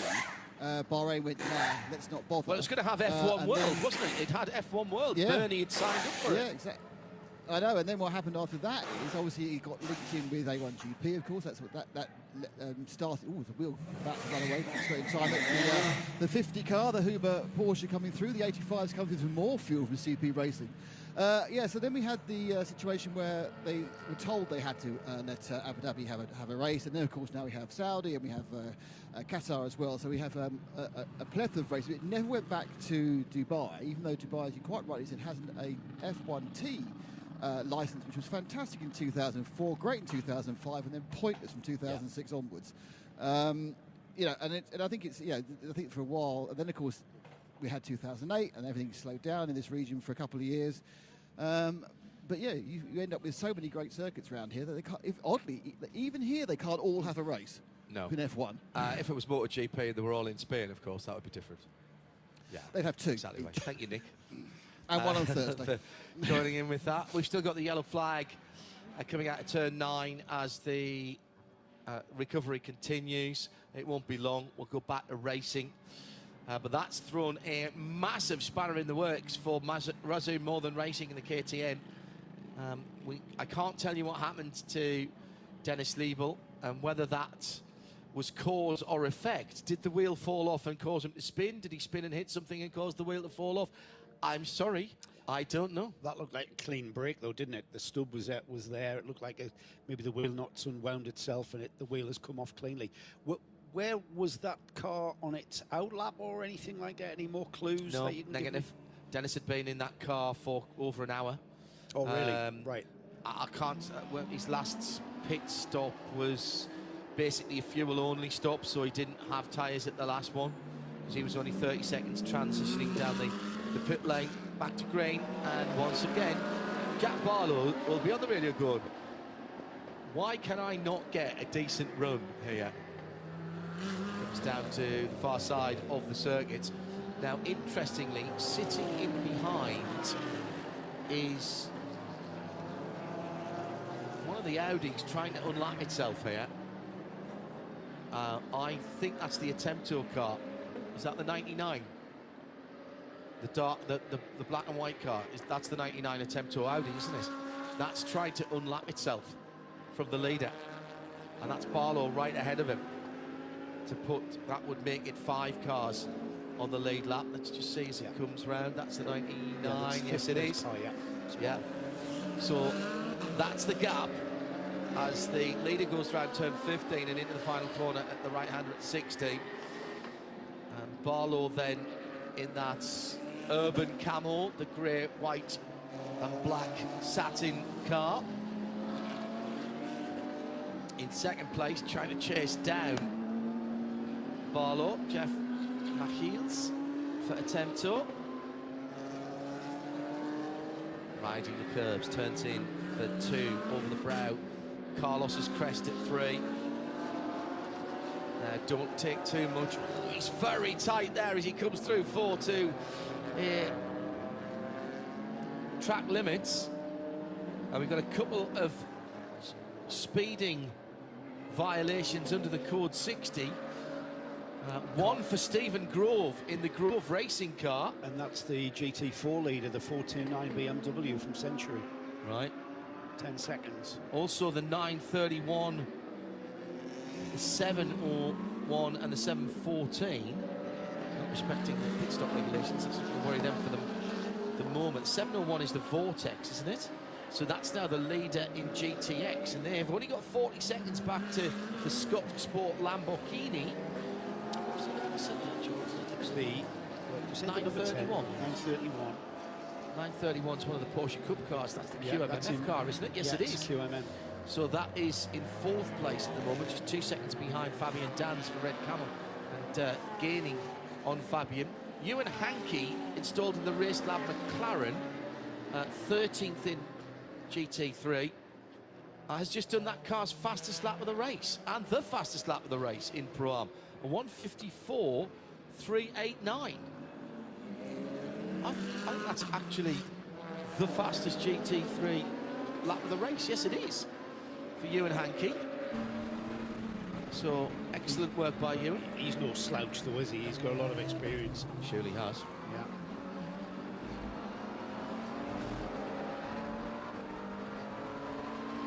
So coming down to the last third of the race in just under 7 minutes time. Code 60s have thrown a spanner into the works of a number of cars. How about the most bizarre one that we've had today? We've had condensation water in the gear actuator for one of the CWS Ginettas, and the remnants of a bird that was ingested yesterday, causing problems to the Ginetta G56. What's happened there is it wasn't the, let's say, the body parts or the constituent parts of the bird that's caused the problem. The bird has knocked and broken the air intake. Right. The foam air intake has become broken and detached, and it's basically had no filter, so it's just been drawing air without the filter, and that has allowed the debris in. So detritus coming in. Yeah, I mean, a bit of bird feather wouldn't have caused the valve to break. It's been a stone or something that's caused that. Bit of metal. Tom Walkinshaw Racing, when those of you who remember, off to Bathurst shortly, those of you remember the Bathurst 1000 running to European touring car regulations in the Tom Walkinshaw dark grey Jaguars.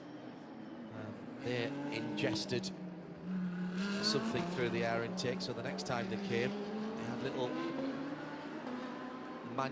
they used the secondary headlight holes as extra air intakes, and they ingested something in there that killed the engine. Next time out, they had little gauze screens over the front of them. Do you remember the story Warren Hughes told us about racing Formula 3 in Japan, and down to the humidity, and he was absolutely dying in the car.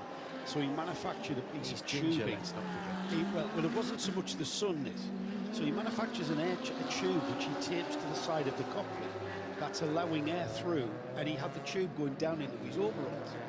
And Formula 3 races weren't that long, but after about 2 or 3 laps, he can feel sort of uncomfortable and very uncomfortable from inside of his overalls. And he got very uncomfortable, and at the checkered flag, he opens his overalls to release the menagerie of insects that he'd acquired through the tube. Because he hadn't put a filter in. And the rash was there for 3 months. That's his story. McLaren coming out the final corner. Like to see a few more of these. Good-looking car, aren't they?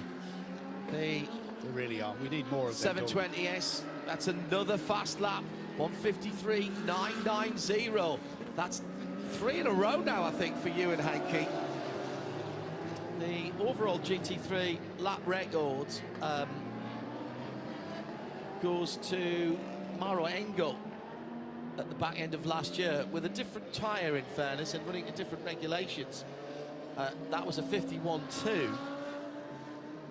So that a little ways to go at the moment, but that is impressive stuff from Hankook. Just give you a rundown of what's going on in the other classes. Actually, we'll wait a couple of minutes because we'll do a full update for you with 2 hours to go. And it was Warren Hughes' birthday yesterday, actually. So, happy birthday, Wazza. Just come off the top of your head there, did it? No, Tim Grace just told me. All right, okay.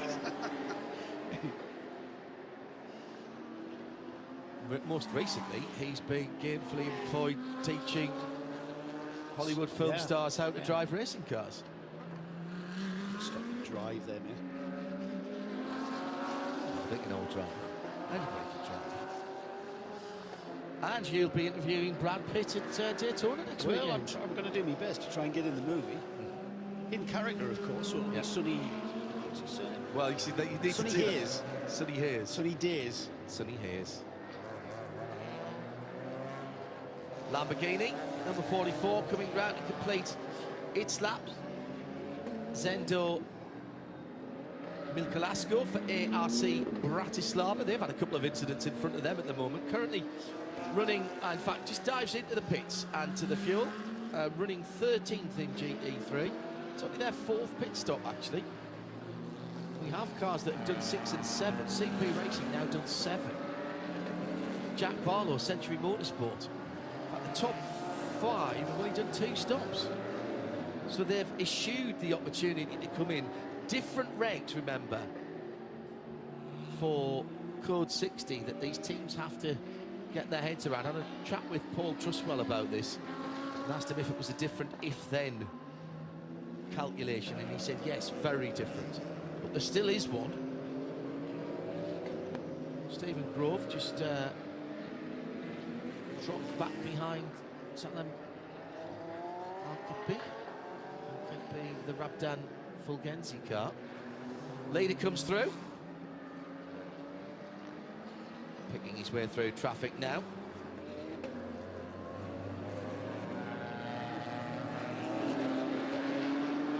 Now, I said something earlier on, and I've gone back and reread the regulations. And I want to put this right, because I might have led you down a bit of a cul-de-sac, and the race teams don't listen to anything I say anyway, if they've got any sense. However, the 2-hour stint limit does still apply. So, in addition to how much racing you can or can't do in terms of percentage of the race, depending on your driver ranking, the 2-hour continuous driving does still apply. That's the key. It's the continuous work. Correct. The work I might have led you astray on that earlier on. How I've misread this is that it seems to me that the rest time, the minimum rest time requirement has disappeared. So that makes life a little bit easier for the calculations, particularly if you've only got two drivers, and we do have two driver teams here. And the thinking behind that, of course, is that we're not going through the night. It's only 6 hours during the day. Correct. So it's not. If you've been up for 18 hours, and then you get in after your 2 hours, you want to have you don't want 10 minutes rest. That will go back to normal. Yes, for Dubai in the 24 hours, and we'll leave Andrew Marriott and Phil, along with Diana and Peter, to discuss that with you. Johnny and Bruce as well, bringing you that coverage next weekend.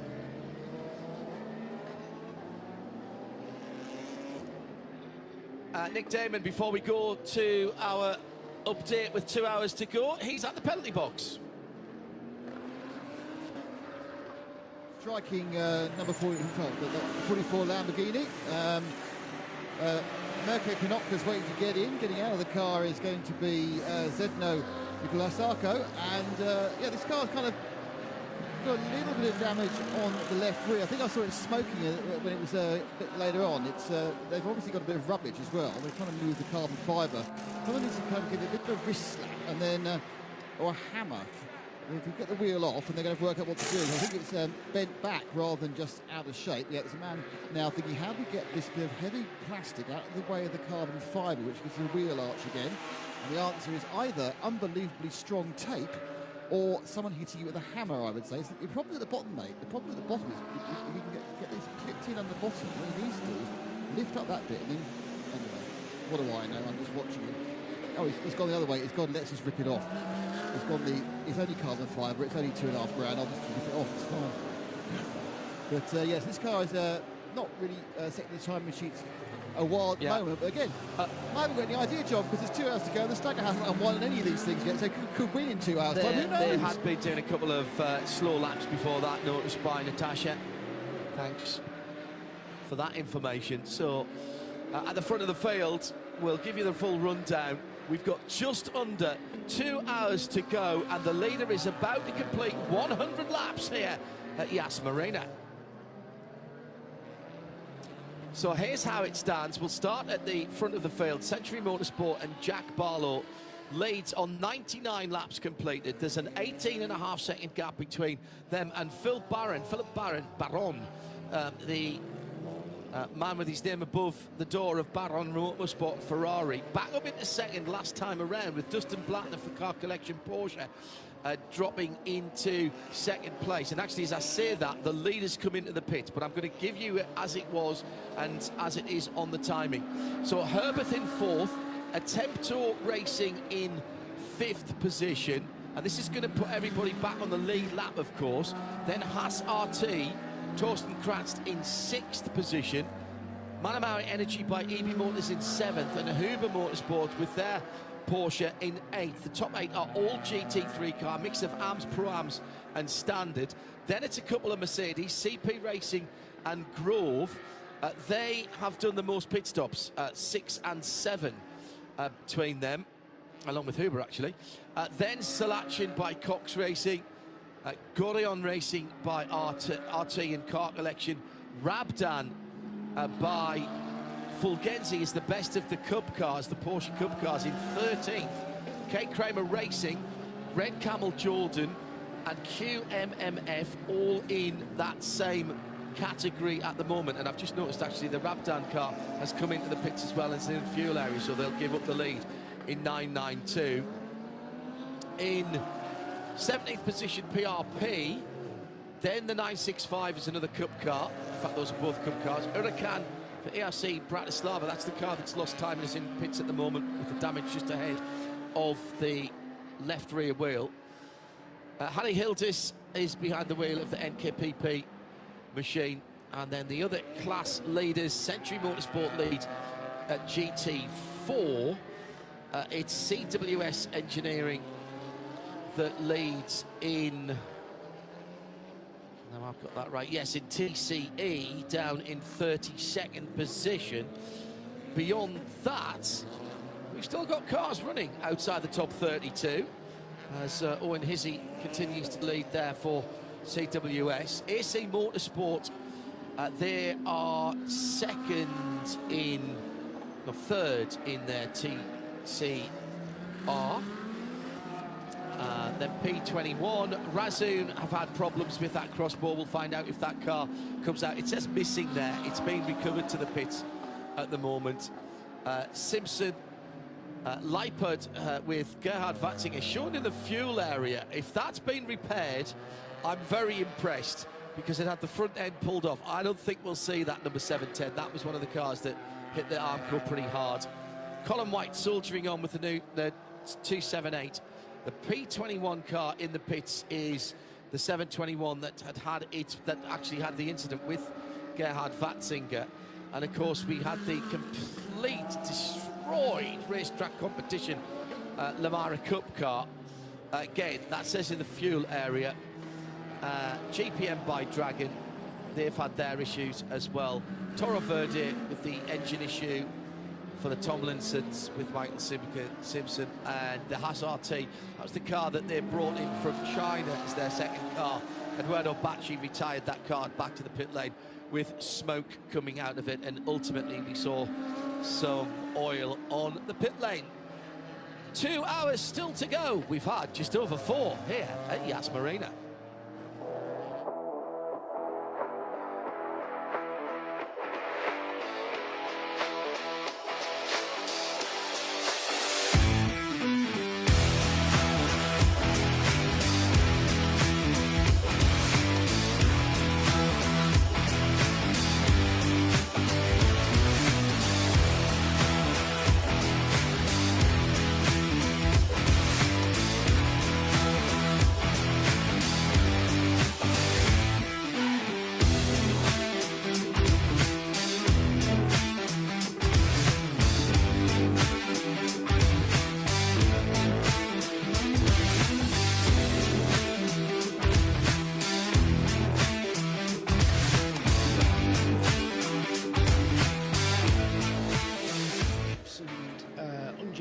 Out of turn 1, where you need massive amount of grip and downforce, and the cars without that downforce, without that aerodynamic downforce and assistance, they are really twitchy through there.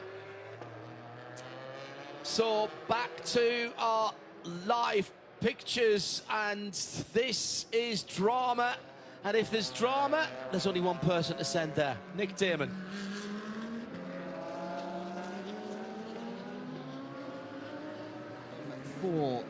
It didn't fall. Very hard between M3. M40 to Century Motorsport. It had Jack Barlow on board. He took it into the fuel stop, and they're waiting for it, and waiting for it, and waiting for it. So there was a huge amount of action, and they had to literally send all the mechanics down to push the car back up the road. So obviously either refused to start or started and immediately stalled again as it came out of the fuel stop. They've now pushed it into the bay. They obviously lost a huge amount of time doing that. All this, of course, under green flag conditions. They're doing a full driver change. It's Carl Cable who's got in, because he hasn't actually run it yet. But they're just doing the service. Now, I don't know whether they're expecting it to start this time.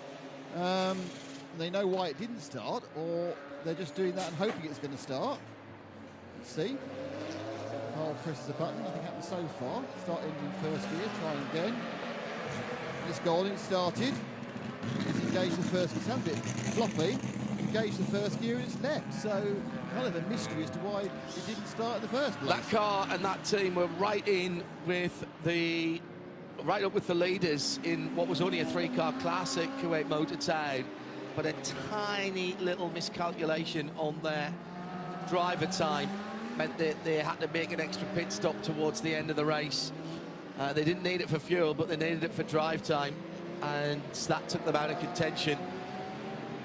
A hugely experienced team, Century Motorsport, Joe. They've won in about everything that they've ever done. Yeah, a lot of experience there, and that little touch there that you did you mention that touch on the No, I seat? didn't. All right.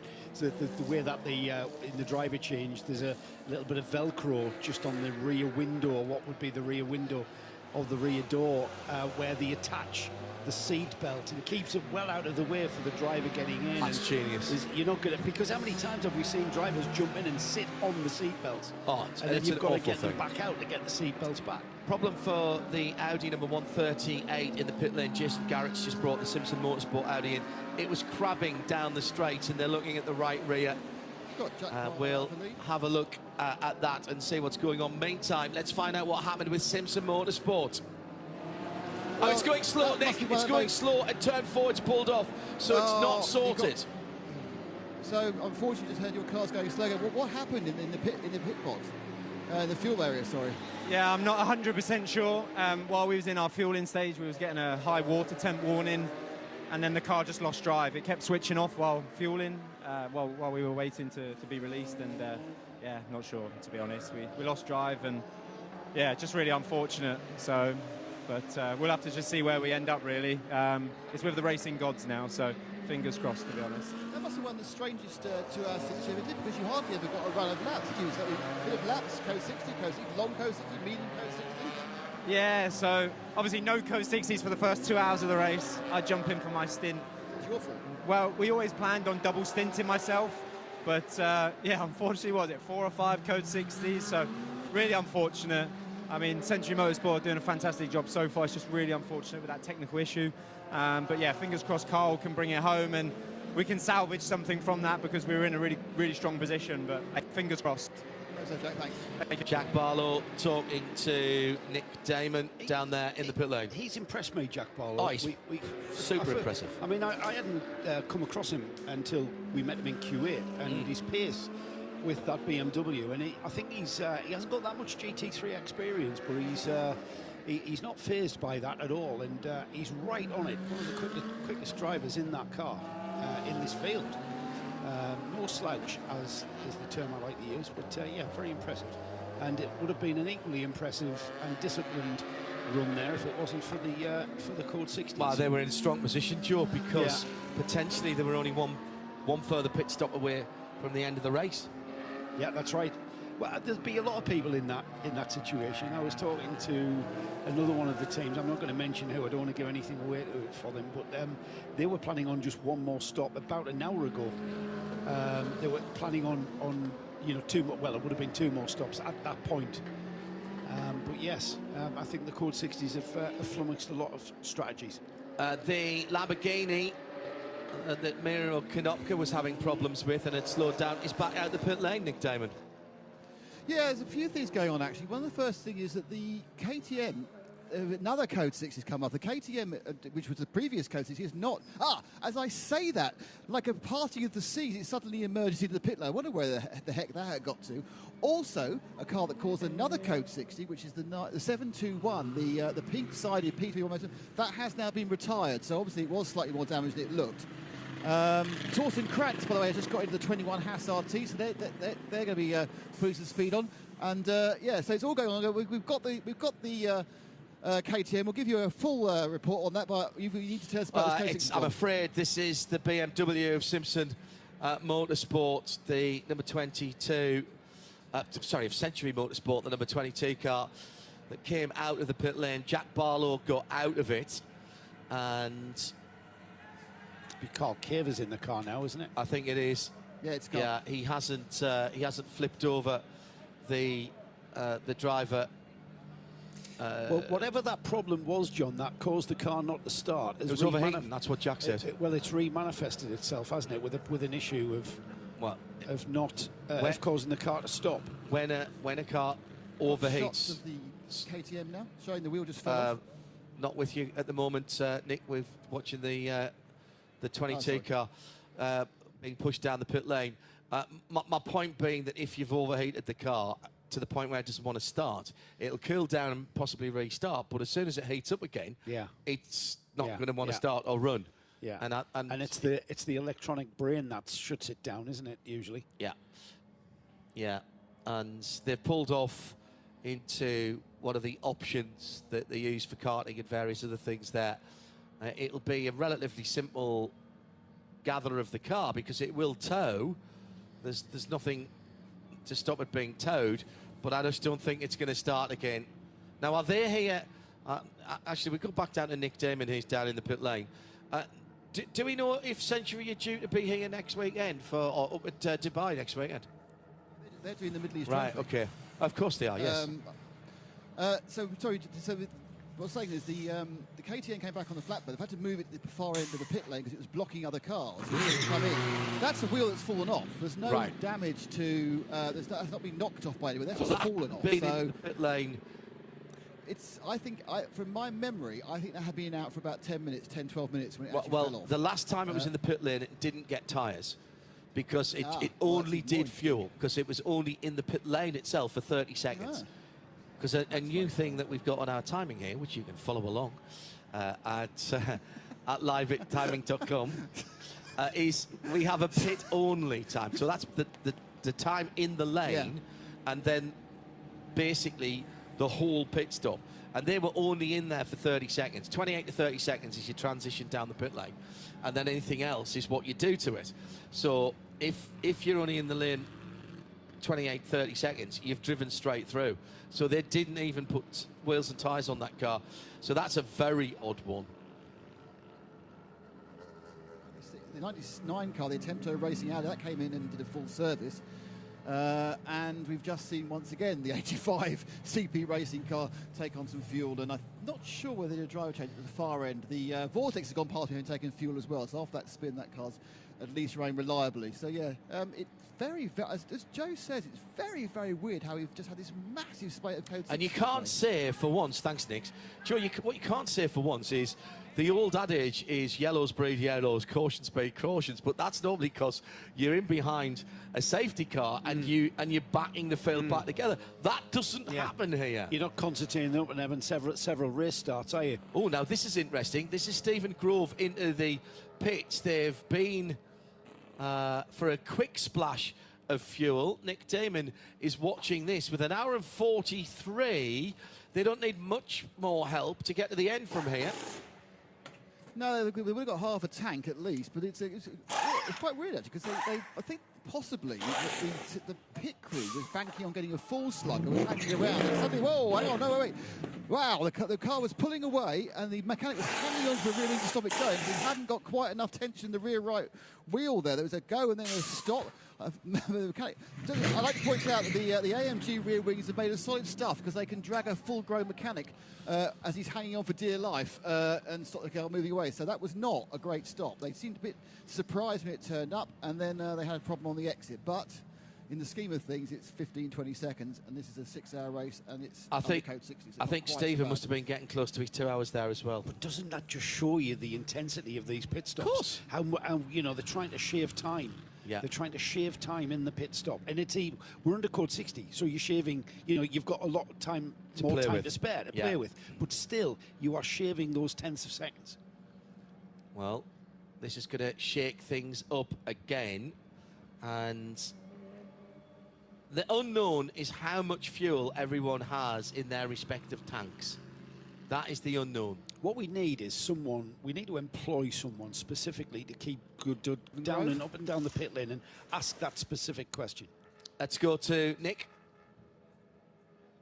Stephen, that was, well, you really are running some very long stints, making the most of the fuel economy of the car and the large tank size. Yeah, well, the AM's got to do 3 hours, so we made the most when I was in for an hour and a half, then got back out. And then we just kept fueling. I mean, I couldn't believe it. You know, we go out with fuel, we go out with fuel. But yeah, we're in a pretty good position now. Hopefully we've saved the pit stop. We ran the car, so we could save a pit stop, so let's hope we can. So you'll need, what, just one more stop from here, yeah? I think so, yeah, I think so. I'm not sure because I've got to get a bit of a brief on the boys. But yeah, that was a long stint, that one. A lot of code 60s. There seemed to be a tiny bit of confusion when you came in for the pit stop. And was it because you did a shorter fuel than people were expecting? Yeah, listen, we've been fueling, and they just want to make a decision how busy it is down there. And if it's too busy, which they called it was too busy, we'll come in and then we'll come back and get some fuel.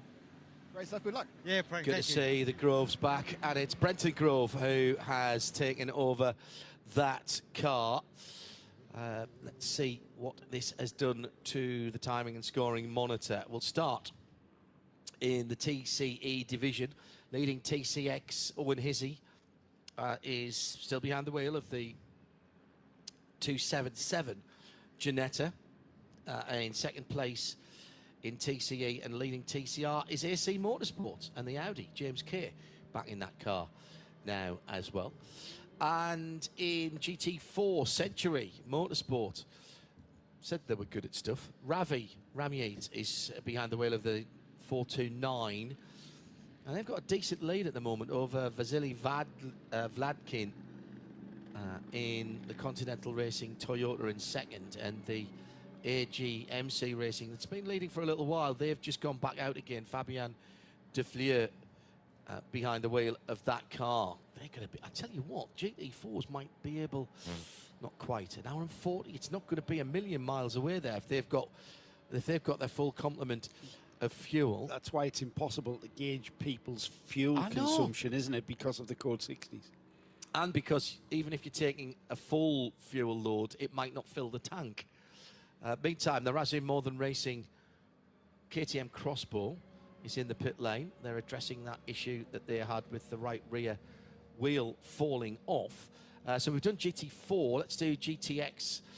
That car's problems has meant that the Vortex V8 of Lionel Amorouche has put that car back in the lead of the track from Scott Sport and their Lamborghini. Keith Friesner, excuse me, behind the wheel of the 750. Then we go to 992, who were just sort of hanging around outside the top 10. And K. Kramer Racing leads that. Alexei Veremenko for K. Kramer's number 936. Luke Breukers has just taken over the red Camel Jordan.nl 992 Cup car in second. That's the 909. QMMF are in the pit lane, so they'll drop out to third, I think, with Saif Alamieri in the Rabdan car. They've led as well in fourth. We're going back green. And MDM, the 965, who were involved in that incident, that big incident with and it was Yan Yap behind the wheel, wasn't it, with the Lamera Cup car. They are in fourth. We've got the 95 EB Motors car soaking up a penalty in the pit lane at the moment. So they must have come in as soon as it went to, they must have got in as soon as it went to green. Stand by, Nick, 1 second. Just to finish off, at the head of the field, Baron Motorsport leads from car collection. That's Ferrari 86 from Porsche 92, with Porsche, the Manamari Energy car, having just served that penalty on its way into the pits, now with Nick Damon. Yep, Cosmo Papi out, Sergei Nikolai in. A round of applause from the team because they're pretty happy. They did the thing you need to do, which is drop the car and go as soon as possible after the fourth tyre is on, which means you're doing a driver change well. So very, very slick. Again, running on a different strategy to everyone else. Luckily, this will all get sorted out in about 1 hour 40 minutes time when the race crosses the checker flag. Until then, I've got the faintest idea what's going on and who's winning. Oh, really? Yeah, exactly right. We've just had through from the stewards from race control that Project 21 Porsche will have a 30-second time penalty for causing a collision. That was the unsafe rejoin, wasn't it, that took out Gerhard Watzinger and the number 710 Lamborghini. I think that car has been retired, Nick, you were telling us. But what that says to me, and I like this, yeah, confirmation from Nick that it's retired. What it says to me, Joe, is that sending a message to everybody else to say, we saw it, we understand it, it wasn't acceptable. They're going to have a penalty. With any kind of regulations, with any kind of authoritative body, if you like, the thing that people ask for the most is consistency. Be consistent with your application of the rules, be consistent with your application of penalties. Yeah. So, you know, that's as much as we want to see. I also know, John, the 278, that's the Ginetta of Colin White CWS. Yeah. They've been given a 10-second penalty for a pit stop. That's not respecting pit stop regulations. That's twice they've had that. I'm not sure exactly what it is that they're doing wrong. It doesn't say pit lane speed either, which is an odd one. That is not the car that's leading the class. That's the other car. That could be someone not wearing the right tabard. That Possibly. could be more than the allowed over the white line. When are you back at the pit? For the final hour. 35 minutes. Okay. Super duper. Let's go down to Nick Damon just for a moment or two. An hour and 35 minutes to go.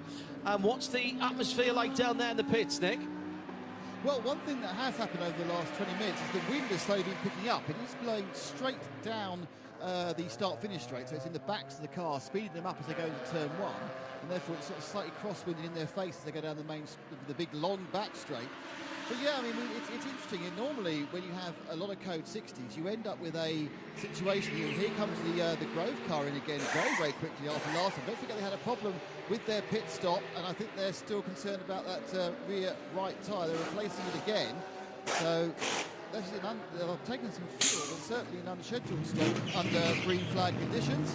The Grove goes well. But yeah, the thing is, normally what happens is you get a Code 60, everyone comes in, and you have to wait 45 minutes and it happen again, because everyone's been doing different things on different Code 60s, and the new rule that only 25% fuel for most of the majority of the cars, it makes Code 60 pit stops less attractive, which means that the pit lane now is pretty much permanently busy, because you've got, running still 40 cars, 39 cars still running, and they're all doing very, very different things. I also think, Nick, that the change of regulations was to stop a queue forming.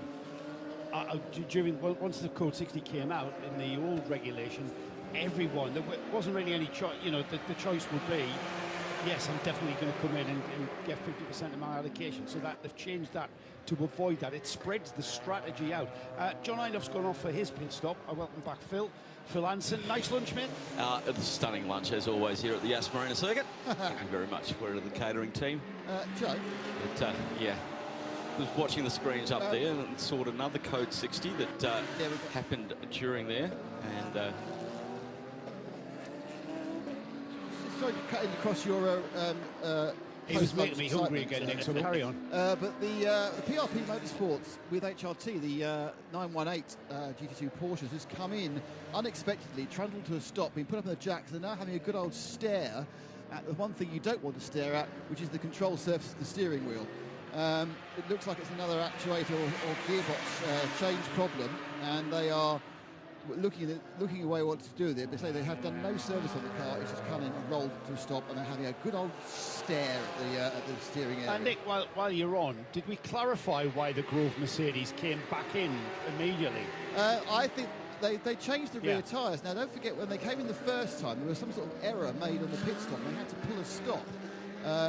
And stop the car, then retighten the rear right tyre. My feeling is that perhaps they were feeling they hadn't got that right at that point. They wanted to do a kind of a sanity check on the rear wheels, because they just did that, sent it back out again. Now you'll know that it took fuel during that stop as well, but that was during the green flag. But yeah, so that was the stop. There's no intention to didn't clear the windscreen. They just clearly been out for a few minutes. They just it parked, stopped, changed tyres, and then got back out again. Other cars that have just come in for fueling, and they will be coming into the pits, the Baron Motorsport Ferrari, Philip Baron back at the wheel, bringing that car in for fuel, and the Dustin Blattner-driven Car 96, that's the car collection Porsche. That car's just come out of fueling and into the pits. And there we've got a car stop, Phil, you notice. Exit of turn 9, and that is a Grove AMG car running currently in 10th position. Wow. That's the car that's just been back in for rear tyres. Tyres, yes. Yeah, and that car's just slowing. Where's that on the track? That is turn 9, exit of turn 9. Oh, the right rear has departed.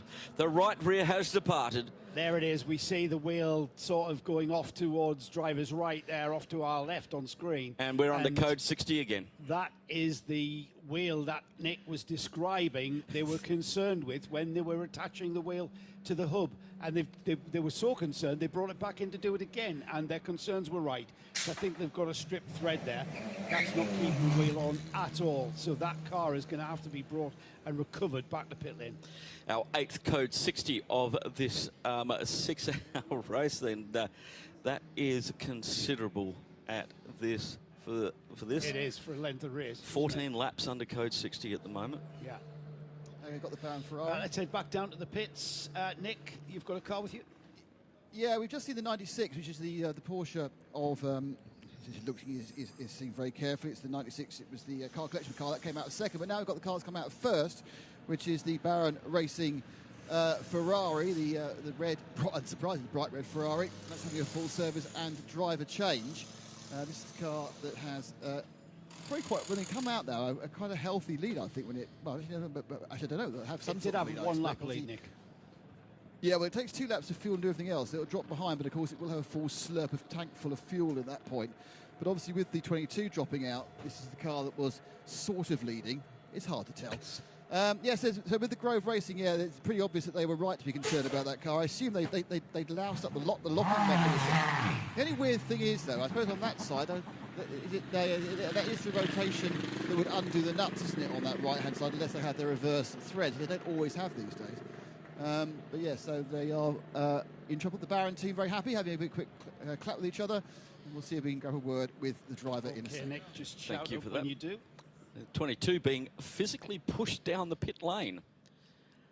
That's from the fueling station. No, that's while you were at lunch. Oh, sorry. That car was pushed out of the fueling station. It then went back out on track and stopped. It was suffering. Jack Barlow was telling us. Okay. It was overheating in the fueling, overheating on track. So we think that's an overheating problem. It's had plenty of time to cool off considerably now. That's been stationary for quite a while. Running So down that in. car now being pushed back to the pits, as you said, Phil.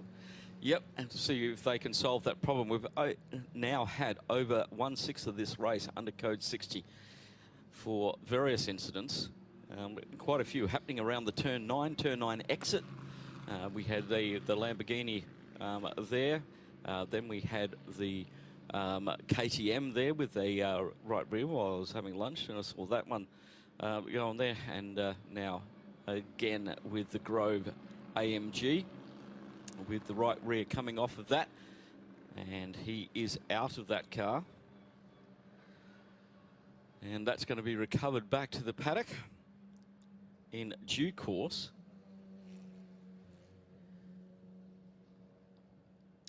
So pushed backwards into the Century Motorsport garage, the BMW. And that's a shame, because that car was undoubtedly a contender. Nick, I've just heard you there. Are you actually there?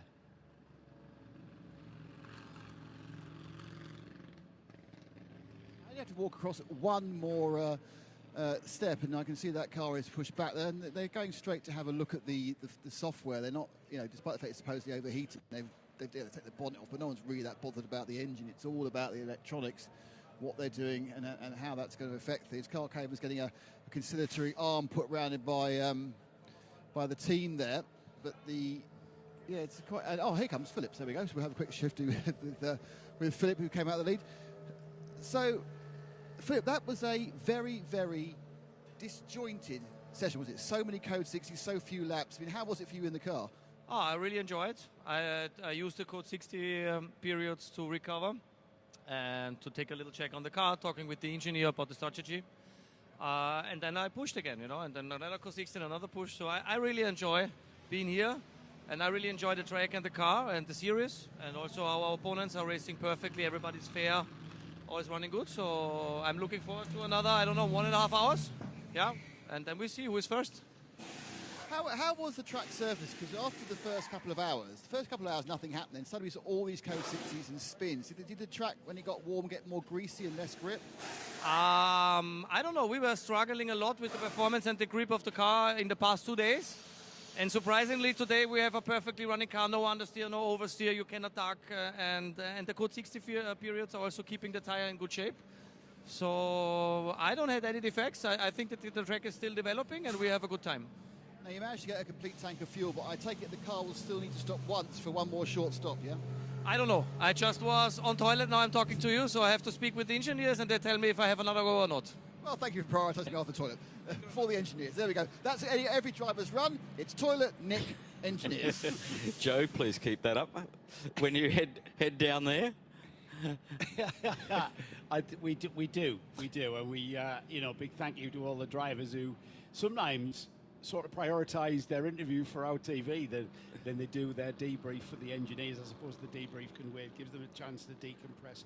But we're always very respectful of that. Of course. So we've been around this a long time.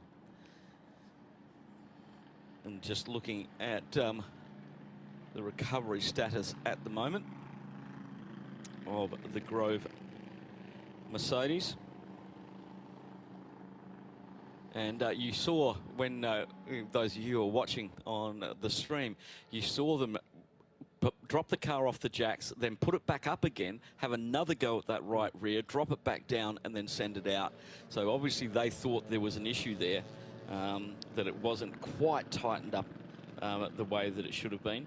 And coming around that very long right-hander. Here you can see it again. So they're on the left-hand wheel there. Car drops down off the jacks, goes forward, stops again, up on the jacks. Great work from our camera team. There's something reason, that, there's a reason he's concerned, and maybe he felt the cross thread happen there. Yes, There's definitely been a cross but you can thread. see the nut go off there. You can see it disappear off into the marina. But since the footage we've just seen there on our screens, that was the first pit stop. After that, they came back into the pits and changed both those rear tyres again. Now, that, you know, if you've cross-threaded it... You wouldn't have been able to get it on. Just theory, just speculation here. But it looked very much like the mechanic certainly wasn't happy. And that's why, he called the car to a halt again. And then they came back in and did that again. And they've just, you know, and every time you're doing that, if you're cross-threading it, you're wearing that thread out until it disappears. And then there's no retention to keep that wheel on. Now, we're getting to an interesting situation. Remember when we started the race, when everybody had the tanks brimmed full, as they're allowed to do for the start of the race, and we were getting about 1 hour, 20 minutes out of the GT3 cars because they're limited to 90 litres under normal refueling. Now, if they take a second splash and dash, and considering they're not restricted by driver hours during this race, if we're at 1 hour 23 to go, somebody could run from here to the end of the race. That's what they're back timing to. That's always what you're aiming for. Yeah, and the problem at the moment is Axel Jeffries has got a limited drive time. He can only drive for 90 minutes because he's a semi-pro in the AM team. So he's out in the car at the moment, but I don't have to hand how long he's already been out there in regards to stint. He's only 4 minutes into this stint. And 123. That's right on the 90 minutes. The Barron Motorsport team, he might have to come in for a splash and dash towards the end, but depending on when we go green again, which shouldn't be too much longer. They've got the Mercedes Grove number 10 onto the back of the recovery truck now. There's no barrier damage around there, so once that's returned to pit lane, we should be under green flag again. But I don't think I've had this many Code 60s in any of the 6-hour races that I've done down here. I remember the one in 2022 finished under Code 60 as we had a Porsche and a TCR, and a TCR go very heavily into the barriers at the exit of turn 1. And you know how far that is away from the circuit, and they couldn't repair the barriers, and we had to finish under Code 60. I was speculating, Phil, earlier with Hindhoff, that the nature of the track here is very, very similar to a street circuit. In fact, when the facility was built, it was a race track around the marina. Yeah. It was a semi street circuit. But there's parts of this track where it's very, very fast and with limited runoff. Yes. And if you do get it wrong, it's not going to take any prisoners. And it's not. I don't think it's got anything to do with the amount of cars we've got on the track. There's people tripping over one another. We've seen a couple of car-to-car contacts, which is pretty much normal. But there's been all sorts of niggly little issues, like the one we're watching now. Exactly. That Grove Mercedes with an errant wheel coming adrift. And the KTM. That's just down to the gods, really. Isn't it? It is. And are they pushing 6-hour race, the shortest race we have on the Creventic calendar? Are they pushing a little bit too hard? Because it's more like an elongated sprint race. I don't think so. I really don't think so. I think that the way you go about this sort of race is very similar. Yes, there is a reduced amount of race time to apply certain strategies. Yes. Because the checkered flag is just around the corner from the very off. But I think from the fundamental race driving aspect of it, you're going to drive this race like you're going to drive next week at Dubai during that stint phase. Yes. As everybody gets probably a set of numbers that they need to stick to, as close as possible. You know this from being a team manager. You send drivers out with a task. Whether drivers follow the task or not, questionable. Well, he gets spoken to. He or she gets spoken to when they come back. Remember, they've always got to come home. Yes, they do. They can't leave. and remember that I can always talk to them on the radio. Yes. How did you do it before radios? Well, you did it with the board, didn't you? Oh, yes, did it with the old pit board. You never take for granted that your driver's seen the pit board. Exactly. Out there hours. They don't see the flags half the time. I know. I sat behind the wheel. So another code 60, as you say, Phil. So and we go green, just as I say that. And the CP Mercedes getting its foot right down there and catching out a couple of cars ahead of it. He was right on the sign. The two other cars were past that sign and they had a corner in front of them, so they wouldn't have seen it until they come around the corner. This is the thing about, digipanels and flags are great, but on a circuit like this where you can't see around the corners, you can't pick up where that code 60 is going to go green. And the wily old fox, Charles Espenlaub in that CP Racing Mercedes there. Again, no slouch, used that term a few times here, Charles, with that cracking final stint to check the flag at round 1 of the Middle East Championship. It's been a while since I've seen a 30-minute sprint. We see quite a few races to the flag at IMSA, but that's down to safety car regs, which we don't so much get here with the Code 60 regulation. We never concertina and close the field back up, so to have those two cars, the Manamauri by EB Motors Porsche and the CP Mercedes coming together after 11.5 hours. Those pit wall strategies brought those cars together, and to literally have them scrapping like a 30-minute sprint was just phenomenal to watch. And at AM versus Pro-Am, and you know, all of the things what Charles had to do in that drive, and you could see him when you guys talked to him at the end, he was totally spent. Like, he was just working at 11 tenths for that whole 30 minutes. And he was putting the car where he needed to put the car. And he was, driving absolutely on the limit. Fantastic to see. Yes, there were only 13 cars in the race, but what a race we had. Now, Ewan Hankey in the Race Lab McLaren has just overtaken the CP Mercedes, but that's not for position. 107 laps completed from McLaren, and the CP Mercedes on 110 laps. So 3 laps ahead of it. So he has gained a lap on the Mercedes, and that's certainly the progress that a driver like Ewan Hankey will be wanting to continue on. So that wasn't for position. 15th place overall for the Race Lab McLaren, and the 85 Mercedes 5th place overall. I'm just finding it interesting with this balance of performance between the Pro-Am and the Am. We've got a GT3 Am car leading the race at the moment. And the GT3 second, Pro-Am, Am, Pro-Am. The balance of performance that Creventic provide, they really get it right. The GT3, pure GT3s don't like it. They get they've got a 30. They lost 5 litres of fuel. They got 30 kilos of ballast strapped to them. And it really is. We only got that last night, the balance of performance. So it's really, really interesting how that's all come out and how it's playing out today.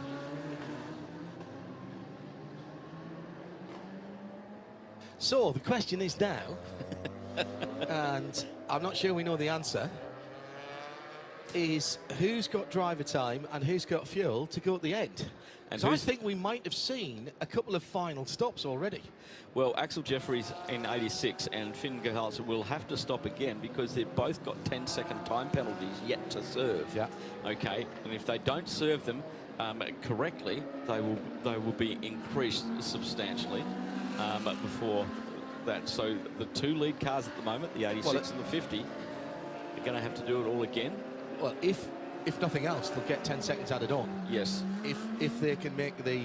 If it's over. So, for example, Axel Jeffries being the car 13 minutes, depending on how much fuel they've got on that Ferrari, they might be able to go at the end from here. Well, we were discussing that because he got in with... He's only allowed 90 minutes. He got in, he's going to finish the race on about 88 minutes or 89 minutes. They're going to cut it so fine. Well, he's just done the car's fastest first sector. So that suggests to me they're not saving fuel, which suggests to me they know they've got to stop. Well, he is the head of the race and drive school here at the Yas Marina circuit.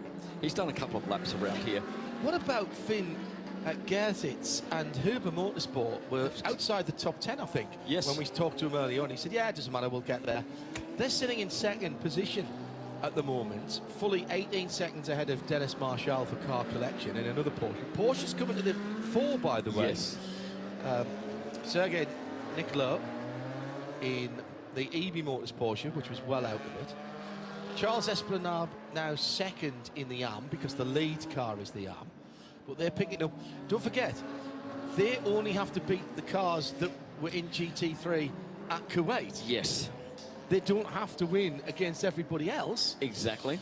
So they're basically racing EB and Century. So in the GT3, yeah, it was, got it here, yep, Century Motorsports, EB Motors and CP Racing battling it out for the GT3 honours.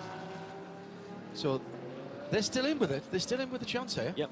And the goal is to win that AM championship and win the overall here in the Middle East, the Middle East Trophy.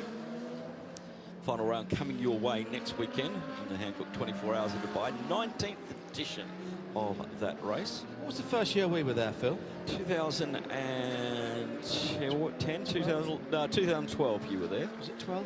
Yeah, I used to do that with Rene de Boer. Yes, good old Rene. And if he's listening, hello, mate. There's motorsport on. Rene will have it on. Exactly. Unless he's doing skiing, because he he does the ski. Yeah, he does. There's a lot of winter sport. He does the ski jump.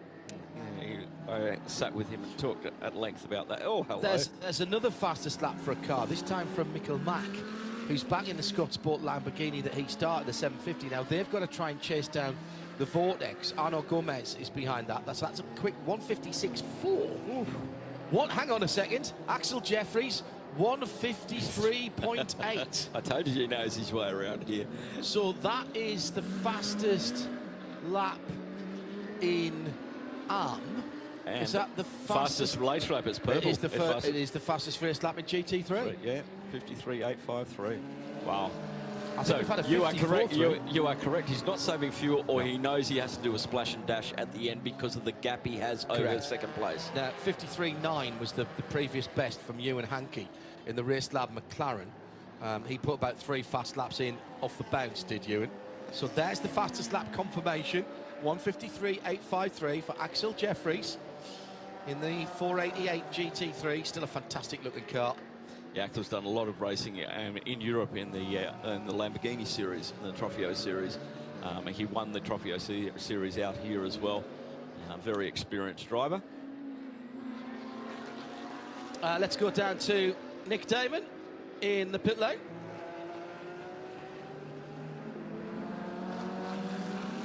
Very quick change of what, John? Seb's not here, so you've got to guess what they changed really quickly. Brake pads. No. The very quick change of door number. Yes, well done. Well, that's a wow. Did you see that in some way? Because that's cracking second guess, that is. I might have noticed whilst I was sitting up in the press room. Here we go. That it was the right hand side, wasn't it? Yeah, 48. Yeah, they came in. They completely fallen off. These are just stickers here, obviously, because it's a daytime race. It's just a sticker. Good point. Yes. At night, of course, they glow and they're backlit, and if it comes off, it's actually something that will cause you to be called into the pits to fix, which takes a while. And we've seen teams lose good results of having to fix their number plates in the past. But on this one, it's just a sticker. It's lovely daytime here. Yeah, by the way, we've now got that cooling effect, which because of the sun going down and some clouds. So I think that's why everyone's going quite quick. I think the track's lost a few degrees of temperature. That's a good point, yes. Yeah, quite cloudy out there. That wind is a little bit cooler than it has been in previously. Not as hot as it was yesterday, and you can see the 86, if you're watching on the stream, Axel Jeffries in not bright sunlight. Some of the circuit is, which means it's just losing that little greasy top layer, and everybody's been able to get a little bit more traction out of the corners. And Jose makes his way down towards turn 9. This is going to be another cracking last 45 minutes to an hour. In fact, the last 90 minutes. You've been with us all the way through. Thank you for joining us this Sunday, coming up to 10 minutes before 3. And here in the Emirates, and that means back in the UK. It's coming up to 11 o'clock in the morning, midday, just before midday, in Central Europe. And plenty of motorsport at this early part of the season. This weekend for round 2 of the Hankook Middle East Trophy. Next weekend, it's the big one. Abu Dhabi 24 hours, excuse me, the Dubai 24 hours. Hello, we've moved. Yes. It's going to be a 2-centre, just race backwards and forwards. Well, you can, because you've got the 311 and the 11. And you Yeah. go up one and back down the other. Oh, brilliant stuff. Brilliant stuff. Obviously, you have a code 60 when you're in Dubai. You can have a code 80 when you're in Abu Dhabi, because their speed limits are 20 miles an hour, 20 k's higher. It's just when you get caught in Dubai, you've got a 20 km/h buffer. In Abu Dhabi, there is no buffer. No, indeed not. It is so it ends up being the same. So exactly. It's 140 and 140. Exactly. Luke Broight's leading at Paul Trusswell. Never second guess Trussers. He's worked the strategy, and it's not been a see. The more difficult the strategy is, the better it is to have Paul Trusswell in your pit, as he has managed to finagle the 992 Red Camel Jordan.nl plan, scheme, strategise to the front of the class ahead of QMMF by HRT, who've had a great race. 7 stops, 7 passes down through the pit lane at least for the Red Camel. They've kept their fuel topped up, is how that has worked. And that has given them a substantial lead, just waiting for Julian Hanses to come across the line, which he will do any second now. Just go ahead, Nick, sorry. Unsurprisingly, it shows a bit of damage on the thread of the rear right. I think the problem has been, well, it looks like the locking cap went, which is locking, that's when it's stripped out the top 2 rows of the thread as well. So, yeah, unfortunately, the problem was evolved over those 3 pit stops, didn't it? That, they could fix it, probably, just put a new hub on, which is the work of, well, now it's cooled down, probably the work of about 10 minutes, but it's really whether they want to bother with such a short amount of time. They're very unlucky on that one, but certainly showed their pace during the course of the hours they were running. Yeah, good point. Thank you, Nick Damon. Gap between first and second in 992, just on 65 seconds, with Julian Hanses putting that car's fastest lap of the race in last time around. And that is the leading AM car as well, of course, in the 992 class. And they've got about 1 minute and 20 on... No, they haven't. They've got about 15 seconds, on the second place in the AM class. So good racing going on there. GT4, it's just under 100 seconds between Century that lead and Fabien Defieux for GMC Racing by Simpson. And then just pitting for what will certainly be the final time for that car, the 496 Continental Racing Toyota Gazoo Racing Supra, Vasily Vladikin. I think he'll have to get out the car, actually, with 1 hour and 6 minutes to go. In TCE, there's a change at the front of the TCE division, as the TCR car has gone ahead by 5 seconds of the Ginetta of Owen Hizzy. Well, I'll have to work, and they're both just in those cars, I think. Let me have a look. Owen's been in for a while, so he's got to get out in 15 minutes. Even Valles could take the AC Audi to the end of the race. And the only class I haven't talked about is the front of the field, where Axel Jeffries is putting another fastest lap of the race, a 1:53.5. That's a full second quicker than Formula 4 cars go around here, their lap records. So that's extraordinary. And this suggests to me that there will have to be a splash of fuel. And a 10-second in the penalty box. Yes. For both the lead cars. So when do you bring Axel in? So do you bring him in at the first opportunity that he can get to the end? Because don't forget, so code 60 is fine for fuel, but bad for the penalty, because he can't serve his penalty. Exactly. So do you bring him in You're going to have to bring him under green. 55 minutes to go or something like that, where you know you can get to the end from there, and you have a very small splash of fuel. Yeah. You stop for 10 seconds, and then do you put new tyres on? I suppose you have to. And he's had 24 and a half minutes. How much can he do? Because he did some earlier on, didn't he? Yeah, indeed. So might they have to finish another driver? Ooh. Right, I have to dive into Can my you dive stats. into your stat there, which is impressive. Stand by, caller. Strategy overview. By the way, we have now had 5 code 60s for 10 laps or 55 minutes. The updated version, 8 code 60s for 1 hour and 21 minutes. All right, that hasn't even popped up. Okay, fantastic. Thank you. So, select a car. Who am I looking for? Did you see it? Axel Jeffries, 86 Barra Motorsport. Thank you. El Baron. Driving. Right, Axel Jeffries has only done this stint. Exactly. He will get to the end of the race. So he's done. He's been in the car for 25 minutes. And there's 1 hour 4 and 12 to go. That is, he's going to do it. It's fine. He will get there. The clock will tick down to 0. It can't count anymore, and he will get to the end.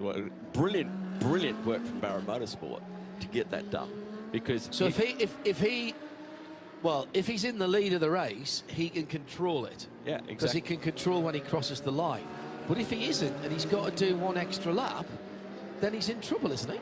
Well, the difference is that clock will stop at 0. So your driver time doesn't stop until the checkered flag. Yeah. So he's got 1 minute 1:55 over the second place Huber Motorsport. So here's the thing: time in the pit lane doesn't count against your driving time. No. So when he splashes, that's where that'll. Oh my God, they are pushing that. They are pushing that. I think he's. He could be all right, or he could. I mean, what he can't have is the last lap under code 60. No. The last lap is a 5-minute lap under code 60. He's knackered. So they've got. There's just a what-if situation, There's isn't always it? something happening. At RSL_studio, if you know better, and please let us know. Thank you for being with us. That is just... Pro-Am leader, by the way, is Car Collection, and Dennis Marshall is in that car. Behind him, in the Manamari Energy by EB Motors, is the best of, the second best of the Pro-Ams, by the way, and another fastest lap by Sergio Nicolai. He's just going to cross the line again. 1:53.598 confirmed as the fastest lap of this race by Axel Jeffries. I think... and I would have to look back, and I haven't got everything with me here, easily at hand at least. I think that might be the quickest that we've seen a Creventic GT3 car go around here. I'd have to look back at that one. On this circuit? On this circuit, yes. So we've been doing this circuit in the 6 hours since 21. I can't remember something that quick. When they did the 6 and the 12, so they did a 12 this year, last year, should I say? Yes. That was Maro Engel in the AMG, did a 51.2, but that's not on the same tyre. No. But is it the same configuration of yes. track? Yeah, Right. exactly the same thing. Full Grand Prix, full 5.2 kilometres. Yeah, it's the problem with GT3 lap records is that with all the different GT3 series running, slightly different regulations, balance of performance, weight limits, ride heights, etc. It's actually a little difficult to do proper comparisons. When I was looking at this last night, the homologation weight for that Ferrari, what they're running here, is around about 150 kilos more. Penalty for Seb Lajoux Racing, and that is being soaked up. Nick Damon is watching some more. Now, these will be final stops now, Nick. Well, this is actually a pit repair stop. It's the 918, which of course is RP Motorsport HRT 992 Porsche. First of all, it's an HRT run car, so they've got a spare car in the back, and they've nicked the battery out of that straight away. So there's been some excellent car cannibalisation. They've also spent a long time stripping down a complete gearbox unit they had. I thought, oh, they're doing a gearbox change, which is brave, I thought, with an hour ago, but they're not. They're actually changing the actuator wiring, which is the failure.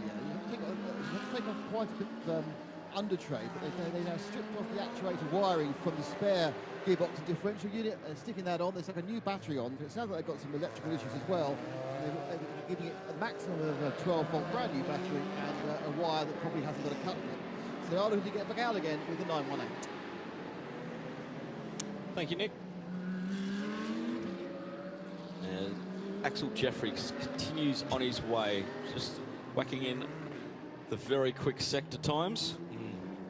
And whether they choose, when they come in to do the splash and dash, just to go throw another driver in there just to cover off, that would be the safety. The problem that they have is they can get caught up in so many different ways that will take it out of their hands.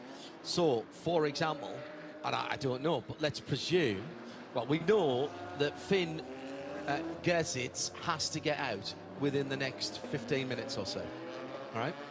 And the fuel pumps are out of service, I'm seeing. Code 60.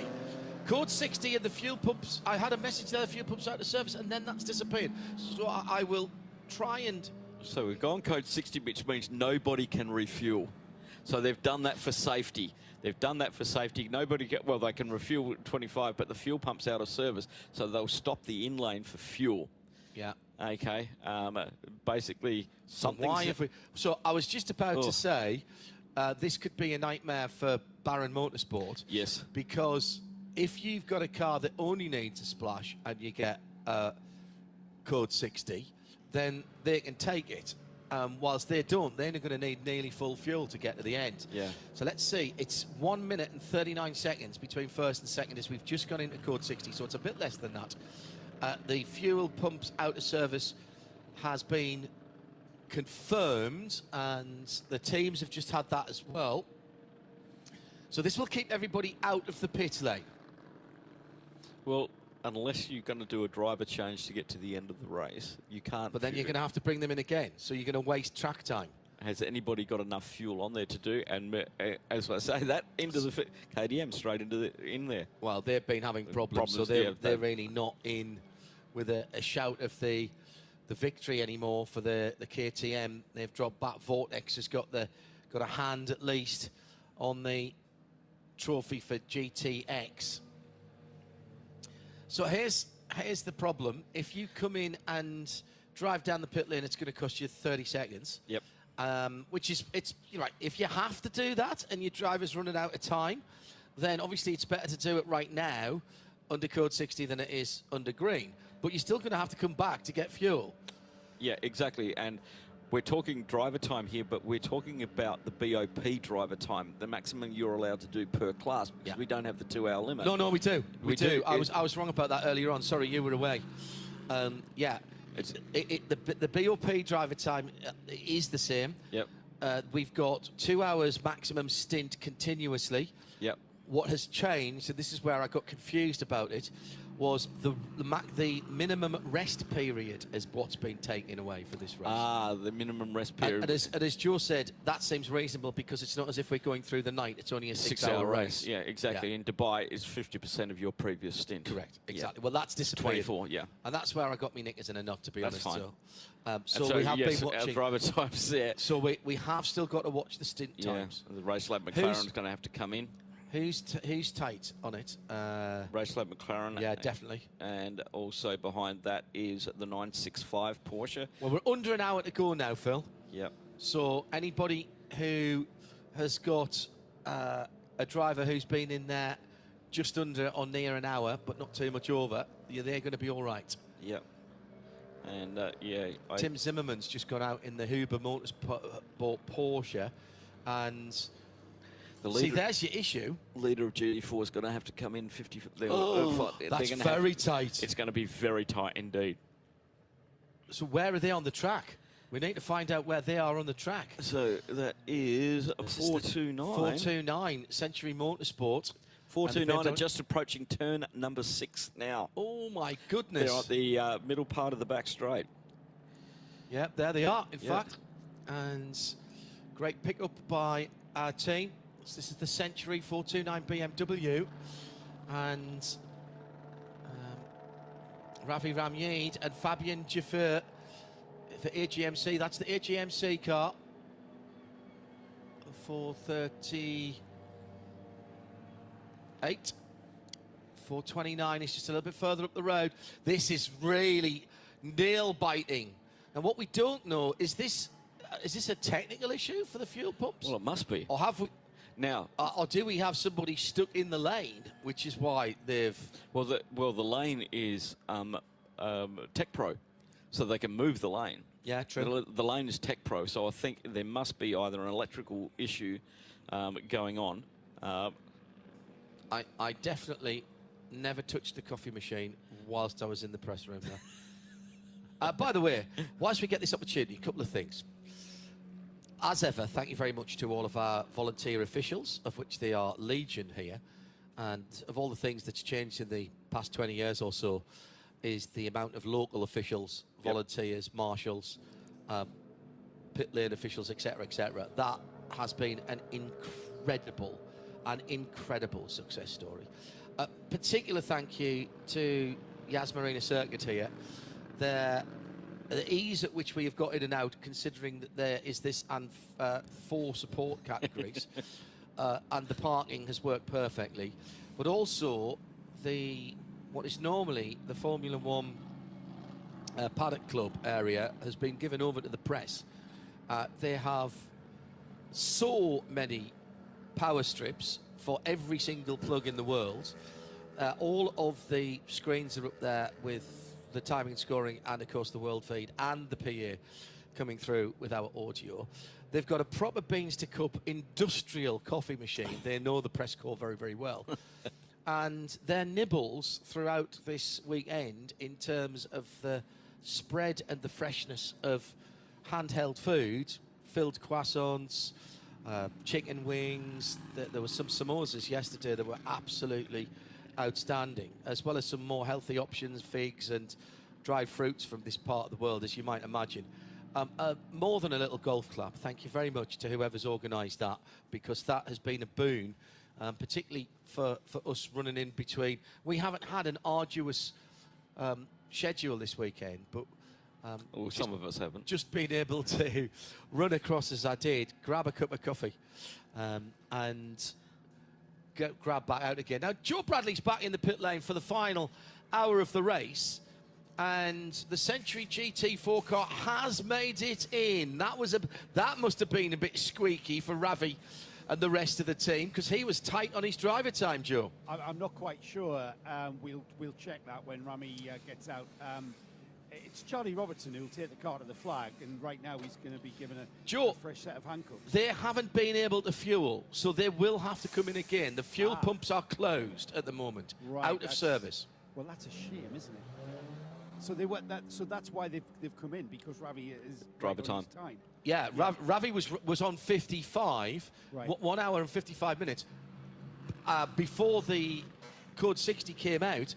And when we looked, he was only halfway around the track. I reckon he was 57 or 58. I reckon that was a bit too close for comfort. Right, we'll check all that. He's just he's at the back of the garage. The tyres have come off. Lots of pickup on there. I'm pretty certain. Look, I'm fairly certain they're fine, Joe. I'll ask Nathan Freak actually. Nathan, are you up to date with your guys in the 429 and driver times and stuff? We kind of gauged it. It was right on the cusp of him being over. Is that why you've had to bring him in, I think? Yeah, exactly that. Because it's a pro-am, or an am, I don't know what it's not semi-pro. Ravi has to do half the race. So we're actually really restricted on our strategy. And obviously with the Code 60, we would have ideally come for fuel and done tyres and changed to Charlie, but we had no choice but to box. get the driver change out the way, because Ravi was at 1 hour 59 minutes when he came in or something. So I don't know how it's going to work, but I guess there's a few cars that are going to come in and do a second fuel stop when the fuel station reopens. I mean, the GT4 class is a bit tight, but it's something that you know. Is that final pit stop, because of the situation, going to cost you that class win? Yeah, potentially. We were already losing out to the Supra beforehand, because when there was a big code 60 in the middle of the race, they were able to extend their stints, which we just couldn't do. You know, as I say, Charlie and Ravi have basically got to do 3 hours each. So it made our strategy very, very limited. So we lost out there, and we were already scratching our heads as to whether we were going to be able to overcome that deficit. But obviously the Toyota had a very slow pit stop then, so it's put us back in front. But as soon as it goes green, we need Charlie to box. And it's not a big fill, but it's more than a code 60 fill, and get back out. Also, we've got a 20-second penalty for speeding under code 60 twice. So I don't know. I'm a little bit brains like scrambled egg at the minute. That's why I asked you the question, you see, Nathan. So from GT4 to GT3, a quick final update on the 22. Was it that overheating problem that brought about that demise? No, it wasn't actually. Turns out that the clutch release bearing has failed and pretty much destroyed everything in its path. We need to look into it. I don't know why, but it's an automatic clutch on this car, so it's a little bit different to normal. And the process has been that we stop at the fuel station, stay in first gear, keep the clutch in, because in Q8 we had some issues with gear selection when we went to neutral. Worked fine in Q8. Here it hasn't worked, so we need to understand why. You know, I don't know what the official line is from BMW, and obviously they'll investigate it, but it's pretty bitter pill to swallow. Same bearing as we run in Q8, or have we changed it? Yeah, no, same bearing. The car essentially in Q8 was brand new, so it's a very young car, and you know, it's nowhere near its life. That it was inspected before the race, everything looked fine. So it could just be an anomaly. I know what you say. Yeah. Well, it's going to have to be, because it won't do a 24-hour race. We found that out. Exactly. So you know, obviously, if going to neutral is the solution in the pits, in the fuel station, then that's it, and that's a tough lesson to learn. But it feels like it shouldn't be the solution. Thanks for that. Oh, that's so frustrating. No fuel at the moment for anybody. The option is not there. We've gone to a code 60. The guys are working on it at the pit lane. Our intrepid camera machine, Seb, is down there, and it appears that they are loading some additional fuel into the tank of Bowser at the moment, with 47.5 minutes to go, because that tank of Bowser has the manifold on to spread it over the pumps. Yeah. So this is why we're under code 60 at the moment, so that nobody is disadvantaged by that.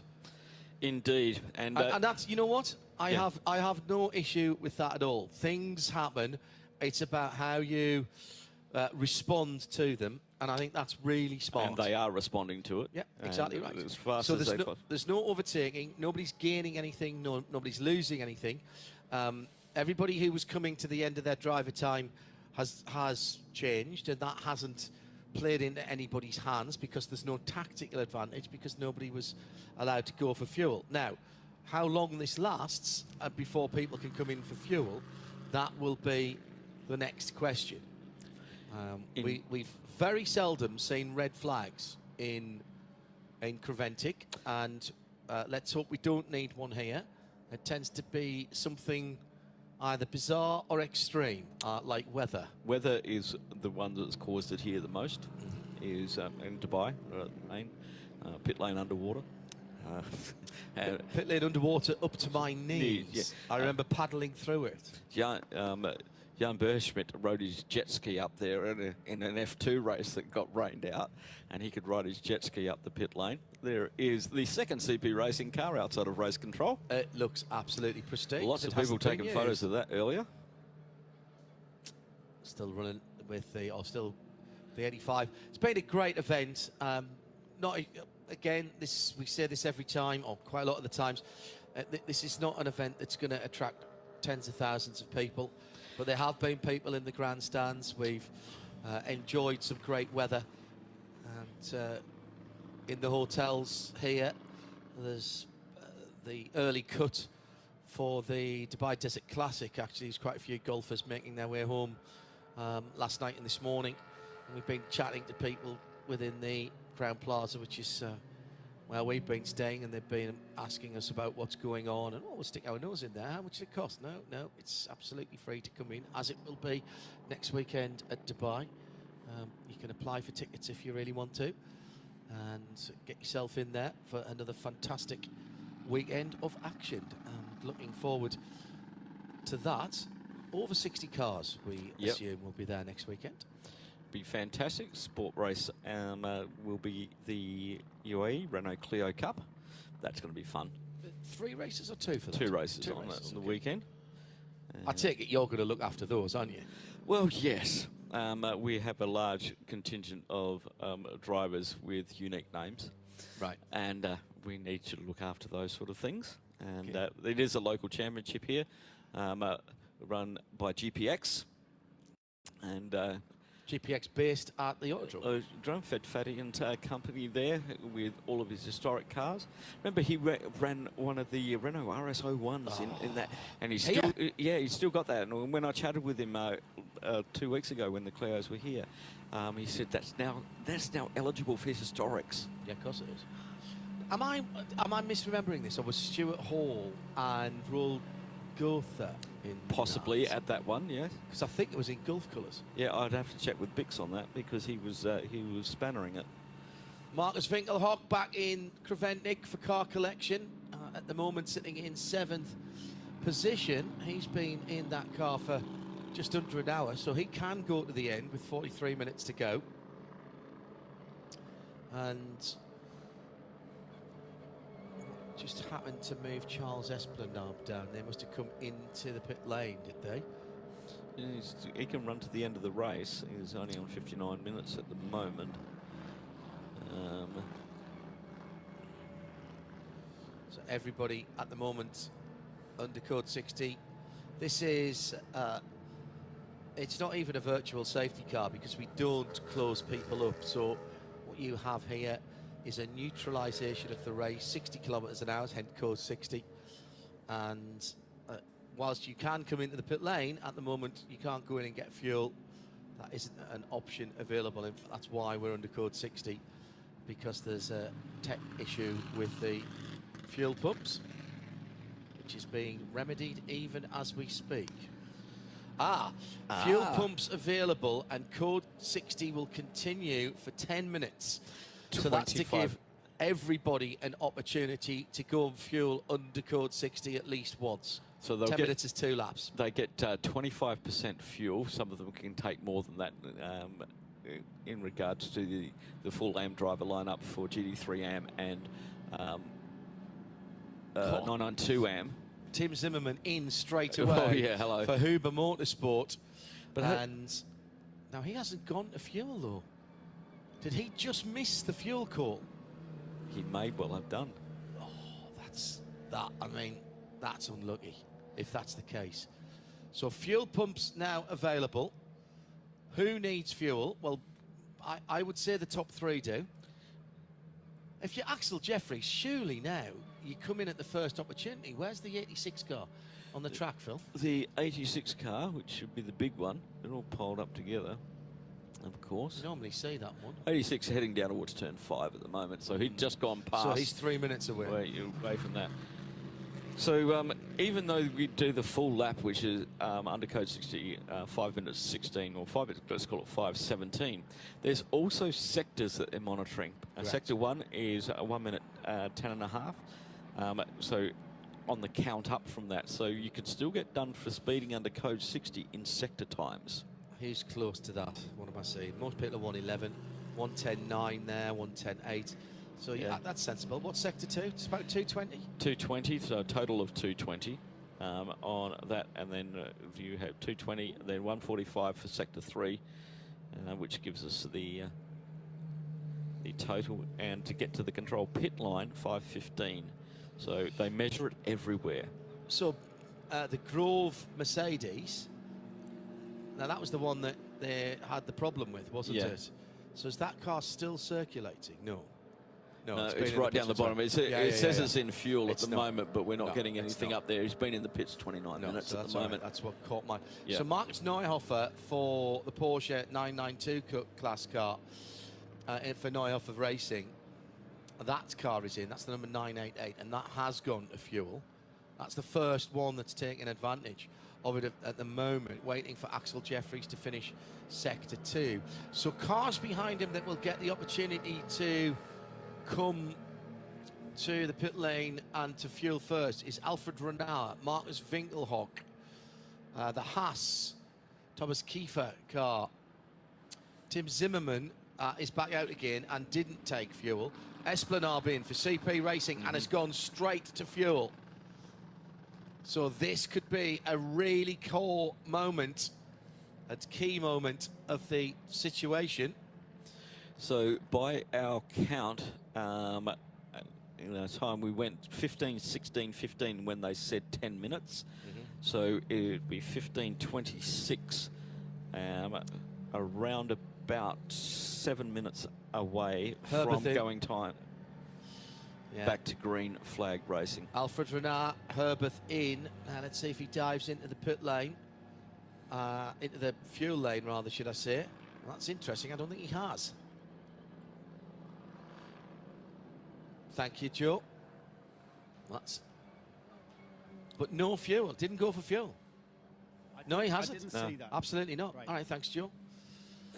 Very interesting.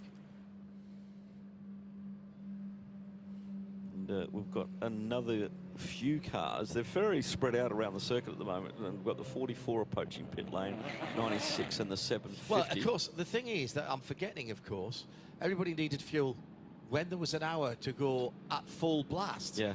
Now there's going to be 30 minutes, let's call it 30 minutes to go at full blast. Yep. They will have used some fuel for running around under code 60, but it will be infinitesimal compared to what they would have burned at full bore. Yeah, and the beauty of this code 60 is everybody knows when it's going to end. Yeah. Okay, because they've been given a time. And 15:26 on the race clock, so that's 5 minutes left. So here's the only issue that Axel Jeffries has got is, does it take him over the amount of time for his race? And that will depend when he comes round. I think this has saved Baron Motorsport from doing their splash.